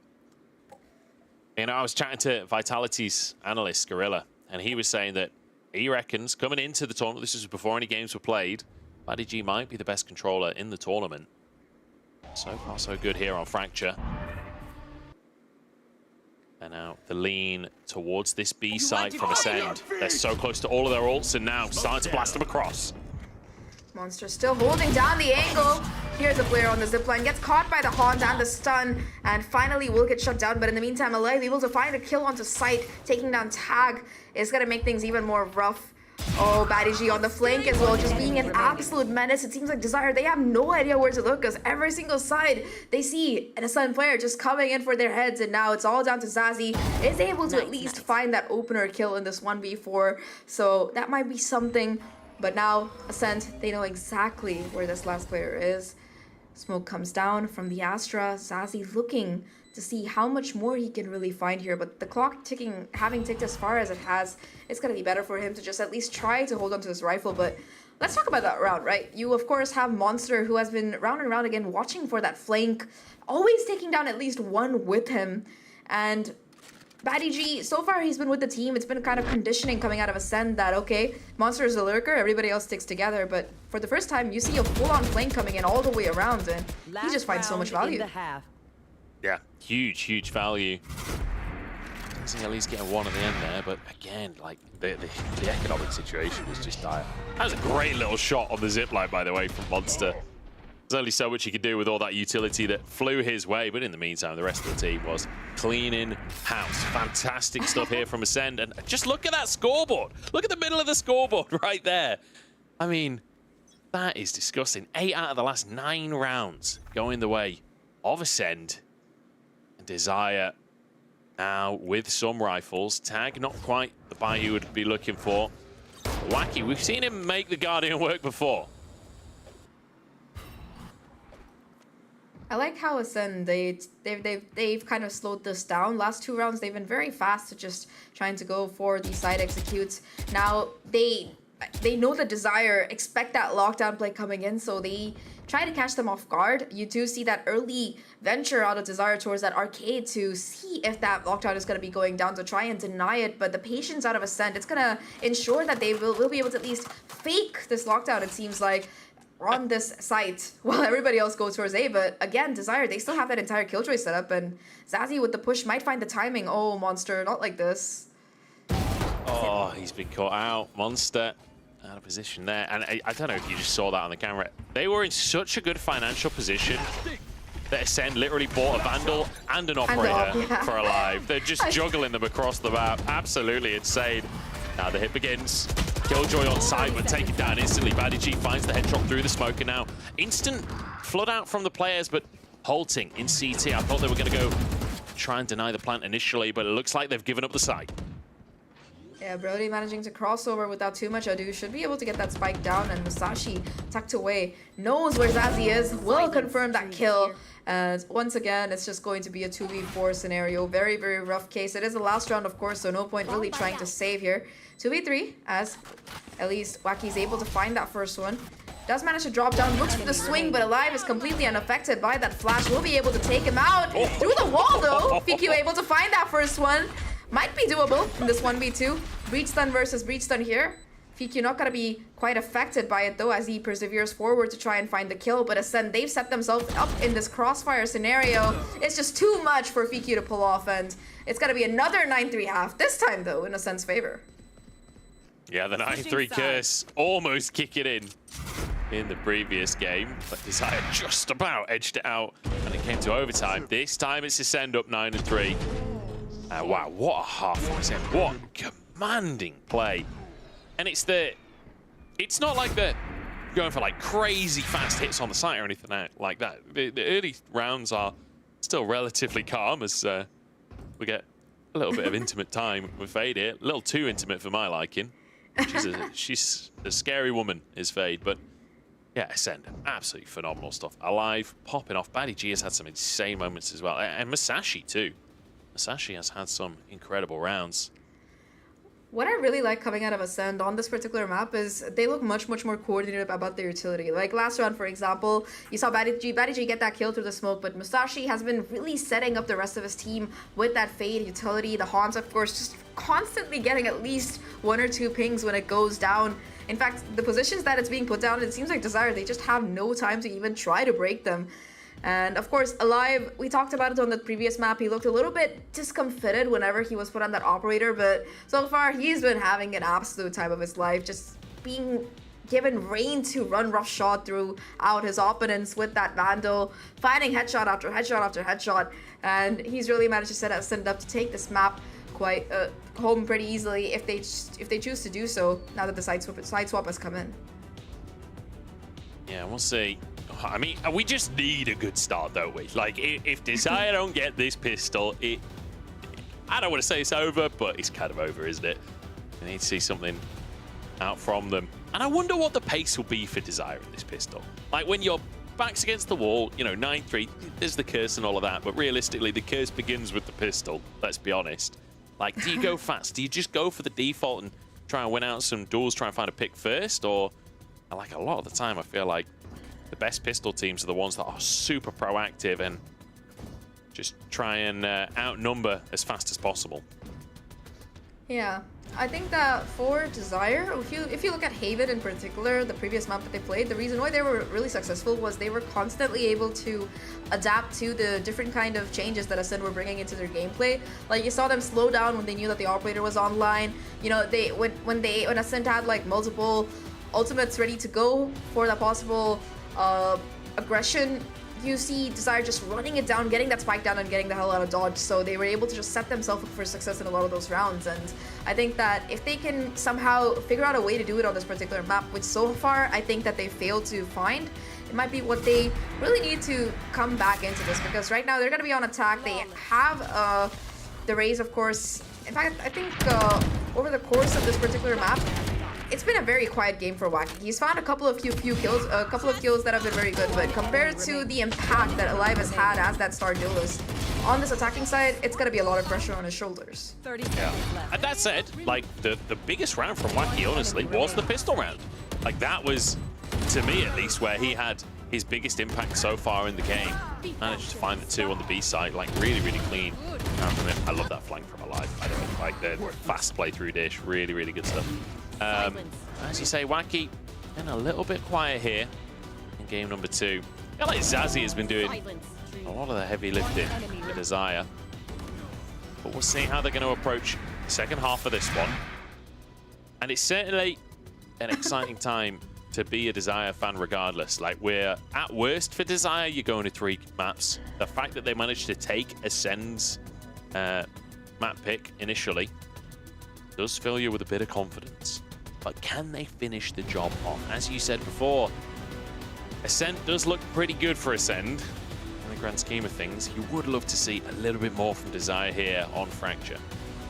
That is a hell of a forehead.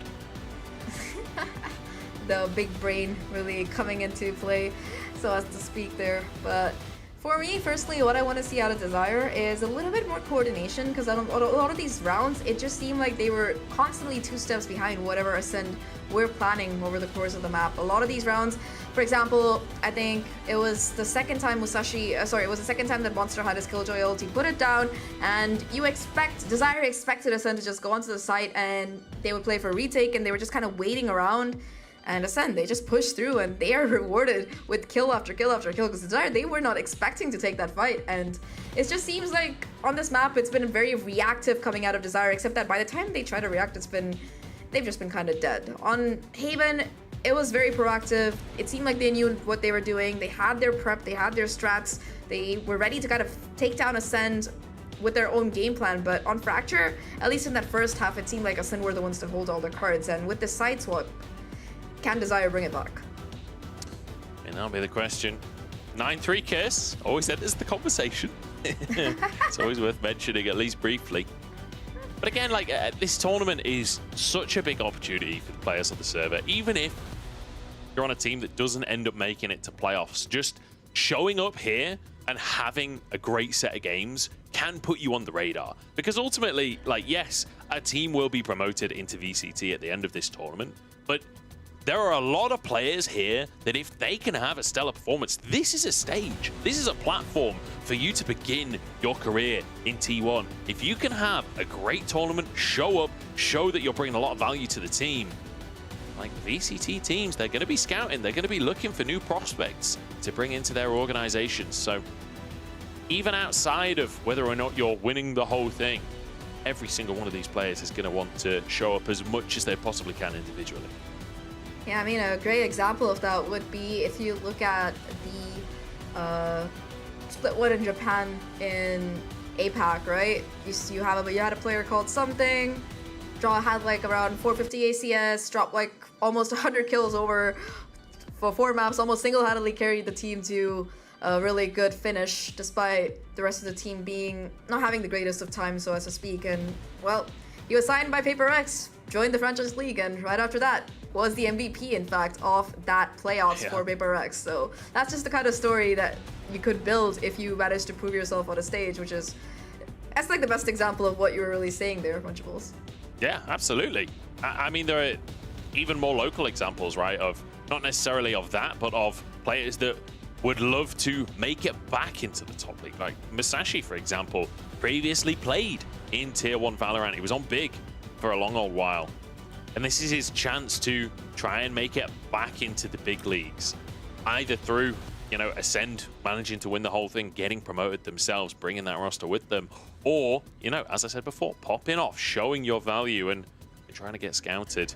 And he has been such a rock for this team. I was saying a few of those big rounds have been Musashi being the clutch player, but he's always consistent. I feel like that's the big thing that Musashi brings to the table is no matter what the situation is, you know that he's a safe pair of hands.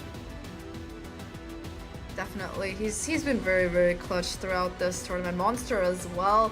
One of the players to join this year, I believe, and he's been able to really put up those numbers on that rule, that Killjoy rule that you expect to see. And I feel like, in particular, it's really, really important to have a Sentinel who will be able to stay that consistent. Like, of course, you talked about Alphair, but I feel like almost every single successful team, irrespective of region, their Sentinel player is somebody who can single-handedly deal with an onslaught of people trying to come towards their site. And Monster, most of the games, he is that guy. Like, on that previous half, now he's going to be on defense, so he's going to be even more of a pest. But even in that previous half on attack, you saw how he was just constantly being a menace. Oh, thank God the timer started. But he was just constantly being a menace, denying that push coming out of Desire time and time again. Monster is him. Although, actually, I feel like Alive is making a strong argument for that in this one as well. 12-5 on the Jet so far. And we're getting back into the action. The timer is over. Hopefully the last tech pause this time. As Desire now heavy lean towards his B side, but look at the stack coming out from Ascend as well. 4 players there. Kind of gone for the read. Only Musashi left alone on that A side, and this is the very same tactic that Ascend tried to pull off. A very aggressive rush through this area of the map, and Monster with the Sheriff, unfortunately not able to turn around in time and connect the shot. The Brody at least will be able to find the trade, gets a second as well, in fact. And now Ascend, they have the upper hand in the numbers. Game at least alive though, will be shut down. Brody still holding strong and making things work. It's all down to just the breacher. FQ in a 1v3, make that a 1v2 as he finds Brody. But Musashi says, 1 is all you will find. And Ascend, they take the pistol, kind of denying that last hope for that comeback for Desire on this map. It's gonna take a lot more work now. Yeah, this is pretty much worst case scenario for the side of Desire. Brody though, what a round from him. Just finding every single headshot, the 3K coming through as they push onto the site. And now you can see he's there with the Spectre, the whole gang in fact. And then Alive. Grab that Marshall. Armor across the board. And I'm a little surprised we don't see some kind of force, honestly, from Desire. But allowing... Oh my god, that collateral? Yeah, hit Kaden as well. Oh, and he gets it blind! Alive, you're absolutely insane. Still looking for more here as he goes hunting with the Marshall. And it's going to be Brody instead with the Spectre, able to clean up those kills. Hans catches out the last player. They know exactly where Tag is as he looks to get a little bit more aggressive, and Musashi with the run and gun will be able to find that final kill. Not very pretty, but it does the job, and he doesn't take any damage in the process. But Alive just demonstrating why he is such a dangerous player to really cross swords with on that drop area. Gets that first kill, okay, expected, but he's concussed. He's like off kilter, hit by the Prowler, completely blind, and still gets the kill. How? That is just so sick from Alive pre-fires. And look, if that first shot was like a pixel higher, that's a double headshot, and that's 2 kills with a single Marshall shot. Like, how often do you see, like, you see collaterals with operators, but not with Marshalls, man. Absolutely mental stuff coming out from Alive. He was already top of the scoreboard before that round. Absolutely dominating now. First shot slightly wide, though. There's a heavy hit towards this B site from Desire, but instead, deciding to back away a little bit. Not wanting to give up too much just yet. Musashi didn't really catch sight of Wacky with the Haunt, though. This remaining utility being thrown at him, as well as the gunshots being tossed in his way, will give away information that there's been a little bit of a rotation, possibly looking to come towards his A side instead, and he would be absolutely right. Tag with the Prowler, 2 players trying to take control of main, and of course BaddyG gonna be on site all alone. Once again, the shot not exactly gonna be connecting here, and quite a bit of chip damage being taken in the process, though. Wacky's gonna be stunned up. BaddyG might be able to connect the kill, but that Vandal, it finds much more damage here. Brody at least able to find one for himself, but numbers advantage, it's gonna be swinging towards neither side, as it's gonna be a full 4v4 retake. 4v4 here. Kaden just holding on to his helmet in the corner there. The aftershock blasting all around him. Monster wants to peek on out. Zazzy having the crossfire alongside him, and it's going to go well for a bit, but then Monster gets involved, and Brody finishes the job. Who needs Vandals? That's what Ace is saying. Monster finding those 2 kills towards main, the third as well onto site. Really clean isolation by Ascended utility. Like, they knew where these players would be coming out, and of course Brody just lying in wait to catch that last player off guard. Ascend, they get to match points, 1 round away from pushing this to a map 3. And remember, that was Desire's full buy. That was Desire's last chance to possibly jump back into this game. Right now they have almost nothing left in the tank here. Couple of ultimates that are close to charging up, in particular for Desire, that Orbital Strike might be coming into play, but weaponry, armor, utility, they're kind of just lacking on all of these fronts.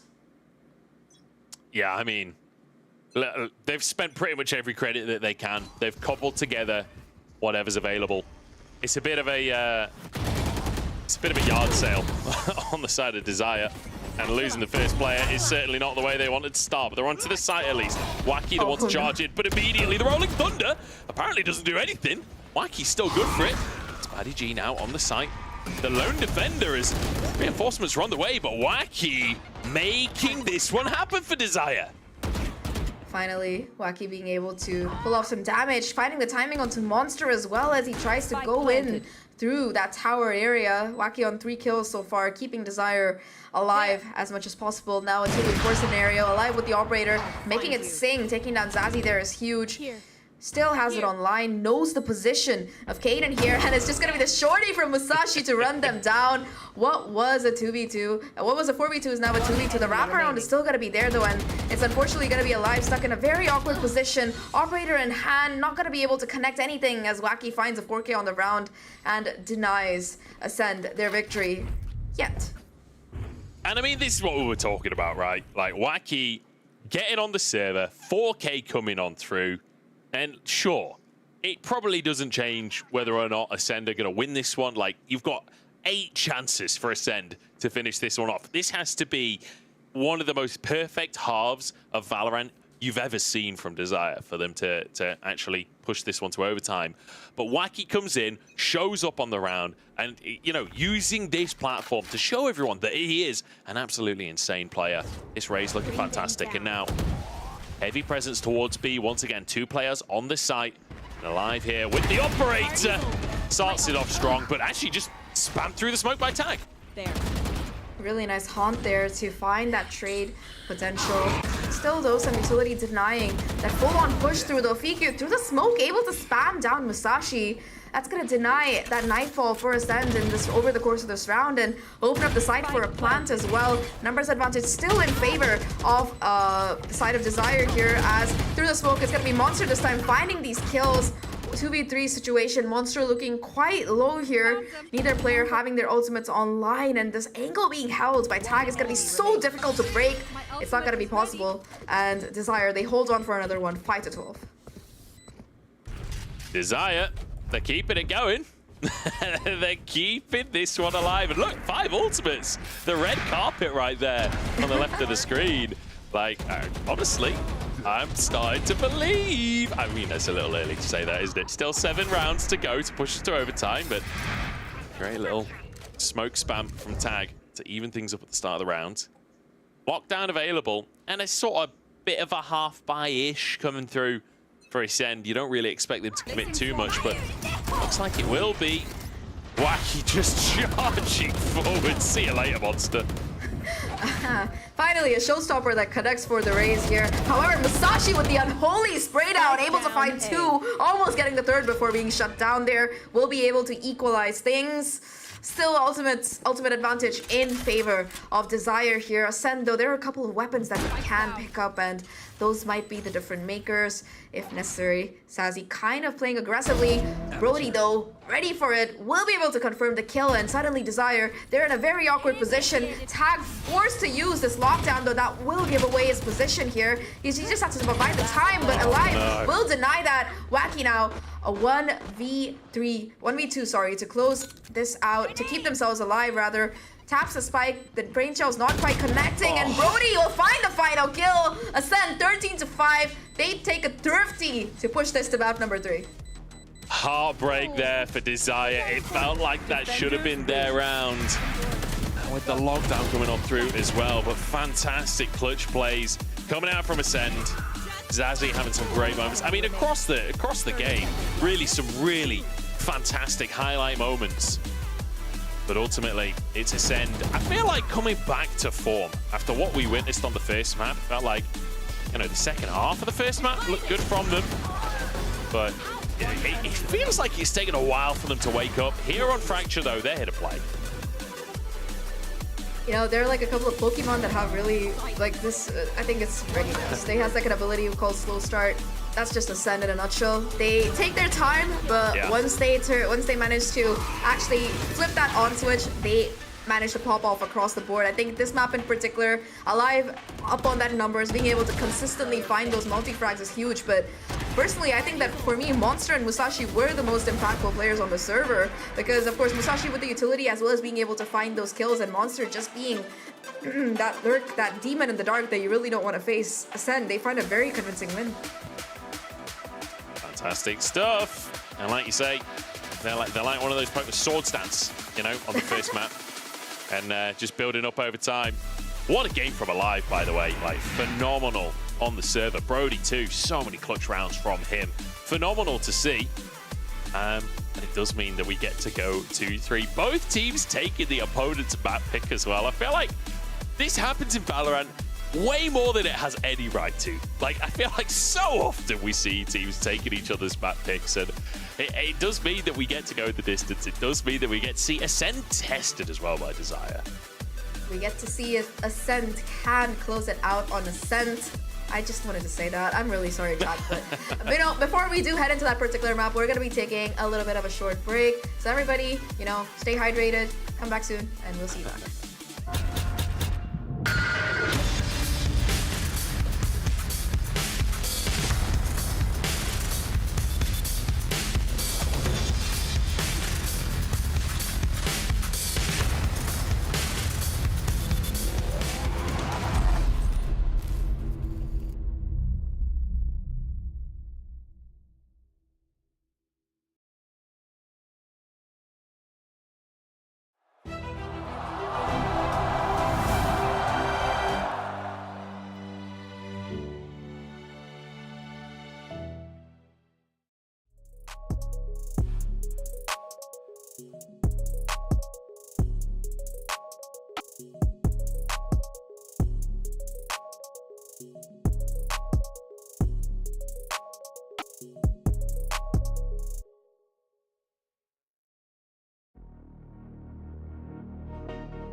Welcome back, everyone, to VCT Ascension EMEA. I'm Zach, and I'm once again joined by the wonderful Lyric, who has had a very, very long day so far. And we are heading into the last map for the day, which is none other than Ascent in this action-packed series between Ascent and Desire. Yeah, and it's crazy that it comes down to this, right? With both teams picking up the other team's map pick, and now going to, well, let's just be honest, the most vanilla, I'd say, map and like agent select you can expect. And me and you were talking during the break that we kind of both agree that we hate Pearl. So despite the fact that Pearl's not vanilla and Ascent is, Ascent definitely still, I think the comp, we know a lot of what to expect going into that next game. Yeah, I mean, I'm pretty sure we're gonna see the Omens coming back into play, even with that nerf that came in a couple of patches ago. I think that he is still one of the best controllers for this map, and of course, I'd be very surprised if we don't see both Jets coming back into action as well. And I think so far today, map number 1 MVP, it was none other than the Jet on the side of Desire, but map number 2, it was none other than Ascend Alive picking it up. So it's kind of like the third map will be the decider. Who is the best Jet? And like you mentioned, Agent Select, nothing new. It's just gonna be a mirror comp across the board. Yeah, just the same old, but I love one thing that you were actually hitting on in the last game, was it's also felt like the deciding factor has been like which team is setting up their duelist better. Which team is providing the utility for them to kind of make those aggressive pushes to go on through. And I feel like that's another thing we're going to be heavily looking at. Wacky, of course, in map 1, Alive last time around. And then the support staff. Can Fekyu and Zazzy go back to kind of using that utility to allow Wacky to push forward so aggressively to pick it up? But this is what concerns me, Zach, is you look at the map win rates for these teams coming into this third map, and it is not looking good for Desire. Oh yeah, Desire have been on an L streak, for lack of a better phrase. I think in the last 5 times they've played this map, they have not won it a single time over the course of that second split. The saving grace for them is that they haven't played it so far over Ascension, so maybe they've done some homework, they've been able to put in the prep. And as for Ascend themselves, we've seen them play it once against the Turkish team, this Digital Athletics. It was really close. And, you know, there's just something about teams from Turkey playing Ascent. They always seem to end up winning it. So the fact that Ascend were able to take it 13-11, it was close, but they still found that win. It does point at the series hinging a little bit more towards their favor, but that's what we said about map number 1. And Wacky was just like, nope. So I'm not going to make any judgments quite yet. Exactly, right? Just any pop-out performance from our star players can really turn the tide of things. And right now we can see Ascend playing pretty heavily off the A site. 2 members towards tree. We'll see how quickly Desire want to go towards this, because it looks like they just have a free site. Ooh, that shock dart though, doing so much damage to Wacky here right off the bat. They do have that A side available for free, but Batty G through the smoke able to find the kill, and the lurk for Tag, he pushes out a little bit too early there, immediately getting pinned down and taken out by 2 players from mid. Now 3 left on the side of Desire. They have that spike down. Brody still in heaven in the smoke, trying to find some impact here. It's gonna come down to the timing. 0 points, not quite detecting anything though. That recon will, and Brody being finally shut down. However, Musashi there for the trade. It's all down to just Zazzy. Finds that first one, but unfortunately not going to be able to get more as Pistol goes in favor of Ascend. And I think that first map, I think so far it's been a case of where whichever team wins the Pistol, it's been kind of going in their favor. Fracture, of course, was a bit of an exception in that first round, but nevertheless, Pistols, it's been kind of a domination show coming out of Desire, so it's nice to see Ascend kind of picking up the pieces. Exactly. And I feel like one trend we definitely have seen across the series is that whichever team finds a foothold has usually been able to do a pretty good job at stringing rounds together. We saw in that pistol round a big part was just Ascend with the timing of 2 players coming out through mid. I feel like in the last map it wasn't as heavy of some of the eco rounds and like Sheriff Eyes being able to do a lot of work, but we aren't going to count them out. Wacky though, somehow finding Musashi immediately. Great start. And I jinxed it. I was just saying it. You know, last map we didn't see the ecos able to find that much, and Desire saying, hey, Lyric, shut your mouth. We're going to get this done. Yeah, really, really clean shot. And that's going to be a Bulldog as well that is retrievable eventually if Desire so chooses to go for it. Ascend, after that, they decide they want none of it. Try to go for this B hit instead, where there is going to be Brody lying in watch here. Wacky already having found that first one. We'll have to try to get through more of these players. However, Brody with the Ares and Monster as well will be jumping in. Just one player left alive. Kaden taking a lot of chip damage as well in the process. Sheriff in hand, seeing what more he can really find. But with that spike drop this round, suddenly it's over already, despite that first split going in their favor. Yeah, not going to be able to do anything. And I heard you guys' conversation during the last map when Munch was asking about, you know, what killjoys have you like to see. You highlighted Monster and then him stepping up in this round. Again, it might be at an advantage with the weapons they have online, but able to string 3 together so seamlessly is what you love to see come out from Ascend. Hopefully, Desire going to be able to do a little bit more on their gun round going into next. Haven't been able to do too much economic damage. Monster will have to rebuy shields. One gun have to be repurchased, but still would have loved to see more. Hell, who knows? Maybe Caden still can get more done. About to be a psychopath and just walk out through the smoke. Gonna be caught out by that recon as well, and Alive just ready, holding down the angle, will confirm that kill. Gets down to the last second, but Ascend, they still take that round without too much trouble. They lose a Bulldog in the process, I believe, but all things considered, pretty good round. That's going to set them up nicely for the bonus here. Musashi, of course, might be forced to play with just a pistol, but the rest of them, they have pretty powerful weapons, especially my eyes are going to be on this Ares from Brody, because ever since this map has come out, it has been most notable for its paper-thin walls, and I think that Ares with the kind of punch it can pack, it could really set Ascend up to get a couple of kills in a very covert way. Yeah, it definitely could. Having that one right now posted over on the A site, just overall really heavily towards the A site for the side of Ascend, which makes sense when they do have worse for wear weapons to work with, just trying to have a good read on the hit. And I love this. Starting early in the match to explore towards mid and maybe start getting Ascend conditioned to have to put more resources here than they otherwise would want to, right? Typically, it is just about that alarm bot going down, but that one already going to be taken out by Wacky as he also finds that kill on Musashi.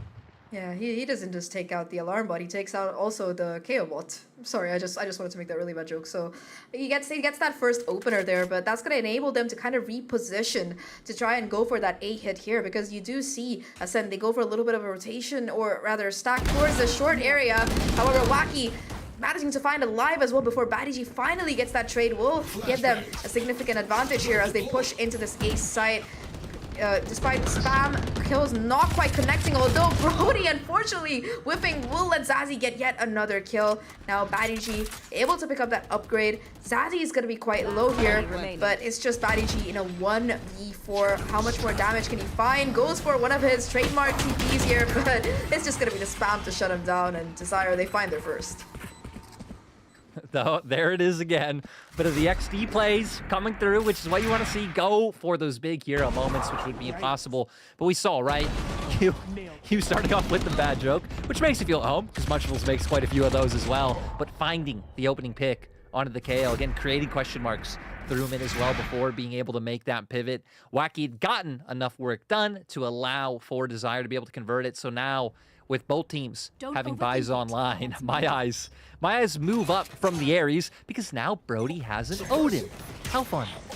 Fun for us, yes. I don't know if the Desire players would agree about that. Early 0 point though, gonna give away the location of where exactly Alive is playing at the very least, so they're gonna be able to reset. I feel like Alive has put the fear of God in them after that previous game, so they're kind of a little bit understandably paranoid about that particular player. Once again though, I like how Desire are kind of setting themselves up here. Every round you see them kind of go for a bit of mid contention.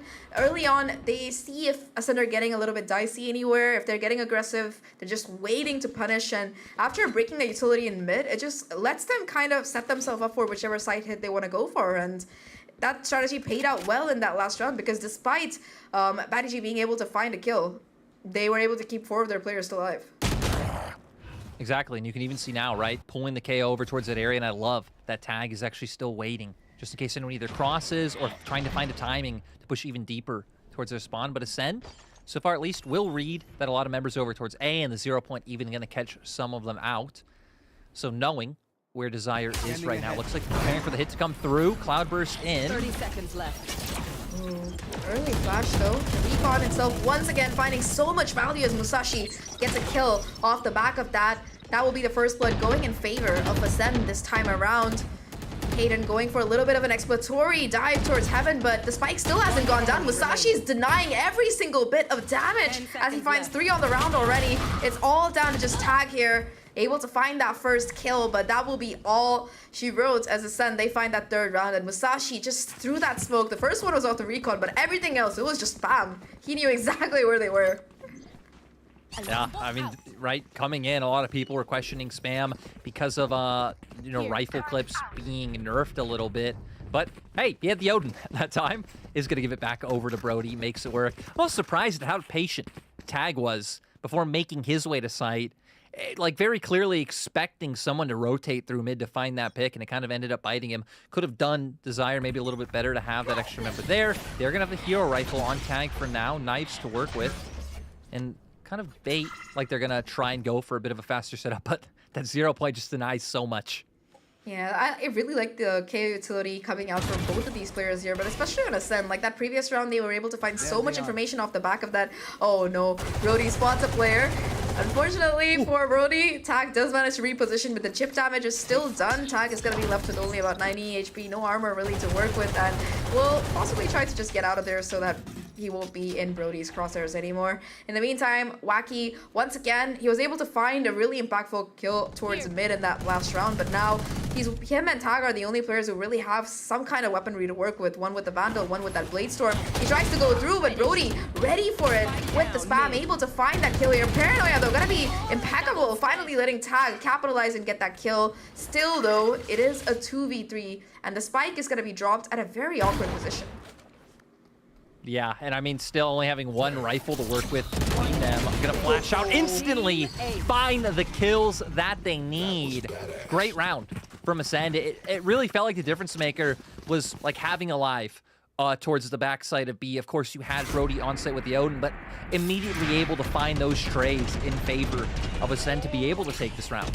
Yeah, they've been able to really do some damage, for lack of a better phrase here. Now, though, Desire, they're going to be having their economy coming back in order. They have the lockdown as well to work with, along with that Hunter's Fury. So if they can get that spike down, it will at least let them set up. Luckily, Zazie also invests in that Odin, possibly looking to get a little bit of counter spam. But on the opposite side, it's going to be Alive who has an Odin of his own. And look at the position change for that spam coming out of Brody. You should run. Yeah, really going forward. And now immediately going to have the lockdown come through. But lockdown going to be answered by Desire. Hunter's Fury, though, going to try and deal with that one, with Zazie popping that. So we're going to see if they do just still commit to going straight onto site, and they will. Oh my god, they don't check him! They don't see him, no! Oh my god, this is so awkward, Monster! He finds one! Oh, if he found two, that would have been so bad, Zach. Oh, this is still a very dangerous situation. Even if the numbers advantage is in favor of Ascent, they're all, in favor of Desire. They're all trapped on site here, and they're all looking to be kind of low here. Badigi with the spam, able to find Wacky there is huge. Now Kaden on the lurk here, might be able to find the timing, will in fact be able to take down Brody, but it's gonna be Badigi finding trade after trade. A 1v2 scenario right now, all up to Badigi. Not gonna be happening this time though, and Tag will find that final kill. A very chaotic round. I like that play coming out of Monster. He was, as they say it, very sus, the imposter, so as to speak. But despite that, I am very sad that he only found one. What is this? I don't know how they don't see him. What is this? Yeah. Oh my god, I'm still a bit lost in the sauce because of this happening. Just so many people making their way right past him. Finds one, sadly not able to get the other in tag. The one who did take him down was the one able to bring the round in favor of tag. Yeah, in that round, just so many ults being used back and forth, so much utility going across the board. Desire are gonna take a timeout. I think it makes sense, especially now that you have to account for a lot more ults on the side of Ascend. I'm especially looking at that one from Musashi, going to be able to get in there and really just cause some problems. If Desire even managed to find a way onto site, that is a big if. Last round, they were able to use that lockdown to take that space. I like that they had that Hunter's Fury ready to counter it, and they were able to deal with, or overcome rather, the spam that was being directed at them. Ascend, they looked a little bit lost in that previous round, and I think the main difference maker there was Kaden on that flank, being able to shut down Brody. He was just a couple of seconds of getting that recon back online again, and even though Batty G tried his best, it just wasn't enough at that juncture. But Ascend, their economy is still looking to be in a decent spot. Like you mentioned, they have those ultimates to work with, and they're on defense. No matter how many changes you make on Ascend, it still seems to be a quite heavily defender-sided map, and it seems like Ascend, they want to try and capitalize off the back of that. However, Desire, look at this extremely early push coming out of Wacky. Almost pre-fires alive there, and 2 kills in fact already towards a short angle. Hunter's Fury invested to try and clear him out. Batty G finally shutting him down, but it's still going to be numbers advantage significantly in favor of Desire here. Yeah, I mean, huge, right? Wacky able to get so much done for them, but now Monster gonna find one of his own. They didn't really have too much to work with, only the Owl drone, which will now be committed from Brody. We're gonna see what positions they end up taking. And honestly, decent spread. I wonder if one of them is gonna try and work their way into Hell, which I feel like would help cover their bases a lot more with the fact that Tag is an A main.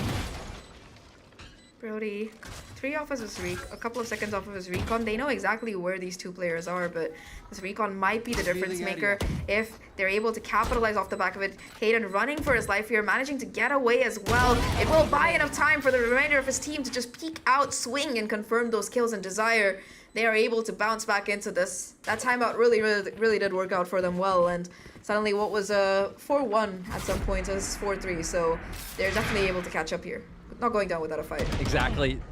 And everything came down to this. I mean, I was surprised how quickly Wacky got up Cat. You had to point it out and be like, wait, what? He's already here, finds the 2. Honestly, maybe even would have found the 3rd. You could see the Hunter's Fury making him a little bit frantic of having to try to just use that dash to get in there. And that was the difference maker. So I want to see if Wacky keeps up that level of aggression. Probably not, considering that they are going up against Nico this time. So don't want to do anything too crazy, especially as I don't know if they expect Brody to be posted in B main with a Bucky. I definitely wouldn't. There's no way they do. There's no way they expect this. And the Bucky, really annoying yet dangerous weapon in those close corners. Once again, early cat control being taken out, although that 0 point will deny any information for that recon drone coming out of the Sova. Only Musashi really playing here with that one way to kind of help him out. And in the meantime, Tag pushing forward, gets caught out by the turret. Doesn't go forward, luckily for him, because I don't think Brody is going to miss at that range. Still, though, looking to push the point here, and I feel very scared for him. Oh, it's going to happen. It's going to happen. Oh, it's going to happen. It's going to happen. No!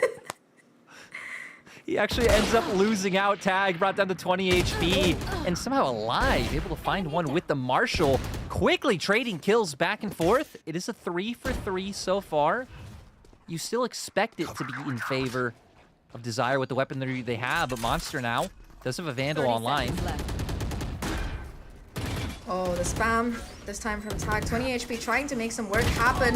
However, it's going to be a 1v2 at the end of it. Monster does have that upgrade that he picked up, knows the position of Zazie here, and Kaden has to be able to somehow isolate the fight, but he's managed to walk up onto site here. The problem is that if he does tap that spike, it's going to give away his position.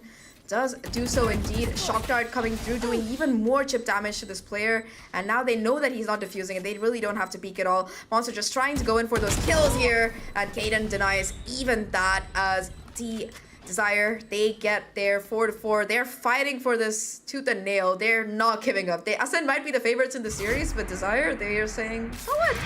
We wanted to. And quite quite an impressive show. I mean, right, they're on offense, which is typically viewed as the harder side on this map. Stats do support that as well. And coming in, honestly, even almost able, Monster was almost able to bring that one back in the end. Had the isolated kind of first duel, but not managing to hit the shots. This time, though, we'll have weapons online for them. Still, though, having those ults to play with for Ascend. I've seen it come out incredibly quickly, though. Oh my God, finds it. That was disgusting. That's another one. We saw something very similar coming out of him on that last round of regulation on Haven.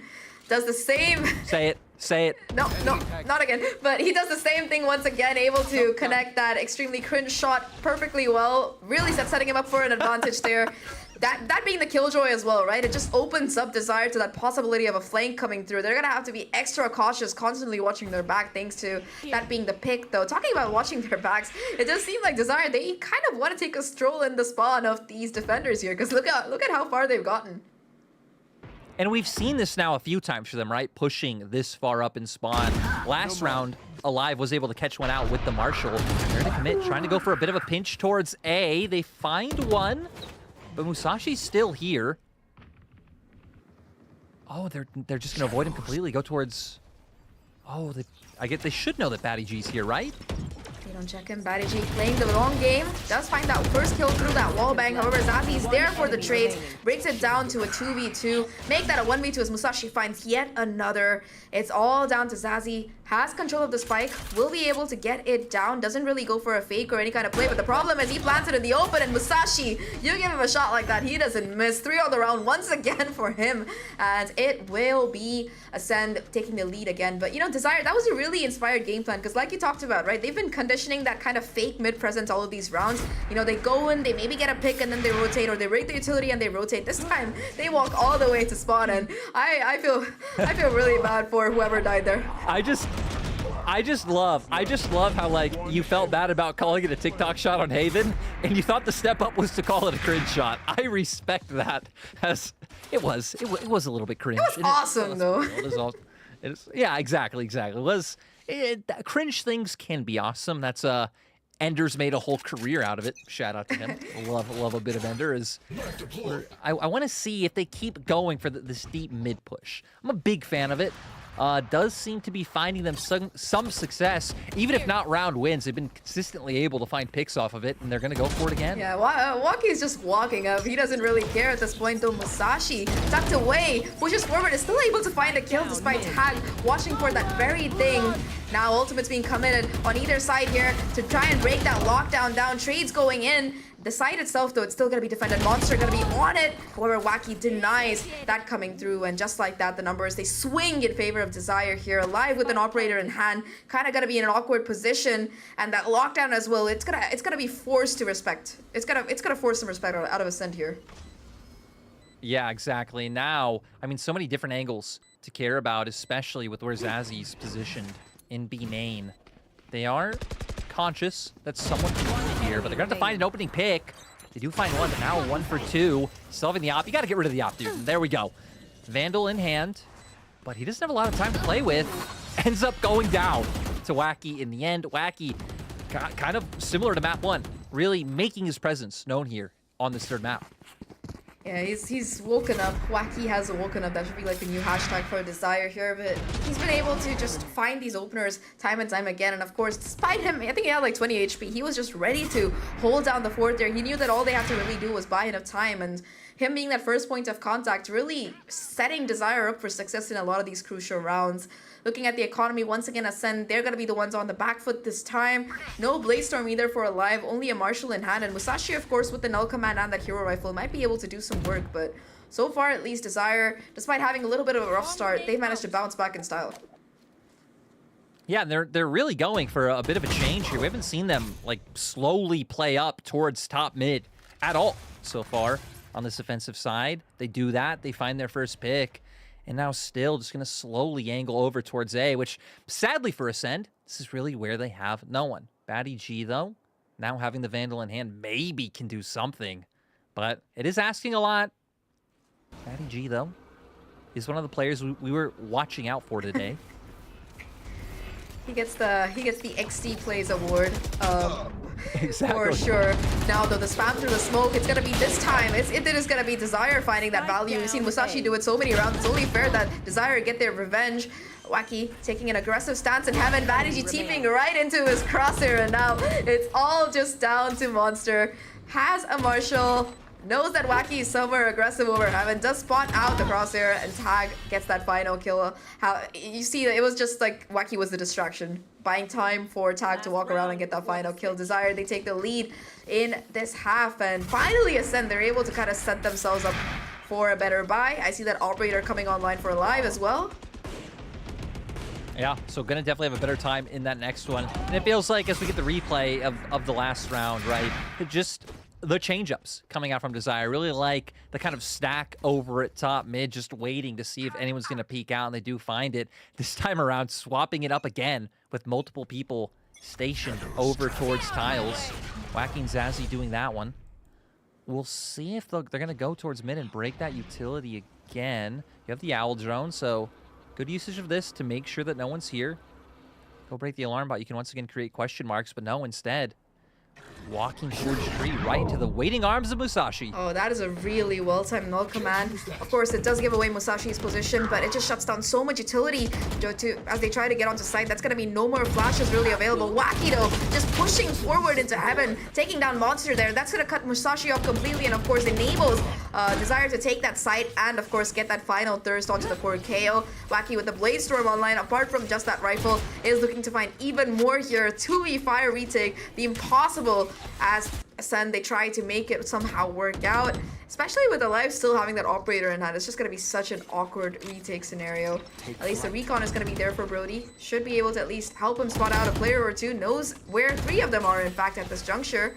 The problem is that he just has no space to work with because, yeah, his teammate goes down. It's just a 1v5 at that point, and it's a final flawless round to close out the half for Desire.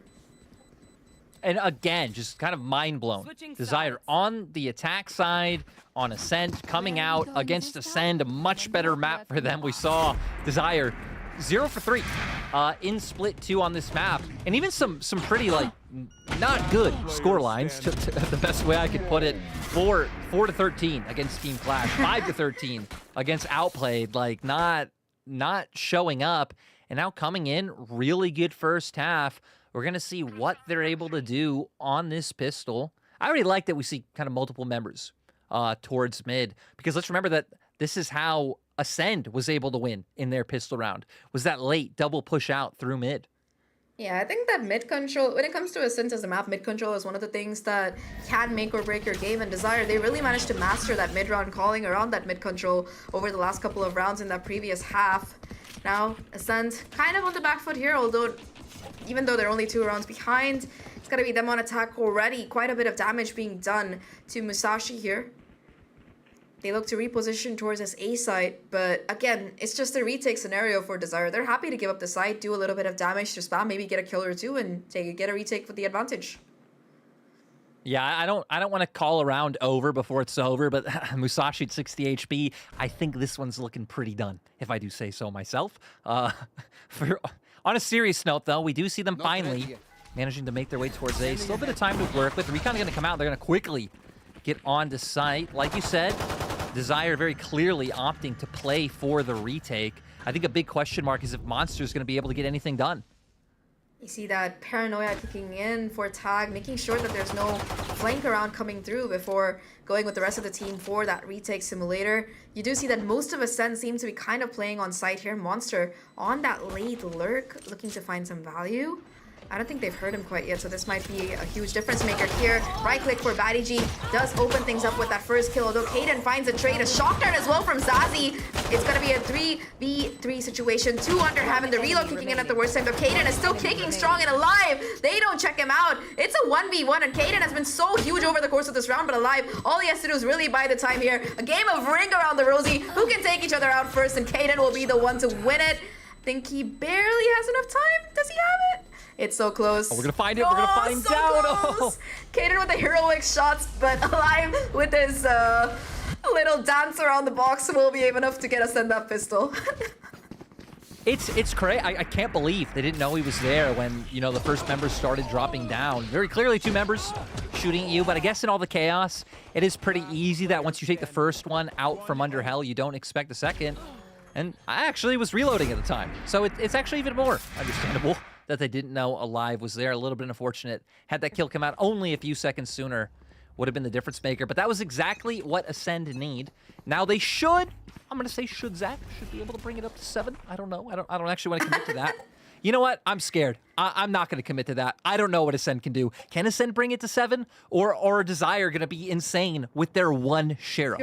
One Sheriff, one Dream, one round. I mean, Wacky with the Sheriff is enough to throw things out of whack, throw expectations out of whack, so as to speak. But yeah, at least economic advantage, it does seem to be in favor of Ascend here. They look to commit towards that B side. There's going to be a turret watching in for that early information, but aside from that, it's just going to be a stack towards mid and short, which are areas of the map that you usually see head into kind of confrontations and also lend themselves to better fights with these pistols in that close range. However, Ascend, they looked like they just want to go for a very straightforward B hit instead. 3 of their players kind of stacked up there. Musashi chiming in as well for some additional KO information coming in. I love this. And in the meantime, it's just a mid push. All 5 of the players from Desire, they're just taking a nice little stroll through mid, and Musashi's having a field day. 2 on 2 for him already before finally being shut down. And not just the kills, the information to boot, that everybody is coming in through that flank. Exactly. Huge. 30 seconds left. I love it. Just exploring the map so far. Not expecting Monster to be exploring a bit himself. I mean, we've known this round was over. Now it's just about how much pizzazz we get in these final kills. Come on, Monster. All you got is a ghost. Take the tools. Find out if you're better. I believe he might still be top bragging for his side, so he should have confidence that he's better. He's just pushing with this knife out. Very awkward interaction there, but still, it's gonna be the ghost to shut down Kaden. VQ at least he was finds better. the trade. We'll be able to... No. Who's better? Of course it was Monster. He finds the one. You get the 1 for 1. You are knowingly pushing into 2. Therefore, when you find the 1, you know you're better. True. One thing that I do like about Desire, they might have lost the round, but they were so smartly petty about it that they pick up Musashi's Bulldog and toss it over to side while they go in for the side. They were like, if we're not getting it, you're not getting it either. Sorry about that. So I really like that little bit of play. I agree. I mean, hell, it's all about the small wins. It's all about the small ways you can kind of deny the opponent and what you're able to do. So now we finally get guns even, scoreline even, 7-7. For Ascend, it would be great to push yourselves up to 3-0 in this group, especially now that Saw are sitting 2-0 tied with you. So we're going to need to see them really able to push this one forward. Already can see them exploring towards mid. Trades coming out. Musashi able to find Tag, and they're going to slowly start to back off. Yeah, Tag going down though, that's gonna make things very, very difficult. However, Zazie spots out a player, gets the information, gets so many tags, and that's just gonna be the unholy spam from Yoden, tagging down so many of these players. Monster below half his HP, Musashi losing all his armor once again at 60. That's just a situation that you really don't want to be in, and Zazie takes full advantage of it. Now Ascend, they've given away their location, they look to rotate him over towards that A side, but Kaden is playing this very aggressively here. All alone, but if he can get a kill or 2, he's going to be able to just kind of deny Ascend that full value. Yeah, we're going to see what he's able to spot out on, because for now, Desire's still reading that the play is potentially towards B, but look at how Wacky's moving up. It seems like they're aware now that he kind of spotted out towards tiles and no one's there. Left. Paranoia, how much time can Kaden buy? It seems like a good amount with that first pick. Huge kill, the second as well, and it's enough time for the backup to come in. FQ there for the cleanup on those last 2 kills, and Desire, they win their full buy without losing anything too much. Sure, Tag goes down, but all things considered, Ascend, they had a pretty good bonus to try and push through. And now looking at the ultimate economy here, Monster 1 off of that lockdown. I think we're going to be seeing that coming into play. Musashi as well, only 2 away from that null command. Really, that ultimate in particular, I think with the kind of agents that we're seeing on both of these sides, the null command for either side, it's found so much value over the course of this map. Yeah. And I even feel like, despite the fact that we're seeing, you know, the KOs on different parts of the scoreboard, right? One top bragging, one bottom. I feel like Feki and Musashi have both found, like, such key moments for, you know, both sides. We've been seeing a lot of great 0 points usage of the nade as well. Now this time, Ascend not going to have that utility online, but I feel like a big thing should just be getting Monster that lockdown, like you were pointing out. So kind of surprised they aren't playing for any ult orbs. Is Musashi going to be able to find one? actually find 2. Wacky though, playing on top of this box, able to equalize things once again, closes the door and manages to get away with his life as well, making things just a little bit more complicated for these players on the side of Ascend. Zazie with the jump peek, spotting these players out, but Badiji with the Guardian, able to find a huge kill now. A 2v2 situation, Badiji, they know exactly where he is. Oh, he's desperately trying to stay alive and just almost get away with that shadow step, but unfortunately, it's gonna be Wacky hunting him down. He bought enough time though for Monster to make his way onto this B site. Has the lockdown, will be committing it, is gonna try and clutch out this 1v2, and let's see if Monster can do it. Yeah, sadly, expecting that the push can... Oh, wow. They're actually gonna commit to trying to break the lockdown. They do. Finds one. Isolated 1v1 now. Can he bring him down, or is the Odin gonna be too much to deal with? Zazie taps the spike, is gonna end up slowly waddling around, but Monster is good for it, finds it, and crazy to come out. Ascend willing to use that lockdown. Monster utilizing that one in Desire. I'm surprised, pushing forward to try to break it. They were so confident that they can win out in that 2v1. Monster just played that to absolute perfection. First of all, of course, kudos to Badiji for buying so much time there, just keeping them guessing. Are they coming to A or are they going to B? And that just let Monster set up, puts down the nano swarms towards that stairs area. He knows his timings. The moment he hears a single footstep, triggers the nano swarms, forces Wacky out of position and just able to isolate the 1v1s. A masterwork of a performance coming in the lockdown. That was just a bait. Talking about bait now, though. Oh my god, Wacky just strolls past the turret to find a kill with that operator. What? He just walks up cat. I love it. I love the plays that we've seen from Wacky come out today. Honestly, just both Jets really have been so impressive on the day. They want to hunt him. Trying to find revenge for their fallen compatriot. Top fragger as well. It was like he almost was able to find the timing to get the most valuable player on the side of Ascend there, taking down Musashi. Huge work. Now though, ultimate wise, Ascend, they're kind of farming things up. You see Brody going in for that orb to get him a little bit closer to that Hunter's Fury. But the thing is, without Desire having lost a player, they really have no motivation to reposition. In fact, they're just kind of stacking up towards these sites here. Once again, Wacky spots out the shoulder, takes a headshot. In fact, luckily for him, that's a wallbang, so he will remain alive. Though very, very low HP. And in the meantime, the paranoia will enable Brody to just walk through. However, it's still going to be Fiku with the Guardian finding huge impact on those kills here. 2v2 scenario. Make that a 1v2, and Badiji can't do anything much as he finally goes down. For a second, it looked like Ascend, they were gonna be able to brute force their way onto site, but Desire, they had a 3-stack right from the start of the round. They weren't moving an inch. Yeah, they just have so much faith in Wacky. And I can understand why, aggressively pushing forward for that kill, always keeping tabs on what was going down in mid. So for Desire, they knew they could keep multiple people stacked over towards B.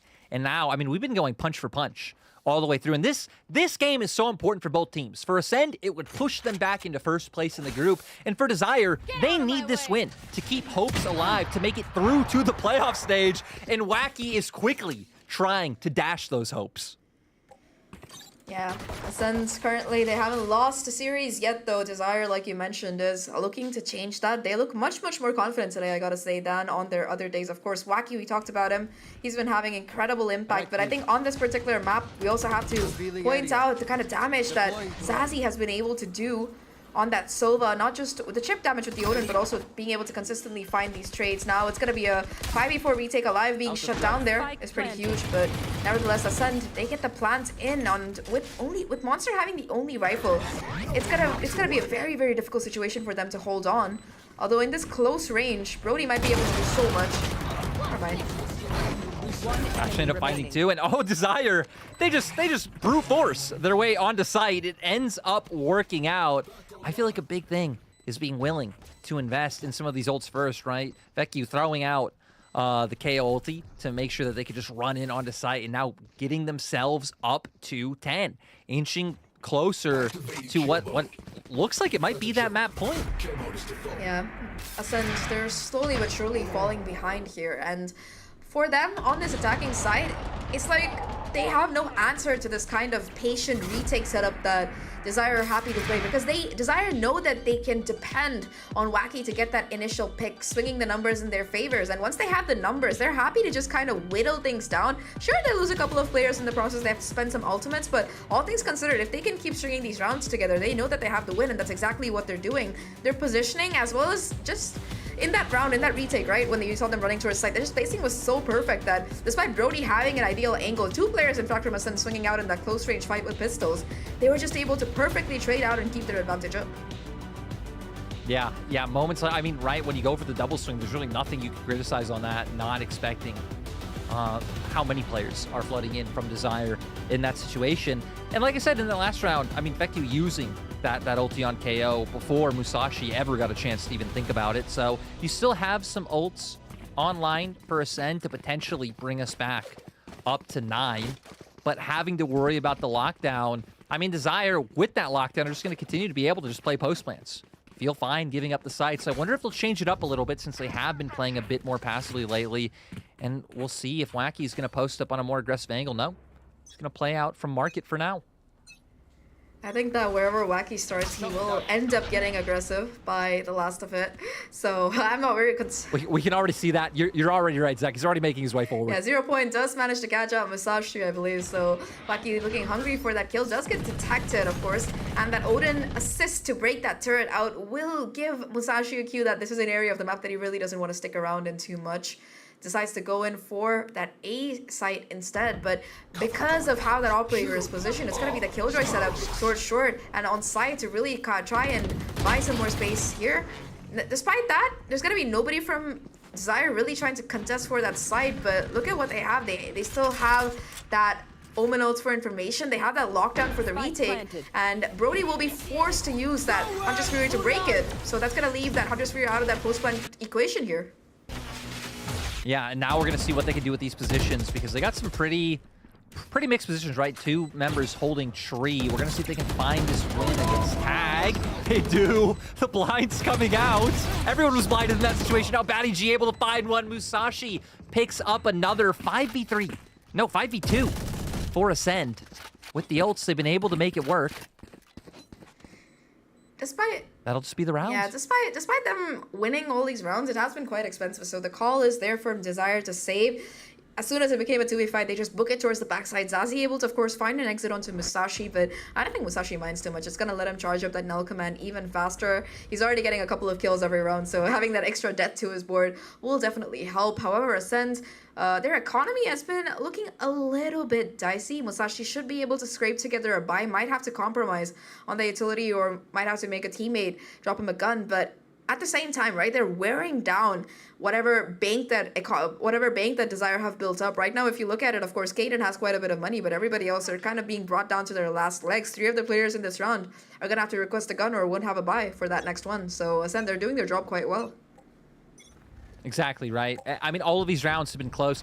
Honestly, just today, if you've been here on the Ascension B stream all day, it's been a weird day of games. Very close, overtimes, back and forths, and it's not stopping here. As we're now going to see Ascend want to explore up towards the middle a little bit. That's one thing we haven't really seen them do all that much, right? Desire was definitely the team when they were on offense. We're making like heavy, deep pushes up around mid, creating a lot of question marks for Ascend to have to worry about. Recon coming out though towards middle. It's going to be a Cloudburst invested by Live to go completely undetected by it, but I think that the player towards short would have gotten that particular information. Musashi watching for a push here, watching for some aggression, but Desire, they're kind of changing things around. No more extreme aggression coming in, more of a patient switch here, and now it's going to be Musashi picking up that Operators Alive, tries to go forward, 1-for-1 trade as Musashi still managing to hold strong despite having this kind of awkward weapon in hand. The spam though from Sassy is going to be a little bit too much for them to deal with, and the Operator from Wacky still positioned towards his A-Heaven will be able to find that crucial value here. 4v2 scenario. Desire, it seems like they have all the cards, and Badiji trying to make that play towards that B side to get that spike down will in fact succeed as he spots out a player. However, 8 HP. He has to win this fight. Yeah, a lot going to come down to if Monster can find anything here, but he doesn't know. The Odin spam gets it done. Desire going to be able to convert another. And I feel like anytime we've had these rounds where Ascend plays it like a little bit slower, more defaulty, and we kind of end up in a situation where duels are what's deciding the round, Desire have been the ones to really come out ahead in those. You know, I don't know if the change-up should be maybe a bit more exec heavy, or again, maybe prodding more towards mid. But anytime we've had these rounds, Desire have really just been so on point with these 1v1s. They're able to set themselves in positions that give them a considerable advantage as well. Like, for example, the spam coming through in that Odin towards mid. There was no danger that Musashi could counter spam it back with that operator. He had the information and used it to his full advantage. And of course, once you know that your flash agent is going to be stuck towards mid, it just lets Wacky play completely in the open. There's really no counter to that operator, and it shows in those kills coming in. Now Ascend, they put together everything they have in their last buy, use the drone to smoke out the operator alive, willing to get a little bit aggressive to try and confirm that kill, but unfortunately Wacky more than willing to fall back because he knows that even on that retake scenario, that operator could still prove to be immensely useful, and he needs to keep the numbers equal.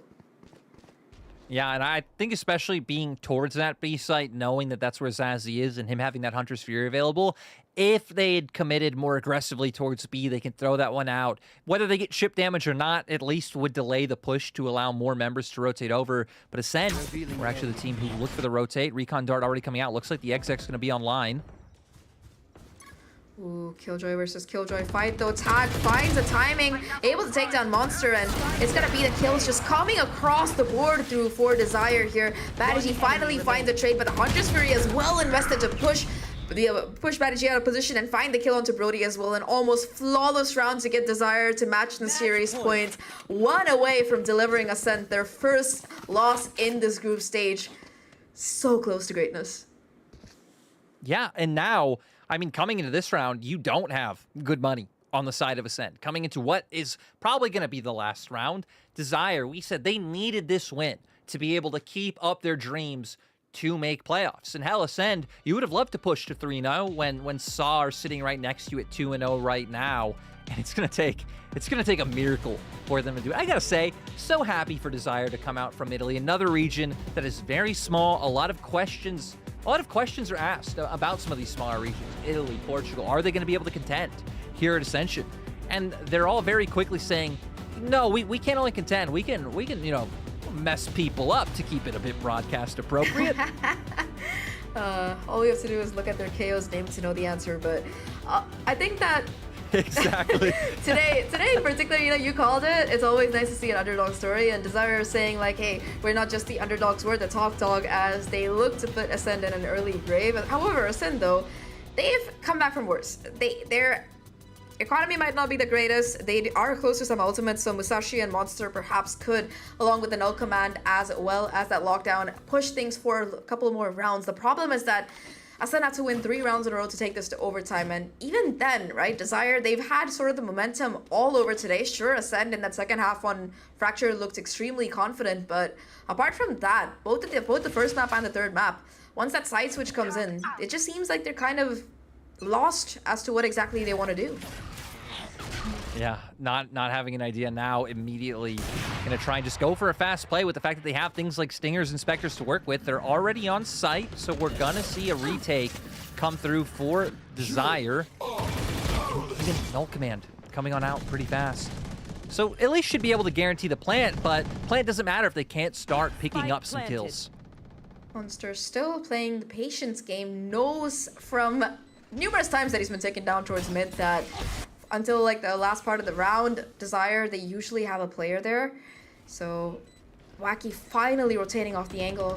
Monster not having been taken down yet is a really good sign. They might not expect such a late lurk coming in. However, the players on site, they're gonna have to hold for a while. Shorty through the smoke. It's gonna be Wacky finding these crucial kills. Monster on the lurk though, finally finding one. Badigi in the corner, getting yet another 1v2 right now. Sheriff in hand, Monster having to clutch it out. The lockdown as well to boot, and it's gonna force Tag to push through. He gets it, and he will be able to confirm that kill. Unfortunately though, Monster bought enough time, and we're gonna be going into another round. Really huge run coming out of Monster. 10-12 Ascend, they hold on. I cannot believe they hold on. Like, I know it's your job to sell the hope for Ascend to make it through, but I should have believed. I should have believed that they can get it done. So that, honestly, that is definitely one of the craziest rounds we've had today. The fact that Tag's even still able to get the kill, but then can't. There's no time for the defuse. Now having guns online. Ascend actually having a real chance at this one still, though. The economy is there for Desire. Now maybe to be more conscious of these fast A hits coming on through, because we can see again Ascend leaning towards this side, but the pivot from Desire is actually more aggression towards mid. Kind of changing things up here. Wacky, you know, we've seen him find a lot of value when pushing up this operator, spots out the head of Monster, and now he decides he wants to end this all. Gotta be pulling out the Blade Storm to boot, and is on a very, very quick push back in through short. Numbers advantage still significantly in favor of Desire here. They also do have the ultimates, as once again Wacky just dashing into his own smoke. However, Musashi with the Judge wrecking havoc onto site. It's just chaos all around the board here, and Desire, they're just slowly trying to swing things back together right now. 2v2 situation. Batty G all the way in heaven does get shut down. The defuse still coming through. It's not planted for them, and it will be Desire taking away the win. 13-10 on map number 3, and they find their first win in that group stage. What even happened? What even happened in that round? It was all so fast. Both teams, everyone flooding on at different times. But you're right, the big story here is just Desire able to get the job done. Again, able to keep their playoff hopes alive, making it so now Ascend can't get that flawless group stage record. That dream is still alive for Saw, so now Saw versus Ascend gonna be an incredibly hyped up, important matchup coming through. And yeah, this one really turning the group on its head a little bit. Not the expected result. And again, I really feel like this is keeping up with the theme of what we've seen over in EMEA Ascension so far. Is that any idea you have of what's going to happen? Get that out of your mind right now, because that's not going to happen. Yeah, it doesn't matter if you have a perfect record so far over the course of the split. You could always start losing it. It just seems like this is Ascend's time to kind of be taken down here. Of course, if you look at that scoreboard for this particular map, it's going to be the Killjoy Tag taking away that MVP spot, although Wacky is just right behind them. I wish we could see how many first splits Wacky had, because I'm pretty sure it will be a lot of it. Exactly. But I think so far for Desire, I think the main thing for Desire on this map is that they were firing across on every single cylinder. Like, so many rounds, you saw Zazie being able to just come in, do a lot of damage, get that clutch in, Kaden as well. For Desire, every single player was able to step up on an individual level. And while on the opposite side for Ascend, you know, Musashi had a couple of really great rounds. Monster was able to pop off. Alai found a lot of entries and first kills in that half, but overall it just seemed like they were a little bit less well coordinated, a little bit more frazzled, and that was kind of the difference maker. I feel like Desire seemed way more dynamic, right? Like we talked about on their attack side, they were like mixing in those aggressive, like, deep mid pushes, and they change it up. Sometimes they just break the utility back off. Sometimes it's like, we're going all the way to spawn, boys. Let's find whatever we can get. And then obviously on the defensive side, right? Who's just going to expect Wacky to walk down Cat or A main that many times with the operator? You just can't. You just can't expect it coming through. So it was those changes that really stood out to me with what Desire was able to do. And yeah, I'm just excited to see this going forward. Again, just looking at Ascension holistically of now Desire stepping up, Sauce stepping up. We had Gentlemates on the other stream like doing well against Focus. Just a lot of teams that I think having results that you wouldn't expect to see, and especially as we get closer to playoffs, we get closer to those big series, it's like, I don't know. I don't even know who's going to win at this point. I think Apex is still the favorite. I think, maybe. Zach, you might need to tell me, because I don't know. I mean, Apex is the favorite, but I have been very pleasantly surprised by Gentlemates over the course of the last 2 days. Of course, today I wasn't really able to watch their full game against Focus, but whatever little I did see, I have been really surprised by how cracked everyone is in that entire team. So I think that they could possibly give Apex a good fight. In fact, I think tomorrow that is going to be the the series I am personally very excited for, Apex versus Gentlemates, both top of their groups. But talking about today, you know, like you mentioned, all of these underdog teams, so as to speak, I put it in quotes because I don't really know if you can call them that, showing up huge today. And like you mentioned, it does really spice up that group, because Ascend, if they had won today, it would have almost guaranteed them a spot in that playoffs. But with their loss, things are still very up in the air. Whoever wins the next couple of games, they're going to be making it, period. That's about it. So the next 2 days, it's going to prove to be extremely important for all the teams in the group, because I don't think anybody's out quite yet. No, and it's one of those ones where it's going to be really interesting to see how things go on, as we do see here the standings so far of our groups. And like we said, right, Ascend would have loved to push up to that 3-0. Gentlemates able to do that themselves. And yeah, I don't know. Even teams like Digital Athletics, right, coming out from Turkey. Like at the start of the year, Turkey was viewed as one of the favorites for when Ascension would happen, especially with how well Parla did at G-Loot, you know, in the preseason, pushing Navi to 5 games. They're now sitting at 0-2. Just so many unexpected things happening so far, which I kind of feel like we're harping on about, but I don't know. I just can't wrap my mind around it, so that might be my fault. Well, sorry you got stuck. I think we did fine, all things considered. But that is going to be the last game for today. Don't worry, we have a lot more Valorant action coming in, and as the days get longer, the games get longer, and there is just so much more at stake. So thank you so much for joining us today, and congratulations to Desire, of course, for walking away with that win. I think that we should also give ourselves a little pat on the back, especially you, Lyric. You've been here through both of these best of 3s that went all the way over time, back and forwards, like you mentioned. So you had to cast with 2 different people. You had all the prep coming in. You are the MVP of today, my friend. No, I'm gonna give it to you. But you know, while we debate friendly about who is gonna be the MVP of today, you know, I think that is gonna be it for the stream today. I think that we are done with our cast today. So everyone have a good night and get some rest before tomorrow, because it's gonna be a big day.